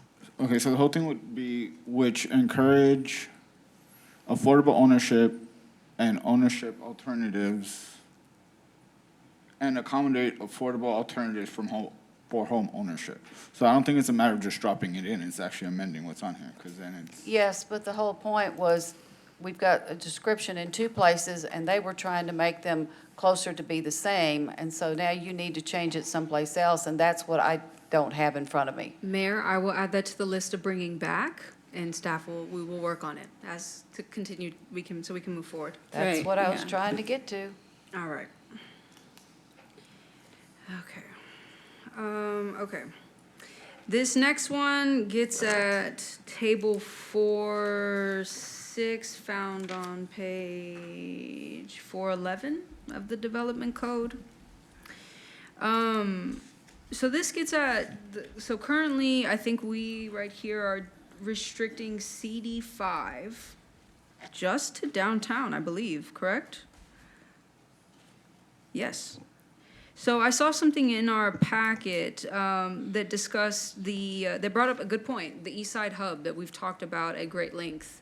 And something like that existing, would that be able to exist as the code currently is written? So we, I believe you mean CD5D? Is Yes, that 5D, correct? yes, Okay. yes. Correct. CD5D is a zoning district that's only an option within the downtown area. The D actually stands for downtown. And so we talked internally about this. We are working on the East Village area plan, and the intent is that that's going to give us some direction on, you know, different standards that could be out there, maybe things like height, the way buildings look. And it is likely going to influence a new zoning district that could be an option within that area. My hesitation from the staff perspective of sort of using CD5D as a copy paste there is that CD5D has the design manual, which is That's right. trying to make everything look very historic. It's very tailored to downtown. And so I hear the intent, and we are moving that direction with the area plan, but we're talking to the community at a larger scale to understand, well, what is appropriate? An implementation of that area plan would be creating a new zoning district that looks a little bit different, that fits the needs of the East Village area plan. So Okay. that would be my suggestion to make it, I think, a little more fleshed out. Yeah, because I think the language that was included in our packet was like, if it wasn't to be struck, that adding, within other regional hubs per the comprehensive plan. I don't know if that's sufficient language or y'all want to work. I just want to make sure that we're allowing those things to happen. That was my biggest concern. Because I think that whole concept that we want to put on the east side is really cool. And I know a lot of people like it. So, okay. Well, if y'all are working on that, I don't want to step on y'all's toes preemptively. Thank you. Okay. The next one, the neighborhood commercial, the CD25 lot widths. So I had let's see, I had some questions about this. It was, again, in our packet as a suggestion. Cuevas Produce was an example on how the code as written, these things like that aren't allowed in CD25. There was also concern about the lot widths needing to be dropped down and making townhomes and cottage courts allowable in these zoning districts. Were y'all able to see that suggestion? Do y'all have any thoughts on it? Yes, I would say we talked internally about this. I would say we're neutral on this. From one perspective, our comprehensive plan is really talking about adding more uses within specific areas. So yes, I think this recommendation would align with the comprehensive plan and probably take it a couple notches up. At the same time, the way the zoning districts are now, they have numbers, right, to indicate sort of gradation between intensity of uses and the way structures looked. And so, 2.5 was an in-between of 2 and 3. And so right now in CD3, you can do townhome building types and cottage court building types in CD3, and then commercial is allowed in CD4. And so if we go this route, we might be making a sort of a big jump between the gradation of zoning districts. And again, that's why we're neutral. I think that's a policy decision on how you want to implement the comprehensive plan. It would just maybe make a broader jump. So CD2 has very limited types of residential uses. We'd be bumping up to CD 2.5, and you could do a lot more. So I would say that's really just a policy decision for you all, but I think that's our perspective of being neutral, is it is supported by the comprehensive plan. Okay. But is this where I was talking about the lot width should be dropped down? Mhm. Because I don't know how far, because it wasn't specific, but at what lot width do you have to do alley load? Is it 40, 42? 45. 45? Mm-hmm. And that adds expense, because then you've got to do the alley in the back, so Yes, ma'am. it's a trade-off.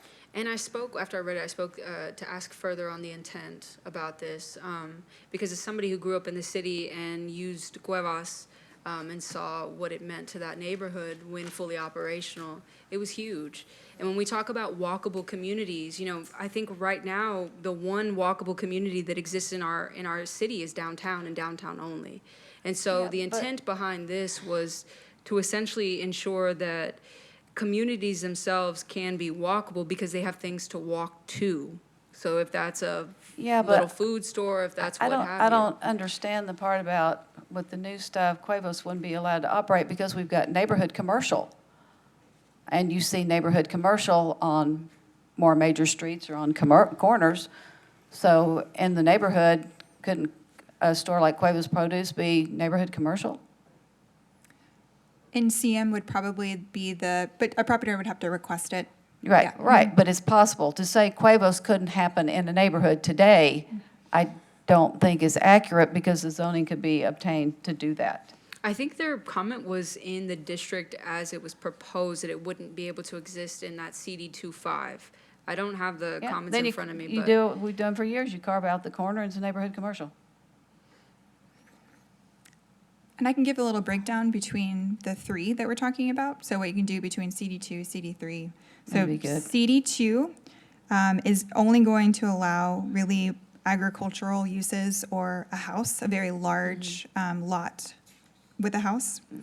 CD 2.5, you can build a house, a duplex, which was one of our suggested amendments in the code, a civic use or an accessory dwelling unit. CD 3, you can build a house, a cottage court, a duplex, a zero lot line house, which is just like an attached house, a civic building, a townhouse, or an ADU. So I think the big differentiation there is CD 2.5, just house, duplex, civic. Right. And then CD 3, it bumps you up to your intent, council member, which is the townhouses and the cottage court. So there is a zoning district where you could select that. But again, that's really a policy decision of whether or not you want to allow CD 2.5 to have those building type options. The townhomes and cottage courts. It's just encouraging different types of uses. Not everybody wants. That's all it is. It's on the corner commercial, and however much you need there. Did anybody second that? Is this item, okay. Did you make a motion, and which one? Was it this one, 4-35? Yes, now the motion could be, I go and talk with staff amongst all the other ones I'm gonna have to talk with y'all about, but I just wanna say too, I don't know everything about this daggum code. This code has lived in my mind for the last 2 months. So if I'm wrong on some of these, I will admit I'm wrong, and I'm okay with talking with y'all. But I think the intent is, I want more walkable communities. I want more options for people to be able to live in, not just these. That's all it is. It's not anything other than that. People want walkable neighborhoods. They've told us that frequently. So, Is NC an old legacy term? NC? Mm-hmm. It is. an Now we old one, have isn't it? NCM, which is the neighborhood commercial. It used to be That's right. called NMS, Neighborhood it. Main Street. Yeah. I thought we still had one. Okay, what else? We didn't take a vote. I got a second. Oh, wait, no, I don't have that you had a second. Do you Nice. want to vote Ms. on Garza. 435? Mm-hmm.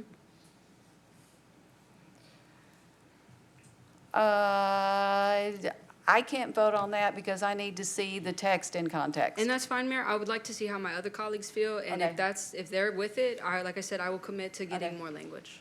Yeah. So we're gonna vote on this one. I'm saying yes with the idea that, to flesh it out.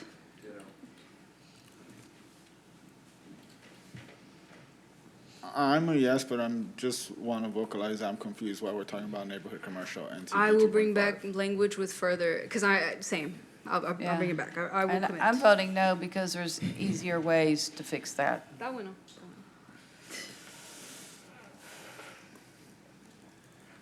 It's because the mayor also wrote the first draft of the land development code. Just kidding. I said it's because you wrote the first draft of the land Oh, heck development code. no. It's a joke because you started the art commission. That was a good thing. I know, it was a great thing. And the land development code isn't? Because I could second that. Did it Ooh. pass? Are we on the Motion next one? passes 5-2. Okay. All right. It's Chapter getting- it's that 5. time. This was another suggestion. It's 3 different sections of the code, which, Mayor, I know that's probably going to scare you, but Nothing scares me. so essentially, you'll see in the language, this was also included in y'all's packet, the code limits, so let me pull up the section real quick. Hold on. Chapter 5, for the people watching, Chapter 5, 5.1.4.6. If anybody has this giant document in front of them. Okay.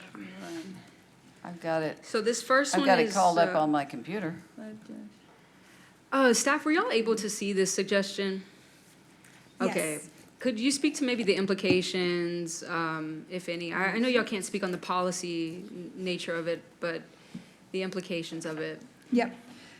Yes, ma'am. So staff has no concerns increasing the number of bedrooms allowed.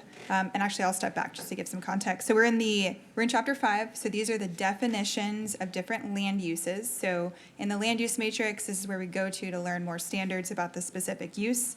And so 5146, 5147, and 5148 are all small multifamily, courtyard housing, and multifamily. So that's going to give us the definitions for those 3 types of uses. And within there, we have some language that talks about how many bedrooms each of those uses can have. And so, Councilmember, you're wanting to, across all the sections, limit each unit, across all sections right now, the code limits each unit to no more than 3 bedrooms. And so we don't have any concerns with this amendment.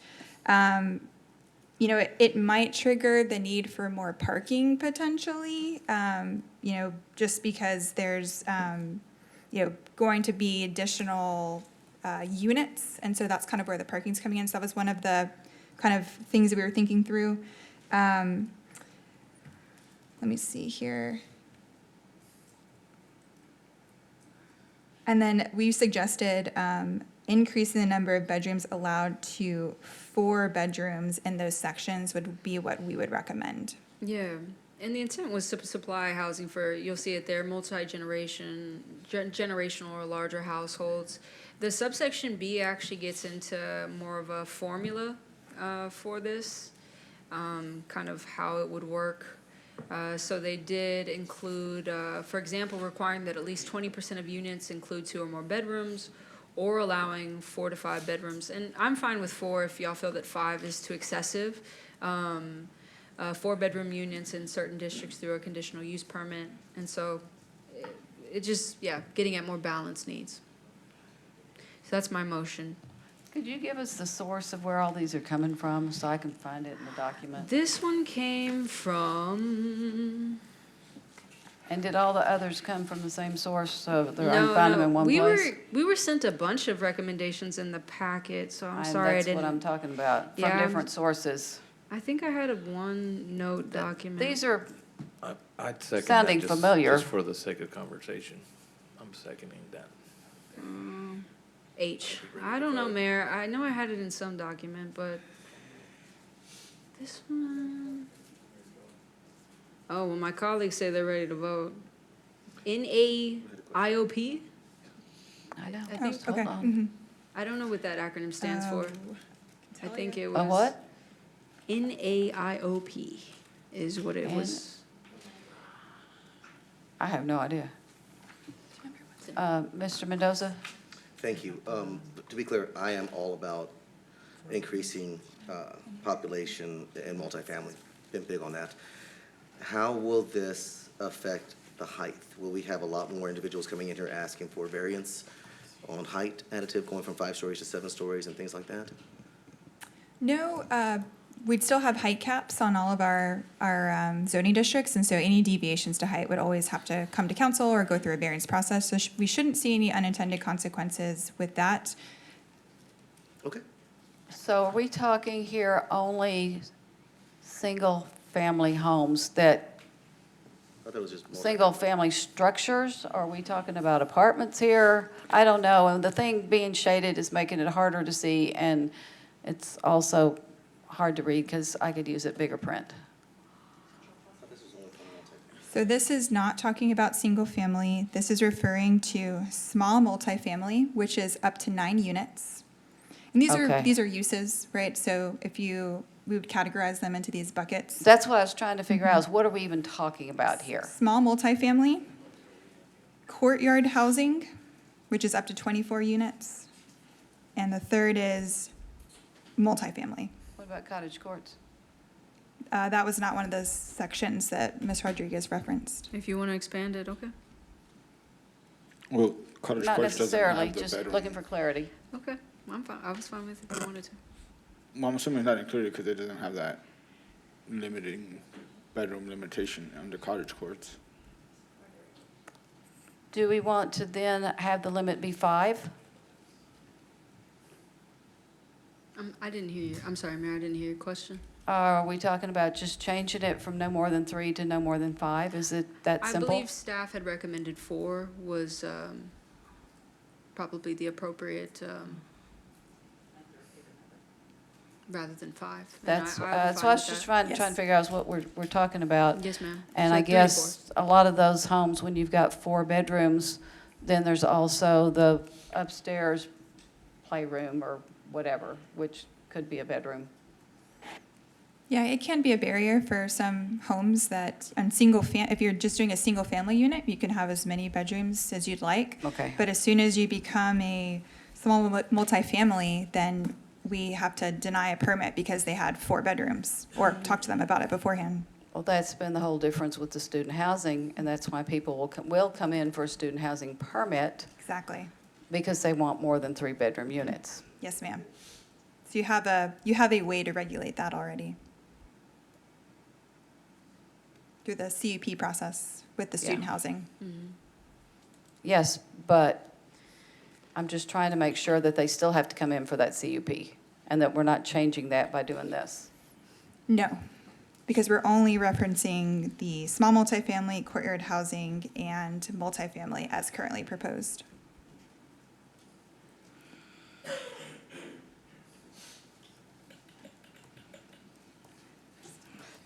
So you're saying you want it to be 4?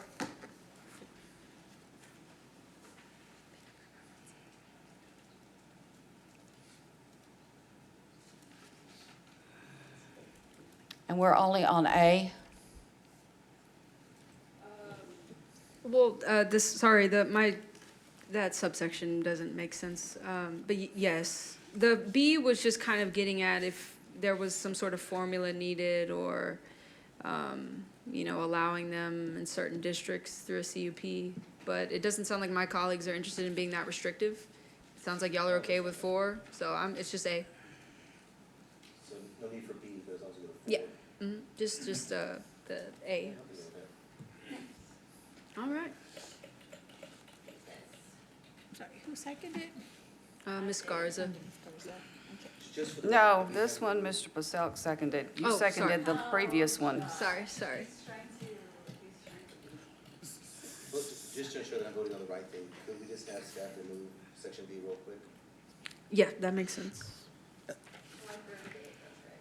And then I have a question before I vote. So I know one of the amendments was to redefine small multifamily, which would require it to be a single structure resembling a single family home or something like that.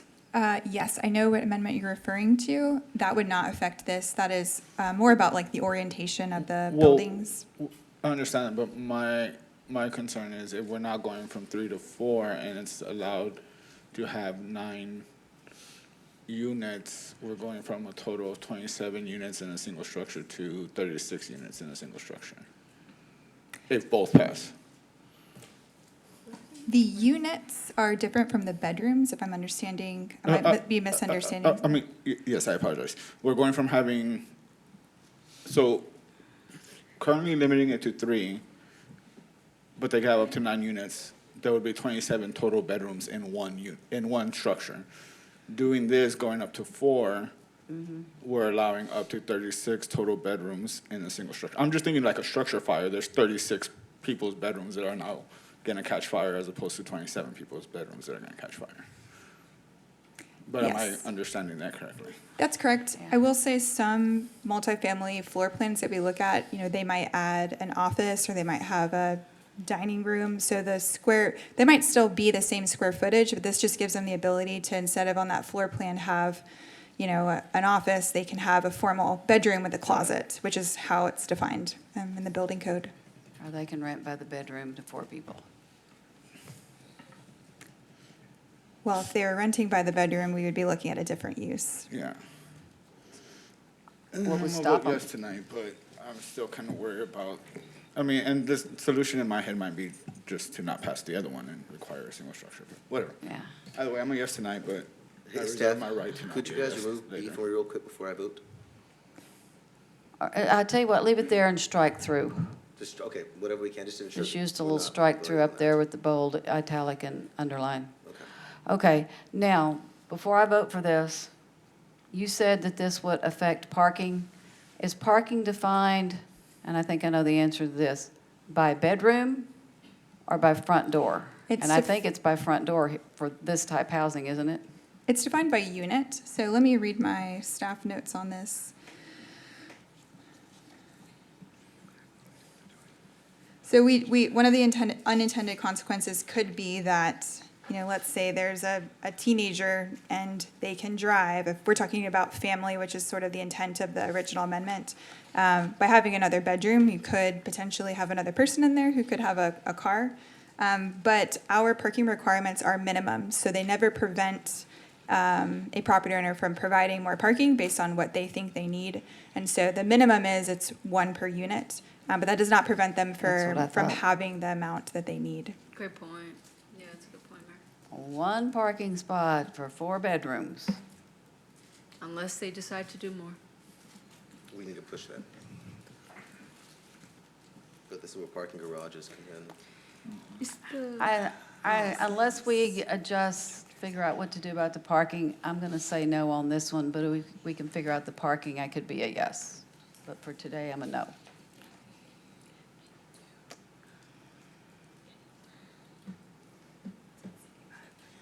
Still waiting for staff to mark that out for me, please. And Mayor, I want to correct myself really quickly. Apologize.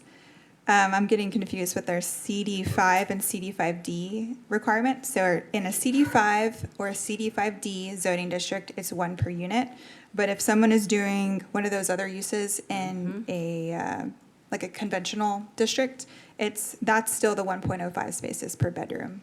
So the staff comment is related to things maybe zoned CD5. That's where that 1 per unit would apply, but in other places, it's still 1.05 per bedroom. How often in CD5 do we see courtyard housing or small multifamily? We have not seen it. It's primarily multifamily. We have seen it in CD4 zoning. Small multifamily has been built there. More likely. Yeah, I'm going to have to be a no for now.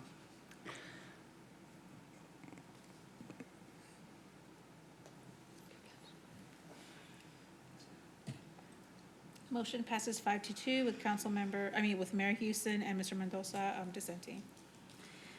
All right. The next one, 5151B, that is on page 520 of the Development Code. It's getting at commercial. What this amendment would be doing is addressing Section B, which is the use standards. You'll see currently in that part of the code, as it relates to office use, subsection 1 is very explicit that it must be located on the first floor or in a one-story building at the intersection of two public streets. Very rigid. And so this amendment would essentially say that, yeah, it would change that. I actually don't even think it has language on it, actually. When you say 520, do you mean 5:20? Yes, Mayor. Because there's no 520 pages in here. Yes. And I don't know that this PDF program is smart enough to do a 5:20. Real PDF is, but this one isn't. So Yeah. knowing the actual page number would be Because helpful. y'all got that free version up there, right? That's why I don't Wouldn't use that mind, yeah. computer. I use my Adobe Acrobat Pro. What's the section With number? the edit button. Or the actual page number? Of the development code? Uh-huh. 5:20. That you can't search for in this PDF thing. I Oh, you don't have real page numbers, do you? No, I have the book. Okay. Wait, if I was I'm told not I've been looking in the searching for code, I'm looking in the original book, which is only 462 pages What, okay, long. what are you looking, what is Uh, 5-? 551B, I'll look that up. Period. 1 period. 5. 5:12, and look, there it is. So this one I didn't Professional necessarily office have. category? Yes. Okay. This one I didn't necessarily have language, but I do agree that it is very rigid, one size fits all. I'm not trying to discourage upper floor commercial uses. I think about that annex building that we're wanting to do something with. You know, I want us to sit here and encourage different things. And so I just think it's so unnecessarily rigid. Because I don't have language, I don't know if I'm necessarily comfortable striking it, but I would like for us to talk about this. I'm not trying to limit use, and I feel like, yeah, these three subsections under use standards are very, very rigid. If I could get Andrea's feedback on that, just Yeah. right into it. Okay. Yes, This, I'm sorry, this is a section called professional office use category, correct? Mm-hmm. I'll Yes, make sure I'm ma'am. in the right place. Okay, thank you. Yes, ma'am. And specifically the use standard subsection B. 5. So staff does not have any concerns striking number 1 and number 2. Number 1 being requiring that the commercial be located on the office be located on the first floor. And then number 2 being that it can't exceed 4,000 square feet. Staff had actually identified that as a barrier, and in edit 4.6 and 4.11, we actually noticed the same language was in a description of the zoning districts, and we proposed to remove that. And so this is actually an oversight because you caught that it was in another location. So if we had been coming forward, we would also have modified this. And I think similar to that point, we're finding that it makes it very difficult to have any office because there's only very specific places that you can have it. We do recommend keeping number 3, Okay. which you didn't propose removing. Yeah, okay. Then that is my amendment. And then I did I'd have a. second that. I'm Thank sorry. you. Oh, sorry. I did have a question, Please. which we can also potentially discuss after, between now and second reading. So so there are a lot of limited uses within Neighborhood District 4 and CD4. And you've picked the professional office use category to modify specifically. But there's However, others, there right? are others where Yeah. this comes up. So we had a question. Was it your intent to just be looking at office, or if you wanted to expand that to some of the other places? Because we could do that analysis between now and the next I meeting. really want to expand it. I'm good with We that. talk about, welcoming new business and those things, and so I just find these to be overly rigid and restrictive. So yeah, expansion is deeply desired. Like at the intersection of two public streets, I mean, it's just so, yeah. So, did I get a What if second it's from Mr. mid-block? Gonzalez? What the heck? Right, I said, what if it's mid-block? Right. What the heck? Right. You got the second? Okay. Yeah. Mr. Gonzalez. Wait, no, Mr. Baselk seconded this. Oh, sorry, once again, Joe. I mean, I did it Sorry. first, but I was just trying to be your bestie. I give you the next one. I don't really care. Okay, so do you want to vote on this one and then let them go through and do the analysis that kind of extends this concept throughout? I don't understand the hours of operation, 6 a.m. to 11 p.m., but we can talk about that later for Yeah. next time. That's the one they want to keep. So Well, I work at like 3 in the morning. she does. So, and You don't have people so we'll say yes for now, but Yes, I do. would this stop, say for example, like a 24-hour co-working space from being able to be opened? Oh, I Gee. daydream of a 24-hour co-working Same. space. I daydream of it. I think right now the language is vague, so we can workshop that now that I hear the intent. I think it's broad. And so if that's not the intent, we can make that specific, something like open to the public, or, you know, we can put our brains together and think of Okay. some language. Perf. Yeah, it's a good catch. Thank you. The motion passes 7-0. Such a copycatter, Lorenzo. It's this triple win on, like, we saw co-working, and I was like, we should bring that back. Okay, so the next one, I need to sit and work. Zachary, thank you for emailing me about this one. I have not been able to check the email just yet. I think this was getting at, hold on, y'all, so sorry. Let me pull it up real quick. The 5.1.6.3. Yeah, this is that major versus minor utilities. Can I maybe hear your intent on it? Can I call him to ask his intent Sure. on this? Okay. Because it worked well last time. Yeah, and Mr. Pantaleon got the chance to make some really good points, so. I think this is covered by what I discussed earlier. Okay. The only thing I would like clarity on is whether everyone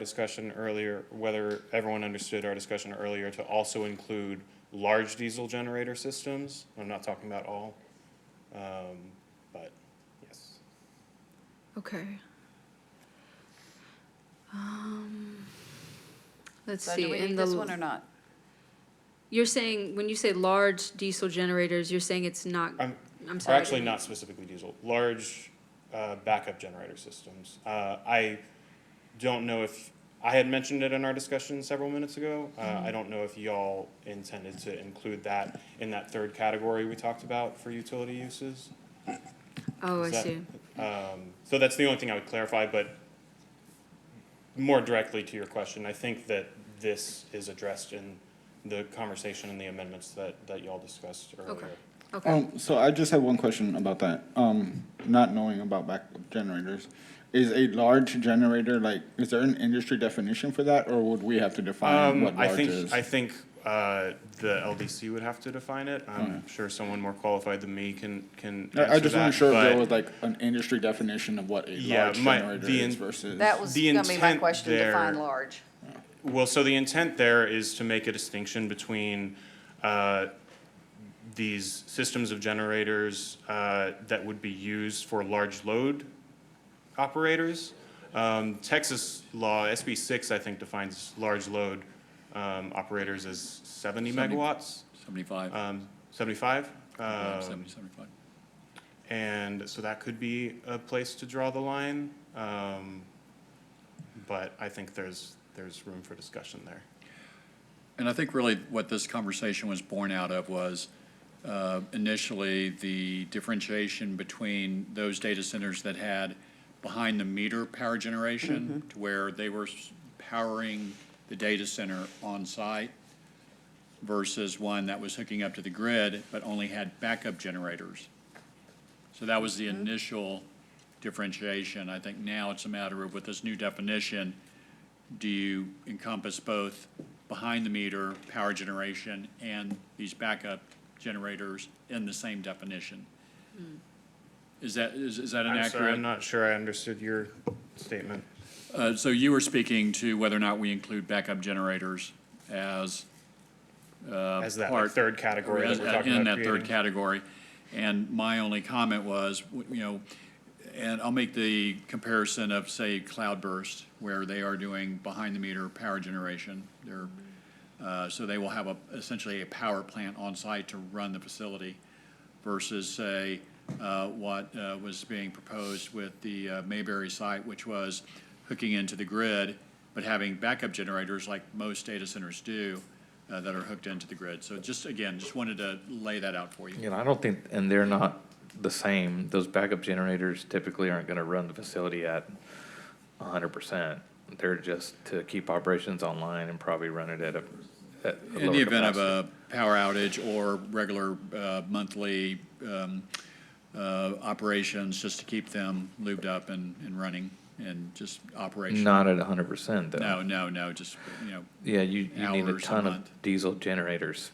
Right. So, I don't think they're the same. Power generation on site's a completely different ballpark. Whether they're using gas, Then we need Or to other. define them separately? I think so. I think so too. They're not one and the same. One's intended for emergency backup use and one is powering the industrial plant site. So that's something that, staff, do y'all know enough of where we're going to come back with either a recommendation or perhaps an alternate, choose one, A or B? Yes, and Okay. in our research, we were also finding like hospitals have diesel generator systems for Right. emergency power, Right. and I think some are required by law to have them. So I Right. think we just need to do some digging on that Yeah. and find a good definition. Is there a council consensus for that? Yes. Okay, okay. Cool. Then, Yep. So now we're at 5159, and I haven't understood the request here. I've read that one. so this right here, and maybe it's tinfoil hat, but it really felt like in response to private park. And, for me, I just felt, given that those are ongoing discussions, I would not want to address this issue via the code and instead have a discussion with the business owner about Has- the land use. Has private park been declared a special event facility? I don't think it currently meets that definition because of the language requiring and. So indoor and outdoor. There is no indoor component to private park, it's completely outdoor. This was created for one particular facility that was building in our community, and there were some concerns. And one of them was to make sure that it stayed special event. And, you had the bartenders with the licenses, et cetera, out there.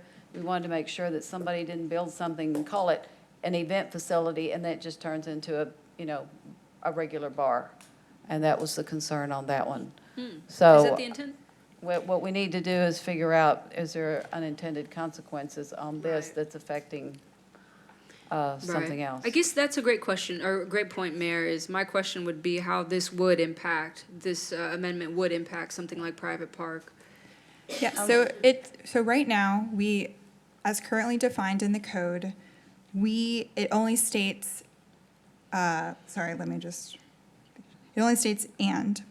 So right now, if a user were to come and let's say just have an indoor facility, let's say it was just a building and somebody wanted to go and have a special event facility with 0 outdoor space, we would have to take that request and categorize it into a land use category.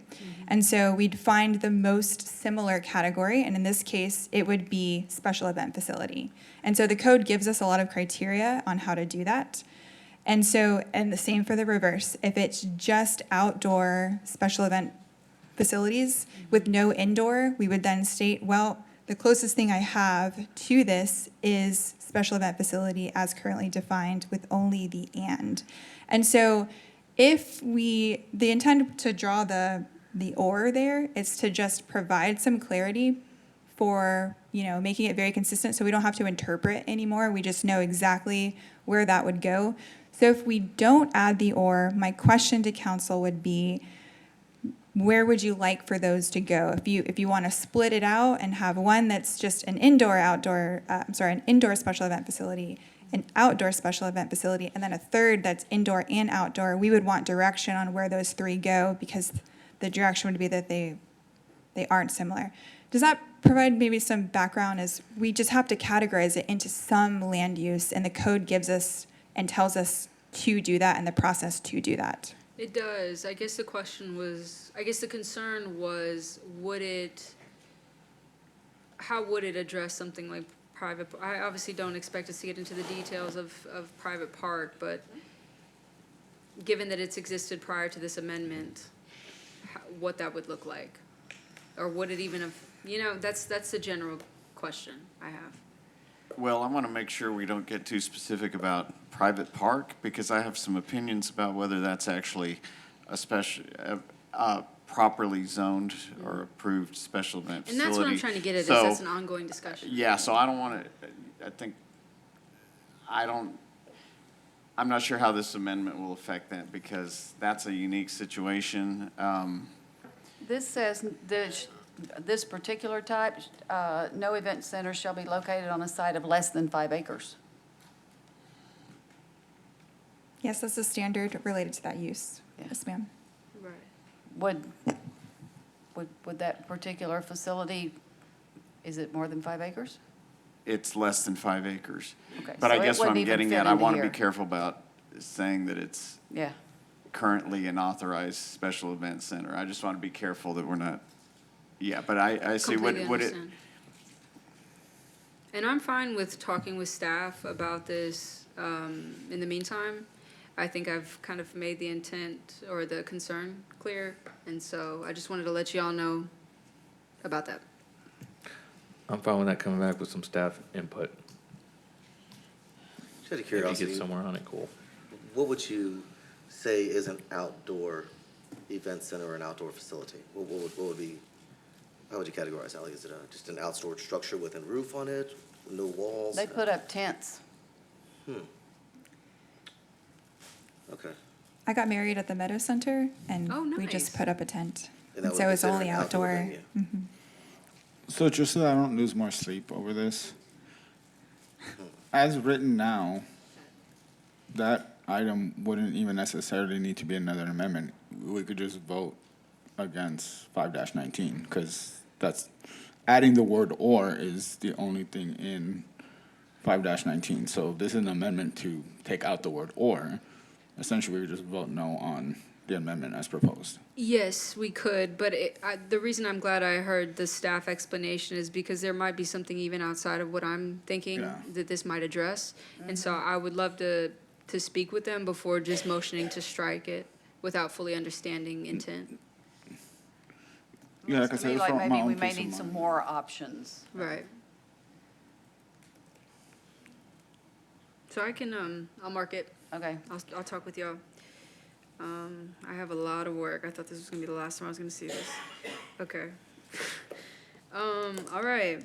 The chapter 6, the restoration of the qualified watershed protection plan. Do we need a I- break before we start Yes. another section? Yeah, that would be much appreciated. All right. Or, oh, no? Well, if I go get one off my computer, I have one, but I have yet to go through everything and check off and see, was it there, was it not? Do I support changing it? I haven't done that yet. I've been so busy with the ones I knew I wanted. So she may have gotten all of them, and I may just go, Amanda took care of it, in which case, yeah. But one thing to be clear is anything that we don't pull out and discuss here and pass or say no, at some point, there's all these other smaller ones, and some are typos and fixes and stuff, that the amendment, whenever we say to pass it, and we haven't made an amendment to it, then it goes as staff presented it, correct? Correct. Just so y'all know, that if we don't address it and do something different with it, it will pass, because we're gonna pass the whole thing. Okay, just making that clear. Yeah. So we don't have to vote on every one of the 235 or Yeah. however many there are. So shall we take a break? Please. Okay, 11 o'clock.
Okay, we are still on Land Development Code changes. We still have a little bit more in your document? Yes, I will be swift. Okay. Yes. I've got a lot of requests, and I know that staff has put some rationale together for the striking of the Qualified Watershed Protection Plan. I want to streamline development as much as the next person, but I think anytime you touch anything related to the watershed, it's going to trigger some reaction in this town. And so I'm going to be making a motion to restore the Qualified Watershed Protection Plan requirements. So that is actually the staff amendment, the 221, I think. What do you call that? I was going to say hashtag. That's not the actual term. No, that works. Okay. Hashtag or pound sign. 2-21. Yes. I will 221? second that for the sake of conversation. Thank you. And what you want to do is, Restore. well, actually, we don't have to restore it if we don't agree Oh, with the true. deletion, Great but point. we'll have the conversation so that that's clear, back to what I said right before we broke. Yes, ma'am. Okay. I'm on it. And I didn't hear Mr. Gonzalez say anything, so I'm going to give Mr. Paselk the second again. Did you say 221? Yes, ma'am. Thank you. Okay, do you want to bring it back as it exists, or did you want to? I want to leave it in, so I guess not to concur with that staff amendment would be my motion. But no other changes? No, ma'am. Okay. So basically, to reject the change. And I'd also be interested in staff's feedback on that. Now's the time. This amendment came from our engineering department, and through our stakeholder conversations that we did at the beginning of the development code process, folks had identified this as just a process improvement, so from the development community. So what a qualified watershed protection plan does is it just requires an informational meeting at the Planning and Zoning Commission on the watershed. So our engineer will present just for informational purposes, no actions taken, and it does add, I think it's a month and a half to the process, just because we have to get it on a Planning and Zoning Commission agenda. So that's all it was. It was just kind of hearing that and trying to find a way to streamline some stuff. And so we don't have any concerns with, you omitting that piece. That was just coming from a timing thing. Yeah. Okay, so that means that is there a delay of 6 weeks in the whole project? Or can other things be moving forward at the same time so it doesn't good delay the whole question. project 6 weeks? So a watershed protection plan is almost like a prerequisite application before a property can be platted. And so That's what I it thought. holds up the platting process because you have to do a watershed protection plan, a public improvement construction plan. And so before staff can approve that plat, we have to build in the time Right. to take it to P&Z, and we won't schedule it for a Planning and Zoning Commission meeting until it's ready to be approved, right? There are no other comments except that we need the informational meeting because we don't want to present something to P&Z that's still in the works. And so that's where the delay comes in. And qualified watershed protection plans, they're only in very specific areas. The other kind of piece to that is P&Z is not taking any action on it. It's just for information. So a potential alternative could be if, council feels that that's still important, we could maybe workshop with engineering another way to sort of maybe make that transparent in some way. I think we could go back and try to meet that intent, but I'll leave it at that. Yeah, that's what Ms. Parker had said earlier, is it gives the public a chance to look at and comment and see something that they might not, that probably wouldn't be seen otherwise without some other open records request or something. Okay. How comprehensive is this plan, generally speaking? Like, for somebody to get that done, how long does that process take? Because you're saying you got to fit it into a planning and zoning deal. You're adding 4 weeks on your end, but on the other end, what's the planning look like from the company's point of view or whoever's getting that done?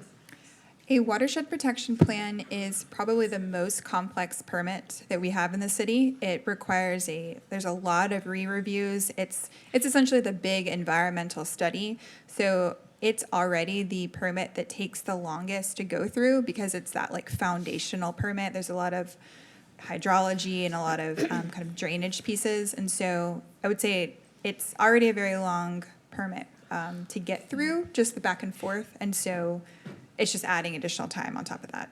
And this is really just for the sake of saying all this out loud. Could you give us one example of an area in town that would succumb to this watershed protection plan?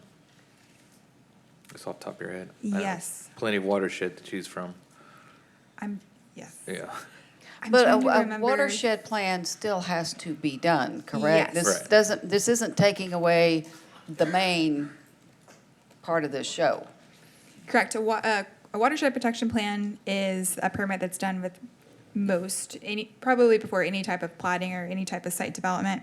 The qualified is just saying, if you meet these things, you have to have this informational presentation. And let me just read it from my planner mind, the engineering section really quickly.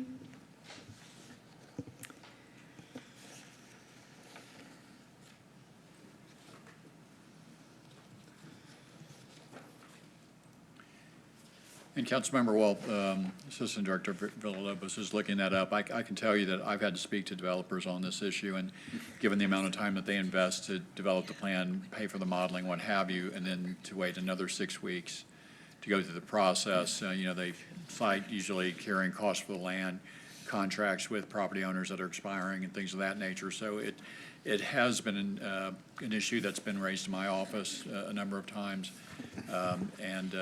I'm hoping maybe we could possibly workshop a way to meet the interest, which is to somehow make these public, but not put a 6-week delay into the process. Yeah. Thank you for saying that. Absolutely. And what is the expense, the additional expense to have to do this particular, I'm going to call it a document? Well, in terms of creating the plan, and, there's engineering work and what have you, so, I mean. You're paying somebody to do this. Yes, so.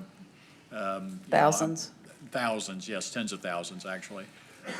But in terms of just the 6-week wait, depending on the size of the property, number of lots, what have you, and if they have interim financing, or, it's costs that they are incurring for those 6 weeks that are getting passed on to the homeowner, future homeowners. Right. So, Mr. Pantaleon, you're saying that, some way to condense the time frame, but, the presentation before P&Z is not an action item. It's only informational. So I'm curious, is one of the options maybe that it's either published somewhere or posted somewhere? And that's what I was speaking to in terms of. As long as the public can have access to it, just like the informational proceeding. But I'm that just would tossing still it mean there. they've got to pay thousands of dollars to post something that somebody might be interested in. Well, no, I think the study costs the same. They're spending the money on the study. It's just the delays cost from the posting for the P and Z agenda, getting it on the packet. No, and I all. just So there's asked no the extra question, cost. what's the extra cost for this particular plan? Staff Oh, cost. Which plan? So it'd be staff cost to do a qualified watershed protection plan from the city perspective. There's no other application they have to do. It just is a trigger that says, I got to take you to P&Z. So we have cost and processing to get that item and create a staff report. So I can speak to that piece. And then Mr. Pantaleon spoke to just the cost of delays in development is more on the financing. Yeah, no, Side. I get the delays, that's why I brought it up. But is this I'm going to call it again, document that, and this is what I asked, is do they have to do this anyway? And this is just a 6-week, or is this an additional something that they've got to pay additional dollars for? No, it's the same application. It's Oh. the same application. They're already Okay, having to that's create it. not the answer I got when I asked that earlier, so I'm glad we clarified that. Okay. So it's really just more staff resources to set all this up, get it in motion, make a presentation. But technically, if you've already done the work, I like the idea of just posting it to a website or someplace where if you want to go look at it, you can. You don't necessarily even have to prepare it because it's its own application. It's self-explanatory with like a summary page or something. That way it's not a full on-staff report and a 6-week waiting period, right? I, for the sake of time, am okay with workshopping this. Obviously, the intent, yes, it's one thing to post, but it's another thing. It was to the mayor's point, it was explicitly asked that people be able to, should they want to, speak on it. Posting wouldn't meet that. And so I hear that, the meeting in the middle, and I'm fine with workshopping Yeah. what the language needs to be. I definitely don't want this to be holding, I think, what did y'all say, 6 weeks? And to Mr. Pantaleon's point, the cost passed down onto the actual, no, I'm not okay with that either. So I think that there is a way to harmonize the intents, and I can add this to the list of working with y'all. Yeah, but folks always have their 3 minutes of citizen comment at P and Z and here where they can talk about what they saw if we get a website that's got just those out there. Yeah, okay. I will add that to the ever-growing list. Okay. So that's a hold. Yes. Okey doke. The next one, I was preparing to strike this change altogether, the #65 recommendation by staff, but I know that this was an email, something that y'all addressed in the email, so could you perhaps speak to that for the entirety of council? Yes, so 6.5 is editing some of the body text of the development code in order to make it match a table that's within that same section, so table 6.3. So this is not intended to be any type of substantive change, it was just making the text match the table. However, when we were rereading it with your kind of point that you're making, and also some of the citizen comments, we realized it wasn't super clear. It almost sounded like we were modifying the amount of impervious cover you can have on certain slopes, and that's not the intent at all. It was just, there are two conflicting codes, and that is a dangerous place to be because which one are we using and we want to make that clear for the developer. So my suggestion here is, I'll read the full piece. So we're at section 6235A1. Impervious cover limitations may be exceeded in a buffer zone for land with a gradient of less than 15% outside the Edwards Aquifer Recharge Zone and all slopes within the Edwards Aquifer Recharge Zone, limited to the percentages shown in 6.3. So it's not intended to just waive all of that. It's go look at 6.3 and then that gives you your limitations. Yeah, so I want to make a motion to concur with I'll that second that. specific staff amendment. I'll second that. Josh?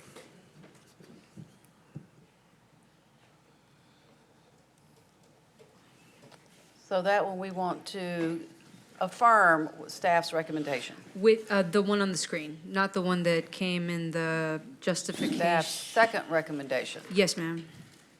With that red underlying language specific, yeah, all of it, yeah. And somewhere we'll be able to find that text sometime. Okay. And in their defense, that was because I had just submitted it late super early this morning, so. Is this document that we're looking at with, oh, this is something else. This was an email. This wasn't in your document. Mhm. Okay, got it. But y'all can update, should we get We need to council upload it to consensus? the, Yeah, yeah. okay. Okay, are we ready to vote? Yes, ma'am.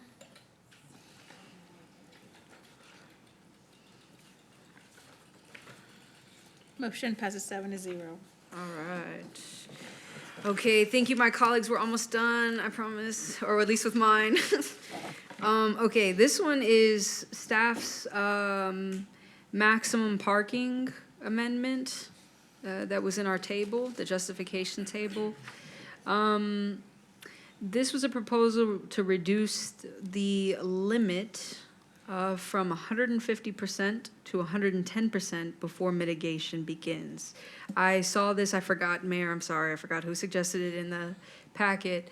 But staff, would you like to speak to any implications of this proposal? Yes, we are adjusting the mitigation requirements. This is if you are providing more than 100, currently is written, more than 150% of your required parking. So someone who's choosing to provide lots and lots and lots of parking, we want there to be some mitigation Right. related to it. So we workshopped that quite a bit.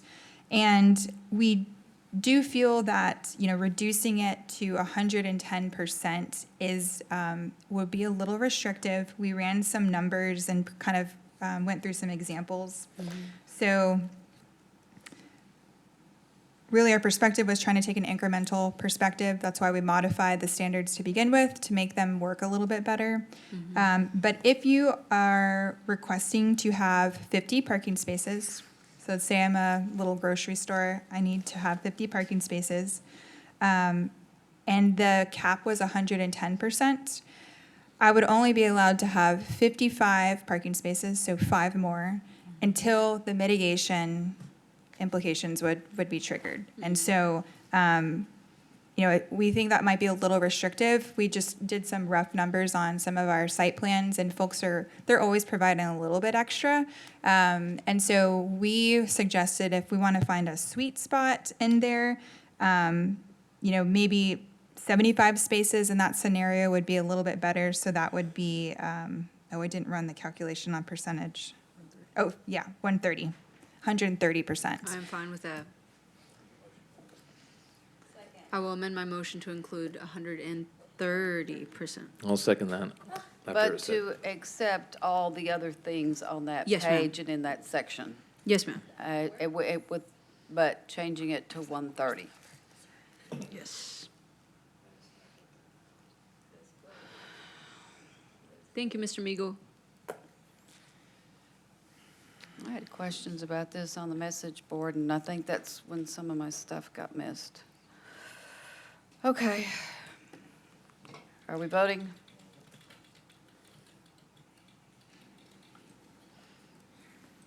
Motion passes 6-1 with Councilmember Mendoza dissenting. All righty, 3 more. So, this was included as a recommendation as well. So it was requiring a fiscal impact study or development cost model for everything. I wasn't too sure what they meant by that. I don't know what we currently do as it relates to these two things when developments come. I know we added some considerations the last time we met. But the second part of this is streamlining the development process or timeline for developments that are positive. Y'all have talked about like different measures that are getting at this. Can we maybe speak to some of the ways in which we have streamlined this process already, whether it's through amendments here or staff initiated, what have you? I don't know. This is not, it was included. I wanted to talk about it. So yeah, I put it under miscellaneous. Yes, I'll speak to the first part of this amendment or suggestion first, and that is we are talking about fiscal sustainability pretty significantly with our Comprehensive Plan Oversight Committee. We just met last night, and this is, as you all might remember, was one of their identified priorities, the Comprehensive Plan Oversight Committee, and you all incorporated it into your strategic plan. I think it was also a separate line item as well. So we are actively looking into the best way to think through this topic of fiscal sustainability. We're also working with our new economic development and local business director on some strategies. So we are making movement on this. We know that it is a priority, and it would be a much bigger initiative than just a development code item. It would be really more of a process, a program that we'd work very closely with you all over, many meetings to kind of provide that education. And then the second question was, what things have we done development process or timeline-wise? I think it's a little hard to speak to in summary, but for the most part, we feel pretty confident that a lot of the things that we've added are making it easier in terms of clarifying some of our plotting area. I think that's the real strength of this code, is trying to fix some of our preliminary plotting, which is, again, those big applications that come in at the beginning. And I'll just leave it at that. No, that's perfect. You attested to the fact work's already being done. I'm gonna wait to see that work and what comes from that. So, yeah, I just wanted to talk about it. So cool. Are you okay? You had something? The only thing I was going to say is that we can work in tandem also with us looking at the economic development incentive policy. And so I think some of that can also be addressed through that process. Okay. So I think the fact that Ms. Villalobos talked about being in contact with Ms. Ramirez, I think that's the collaboration and workshopping that we need to happen. Yeah, because you'll see in the subset, I just wrote, examples could include, like, I want our smaller commercial small businesses to have an easier time to open, affordable housing, infill affordable housing, climate-friendly, sustainable practices, like, those things should be easier. But anyway, okay. Number 2, this was a bill passed last session. Hold on. Are we looking at voting on this? No, ma'am. I think 'Cause they I'm- answered my question on works being done. They're having conversations with good? the oversight. Yes, ma'am. Yes, ma'am. Oh, you had some questions on that? No? Number 2 is the bill that was passed. I think it was Senator Nathan Johnson authored this bill last session. And yeah, it was the single stair apartment buildings. It's just another way. So I don't know if staff, I know this wasn't included in y'all's amendments, the justification table as proposed, but is this something even, like, even buildings fit this category currently? Is this something that we could see happening here? I know there's a height requirement we have here locally. This gets at 6 stories tall. I want to say our height requirement's 5. What is it? 7? You said what? You can get 7 with additional approval. Yeah. So just general thoughts. This was a big Yeah. topic of discussion in the legislature last session, so. Yeah, Terry Fuller, Director of Planning and Development Services. A couple of things. I had a chance to visit with our chief building official about this and the fire marshal's office and fire department. I will tell you that we don't have any projects since this bill's passed that's come in and proposed this. We think it's probably more of a discussion when we go into building code adoption or building code amendments, maybe versus in the land development code. So this may be the discussion there. I will say it's going to take quite a bit of work with our fire marshal's office to really discuss how those impact life safety issues and other things. So all that to say, it's probably a discussion for a different day and a different code. Perfect. All I needed to hear. But today, if something were to come in and propose that, we would look at it and try to work through those with them today. Okay, cool. And the last one, this one, y'all, I didn't Okay, so finalize. where are we leaving this one? They've got work going on, and I'm not trying to step on those toes, and I'll wait till we get to to discussing business, or the building code and so on and I so forth. will be interested in what the fire department has to say Yeah, about that. yeah. Because 6 stories is a long way to jump. Yeah, and of course, that's the bill language as presented. Who's to say we can't reduce that, should we be interested? Yeah. And the last one, y'all feel free to tell me if it's not available to do in the code, but I wanted to get another one at water. This, Austin adopted a mandatory on-site water reuse system. I know y'all have this document online if y'all wanted to check that out for whatever reason. It's actually some cool information they have on their website. But you'll see it applied to new commercial, multifamily, and mixed-use developments, specifically with 250,000 square feet or more. And it requires that they must collect and treat alternative water, so rainwater, so on and so forth, for non-potable uses like toilet flushing, irrigation, and cooling towers. So that's Austin's version. You'll see beneath that, I was wanting to see if, number one, if this was even something that we had the infrastructure to do, first and foremost. But number two, if so, perhaps going even further than Austin's, reducing the threshold. I saw that the state, there was a bill passed that requires like state buildings, I think their trigger is 50,000 square feet, that they're to be constructed, I forget what the exact statute was. So that's where that 50,000 square feet threshold comes from. And another thing, and granted, y'all are just seeing my mind on pay. I haven't finalized anything, but it talked about even as it relates to single-family homes, rather than just large commercial developments, encouraging a reduction of potable water use demand. And then the last one, obviously, we don't want to make things harder to build and passing on the costs. And so It would actually, what I was thinking we could do to expand it would be to include exemptions for affordable housing, or if y'all find any other development that would fit that, as to not increase costs on them. But yeah, the whole purpose is obviously to discourage potable water use when there's alternatives, is what the purpose of that was, so. Probably can offer just a little bit of insight. I had a chance to research this and also discuss this a little more with staff today as well. Currently today, if someone were to propose a reuse, a water reuse system, whether that's in a single-family home or an industrial commercial use, that's allowed. We would work with them. Those systems are unique. Many times they'll take air conditioner condensate or other things and then take that same water or rainwater harvesting and utilize it back into coolant systems or irrigation or others. Sometimes they're known as you hear them as internal gray water systems or something like that. So that process exists today if someone wanted to do that. To our knowledge, I'm not sure that we have anything out there Mandated. that does that. Nothing mandates it. It is just at the option. I do believe the Buc-ee's has some type of system that they utilize for their rainwater collections now. So we've done this before on it, but it's not a mandate.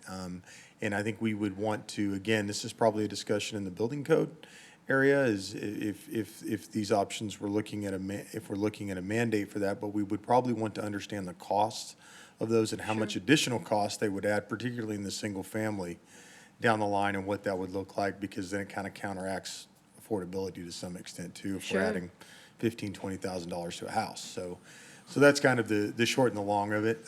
But again, probably something that today can be allowed for anyway. It's just not mandated. Yeah, I'd love to see a developer run potable water, reuse lines, meter for each, reuses for the yard.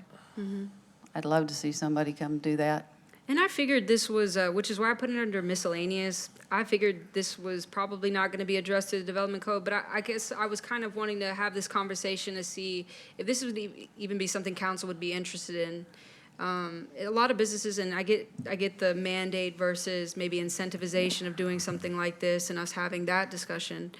But this is a discussion other cities are having, and just felt like, given all of our discussions on water and so on and so forth, that this would be a good time to talk about something like this. Conversation I was having with Mr. Pentalian the other day is I was asking the question that when folks come in, start talking to y'all about doing stuff, was there, or they're talking to utilities, is there an encouragement in that conversation, maybe on forums? Hey, I'm looking more businesses. Sure. Hey, can you use reuse water? We've got reuse water running right in front of where you are.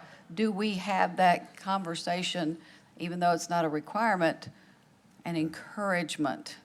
I believe that option's made available, like in a pre-development meeting and others, but we'll double back and redouble those efforts to ensure that when that opportunity exists, that's being offered up to the businesses. I would also say that maybe these type of discussions can come in as we talk about development incentives or other programs as we work with with Ms. Ramirez, with our director, on those things. She caught me before the meeting to talk about some of those very things. So those are underway and can be maybe incorporated there as well. Yeah, and for the record, I'm also interested, maybe she looks into incentivizing the companies that help you pull that off. Because it's its own game. Because we'd want to make sure, that's what Mr. Pentalian and I were talking about, is just making sure that it's not having unintended consequences, especially for small businesses that already are struggling, and so when you make it a mandate, that does become a concern. So That's just why I want was to. talking about encouragement, but if it's a big enough business and they're going, oh, you've got what quality reuse water? Right. And they can afford it, maybe we get another line out there. Another Which is, purple pipeline. Austin's was like a large, I don't think it would necessarily mom and pop. You're talking 250,000 square feet, Yeah. So I think that there's definitely opportunity for us to have some conversations and see what, because council, we want to make sure that we're encouraging the type of growth that we want and the type of development that we want. And so if there is the incentivization of that, then we can definitely talk about that. And if it's a big outfit, we can be talking about condensate. Because in Travis County, they're collecting that in a lot of their buildings, and it's way more water than you would think it would be when you're talking about a big building. Yes. Right. So I think if council is okay, we would like to continue the dialogue with planning and economic development as we're working through the policy and incentive process and also the building code. Y'all good with this? It's all good. Y'all? Okay. Well, I'm looking at encouragement and volunteering and that kind of stuff, not so much mandate. My only concern is that single-family neighborhood about just, we're trying to keep people We're in talking affordable about big houses. businesses over here. Well, that's what I'm saying, but, over there, it's a single-family neighborhood. I'm I talking about definitely- big businesses. Yes, ma'am, but my concern is that. That's fine for big businesses, but I just, If we were ever to move forward with an initiative like this, which would be just like rolling out any other program, looking into it, and not necessarily for the purpose of mandating, but just to encourage water conservation efforts, and there's a committee, I'd love to be on that committee. Well, maybe we do need to bring that sustainability committee back. And I done. That's my last one. As long as I get to work with Amy Tomides. Thank Now, you so much, Amy staff, can for go home. bearing through that, and my colleagues. Thank you. Okay, so at this point, Mr. Gary, we're not ready to pass anything. So do we need but I think we're through with first reading and we're ready to go on to second reading. you But not Well, but we first may not reading- want to ask first for that at our reading- next meeting. First reading hasn't been approved yet. That's how do I get out of this now? So do we want to be able to get to second reading next meeting? Or are you postponing first reading? I don't want to postpone first Okay. reading, but I want to give them the time that they need to prepare all this stuff for So- us before we have the second reading. But I don't, how do I close this one out? I think what you need is. Because I can't vote to approve all this stuff in here that I'm not happy with. I don't want to be on record with that. Well, I think to get through first reading, you almost have to pass at least a motion to approve with amendments thus far, with the understanding that second do that. reading may have further modifications. Okay, so I will make a motion to pass, I'm just going to say Land Development Code, with amendments passed this time and last. And just to clarify again, is the point that it's the version staff presented, and if you didn't make any amendments, staff's version stands. For right now. Unless otherwise modified, correct. So we're passing with the things that we've talked about, whether it was good, bad, indifferent, modified. And then, when might y'all be ready for second reading?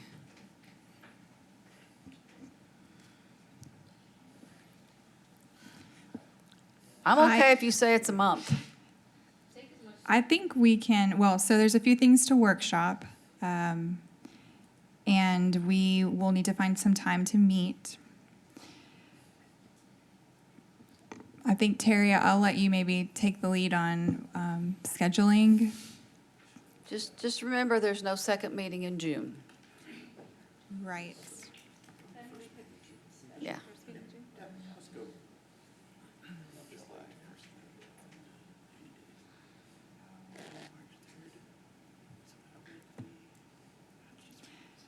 We would potentially need to have another public hearing.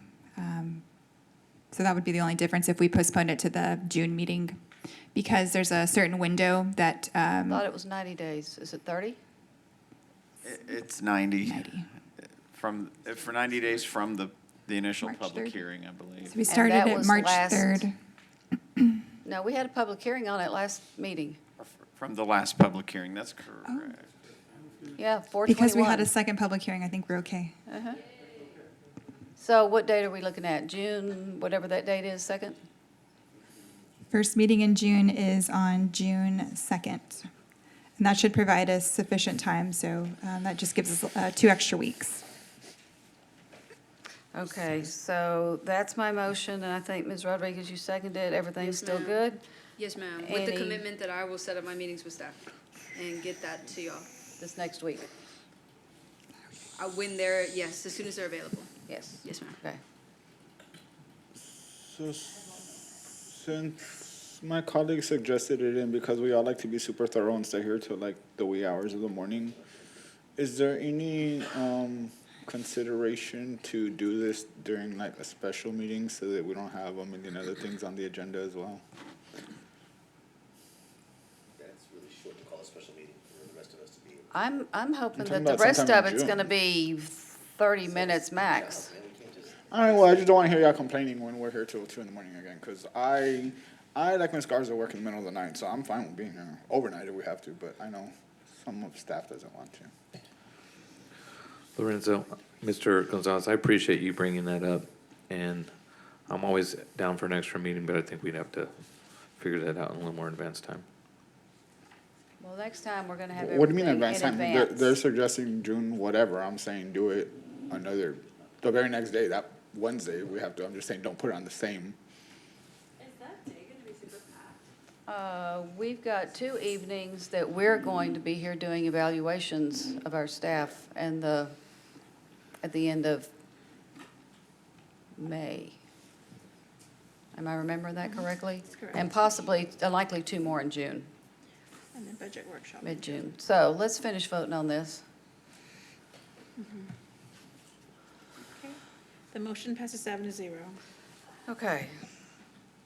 That concludes item 22. Thank y'all very much. Thanks to the rest of you who were involved in this, and we appreciate it very much. Item 23. Consider approval of Resolution 2026-75R approving a settlement agreement with Pecos Housing Finance Corporation under which the corporation's multifamily apartments in San Marcos, Cuyo, and Hayes County will be subject to ad valorem property taxes. Authorize city manager or designee to execute the settlement agreement on behalf of the city and declare an effective date. Motion to approve. I'll second that. I'll give that one to Mr. Mendoza and second to Ms. Rodriguez. I do have an amendment on this. It was concerning to me that there was no address, and 5 years from now, seeing as how apartments change names and stuff, that we wouldn't know. So, and my email croaked earlier, but just folks in the back room, there it is, thank you. And it's simply to add to the caption the name of the apartments, but we all know that some tend to change often. And we can make that bigger. This simply has the name and the address. So, Mayor, can I make my amendment, my approval change here to say I'd approve it with the changes? I'm good with that. Okay. Ms. Rodriguez, are you good with that? Okay. If we can make that bigger so everybody could see it, it'd be great. Any other questions on this item? We're just so happy this one's done, right? Okay. So, And did you want to speak to that? This, Or this just the will benefit? equate to about 200,000+ coming back on the tax rolls, so. Per year? Per year, correct. And I shouldn't say, I mean, it's money that we can count, and it was never taken off the tax rolls, but Right. it had the propensity to be taken off the tax rolls, so now we can put that into our revenue projections. Right. So this is very good news. Thank you, legal. Thank you for the outside attorneys who worked with us on this to get this across the finish line. So we're still looking for Pleasanton and the outcome on that one, and that one's a more significant chunk of change. Yeah, okay. so I did have a question. So on payment, so I guess B, whatever, says within 7 calendar days of the effective date, Pecos HFC will pay the cities, plural, the total sum of $10,000.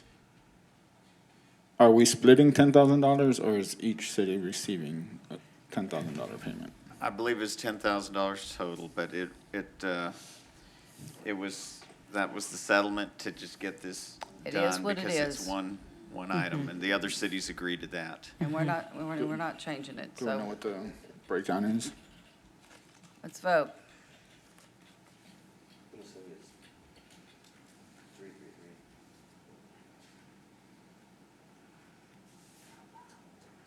Mr. Gonzalez, would you? I mean, I was still discussing it, but I guess you just call a vote, so.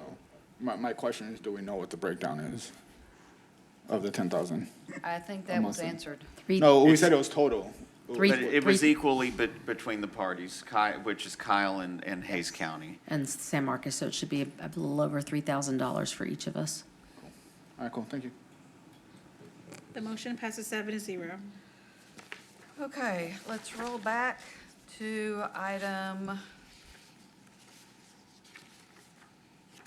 4.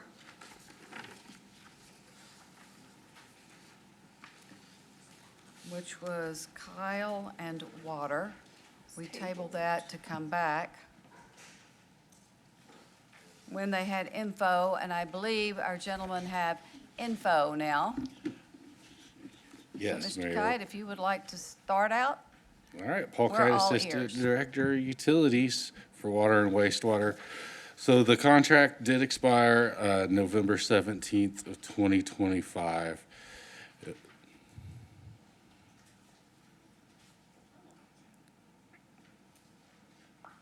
Is that all we needed? Okay. So now the question, I guess, to Mr. Aguirre is if we hold this up another 2 or 3 months, we're already 6 months past. Have we provided any water in that 6 months? Do you We know? have provided water one time One in time. the 6 months. That's really I guess a policy question at this point. There's no, for either of those water agreements, there's no obligation, right? So it's a function of, But if we let it ride, would we just keep operating as we do? Do we need a motion to continue the old contract while we consider the new contract? How do we buy more time? I don't think that, the contract is expired. So I guess what's been happening is, are you saying we've been operating as if it's in effect? Yeah, it's been used that one time since it expired. And just remind me, this is the Emergency interconnect. The longer-term agreement, right? Was this the So- 10-year one?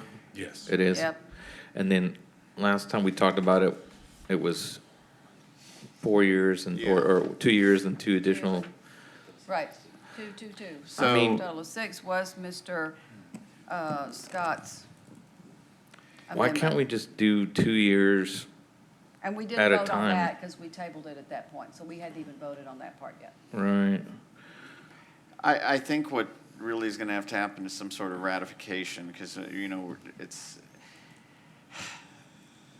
it's posted for entering into an agreement to provide them water. I suppose another approach is you could make this agreement, if the A idea year? is that you could make it 6 months or 2 months till you can come back, if that's the deal. If there's a concern that there could be a crisis in the next 2 months and you have a water main break or something, and you could do that. You could set any term you want as a temporary measure to come back.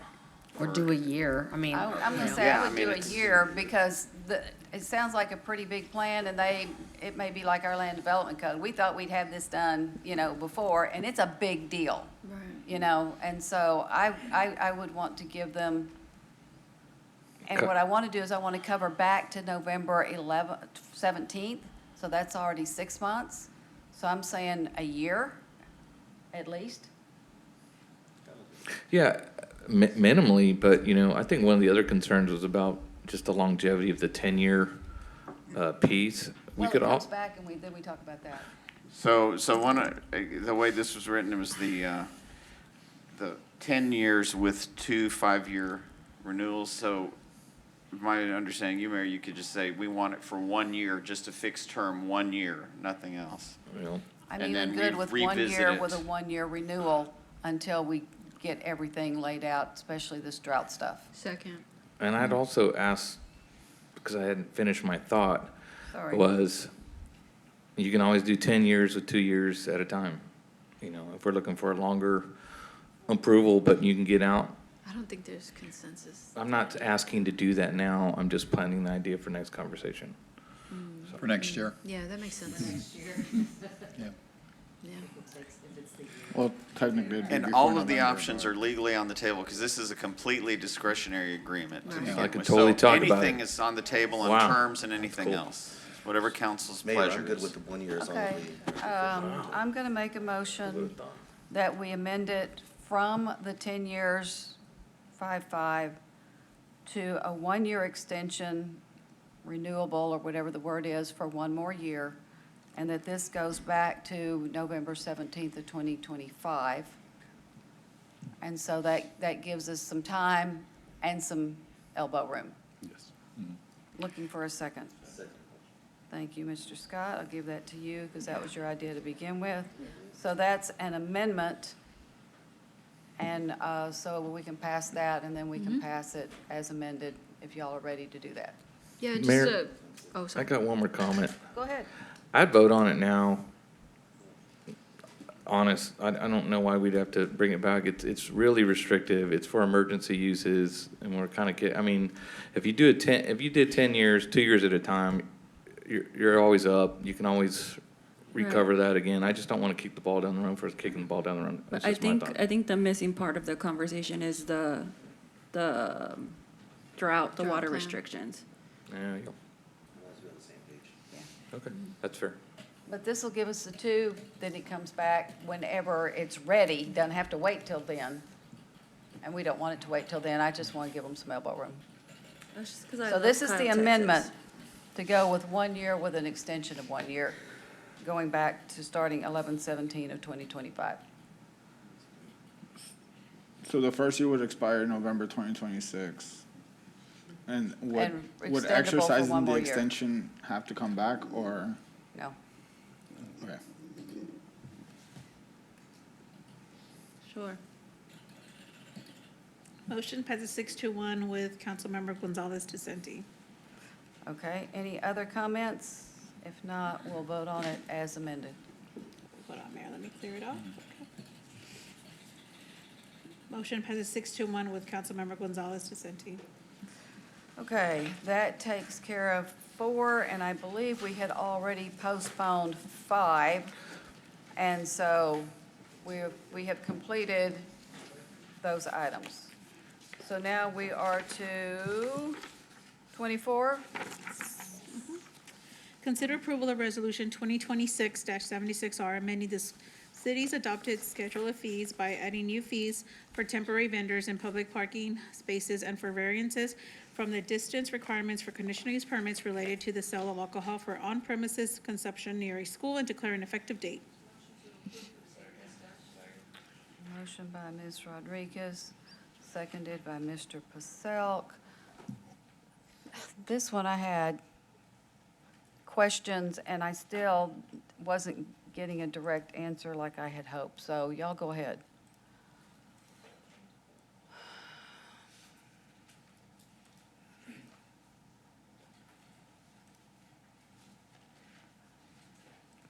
Oh, okay, I'll go ahead and ask my question. Is the $50 8 hours, that's 1 day, but they can do it for more than 1 day at a time? Hayden Meagle, Director of Administrative Services. Yes, they can do it more than 1 day at a time. However, this is also similar to a special event permit. So if we see somebody that's doing it on a consistent basis every 3 week weeks at and a it's time. causing issues, we wouldn't approve that permit. Okay.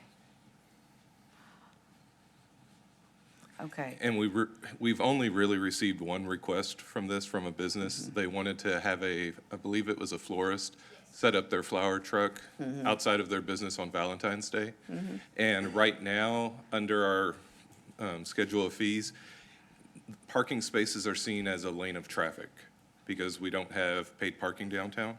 So that's $105 to reserve that entire lane of traffic. They don't need all of the parking spaces Right. on that block. We were looking for something that would make this a little bit easier for our businesses. okay.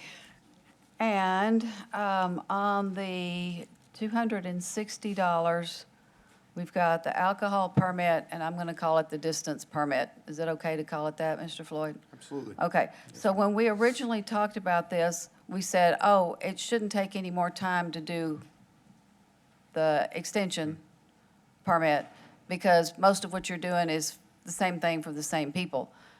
And I read what you've got here. Is there a mailing that's required for the distance that's not required for the alcohol CUP? Is that where we came into this? We still send courtesy notices, so there's still a mailing that goes out to notify the people around it in that distance of it, yes. Okay, that isn't part of the CUP?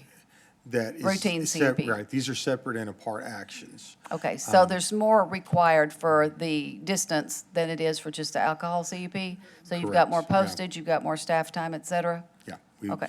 They're Because that separate didn't come up actions. when we were talking about it before, so. Sure. Okay, And there are some, I think, some amendments in our LDC that actually align those now, so they will run concurrently in the future. Yes. So when you do one and the other, they run together in the whatever timeline. day, whatever timeframe.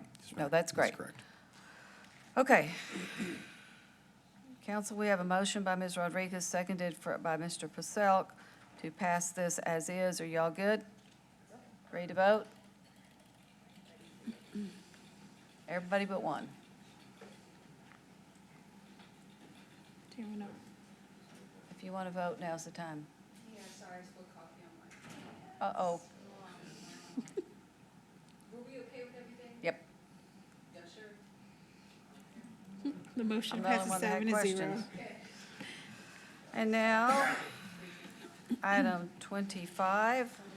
Consider approval of resolution 2026-77R supporting the application of Hayes County, Comal County, the Texas Department of Transportation, and the Great Springs Project for funding assistance to the Federal Lands Access Program for the Hunter Road Trail from Wonder World Drive towards the city of New Braunfels along East McCarty Lane from Hunter Road to South Interstate Highway 35. Authorize city manager or designee to support the application on behalf of the city and declare an effective date. Got a motion to approve from Mr. Scott, seconded from Mr. Mendoza. Are there any questions? I have one, and that is, I believe this is the one that I asked about city funding, and there would not be any, that we don't have any financial obligations. What I'm hoping we will not see is, oh, well, you know, we're partway through this, and oh, by the way, the other folks say, oh, but can you do this, can you do that? It wouldn't be the first time something like that had happened, and I really don't want to see any, I don't want to see any city dollars, especially unexpectedly going towards this. So are we good, Ms. Reyes, that we're not going to be asked for additional money somewhere along the line? If they ask, we have no budget for it? Right, that's definitely not our intent with this. Okay. Yes. All righty. If you're ready to vote, push your button.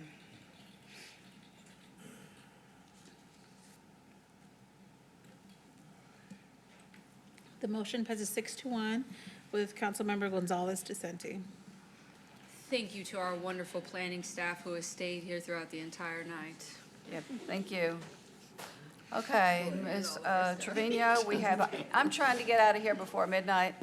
Ms. Trevino, would you read item 26, please? The San Marcos City Council will convene an executive session pursuant to Section 551.071, consultation with attorney, and Section 551.072, real property, to receive legal advice and deliberate regarding the lease of city-owned real property located at 201 South LBJ Drive.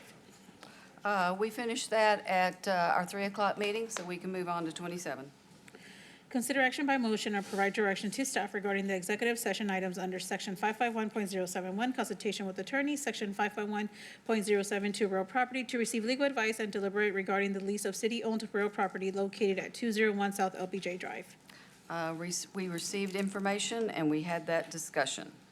Next is question and answer session with press and public. Zachary Tyndall, you had signed up? Okay. In that case, there being no further business on our agenda. Wait, Mayor. Happy early birthday to Assistant City Manager Joe Pantalion. Yeah.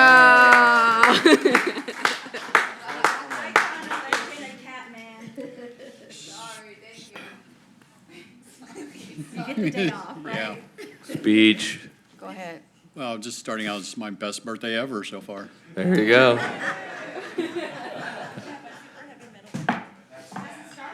I will adjourn this meeting at 11:56.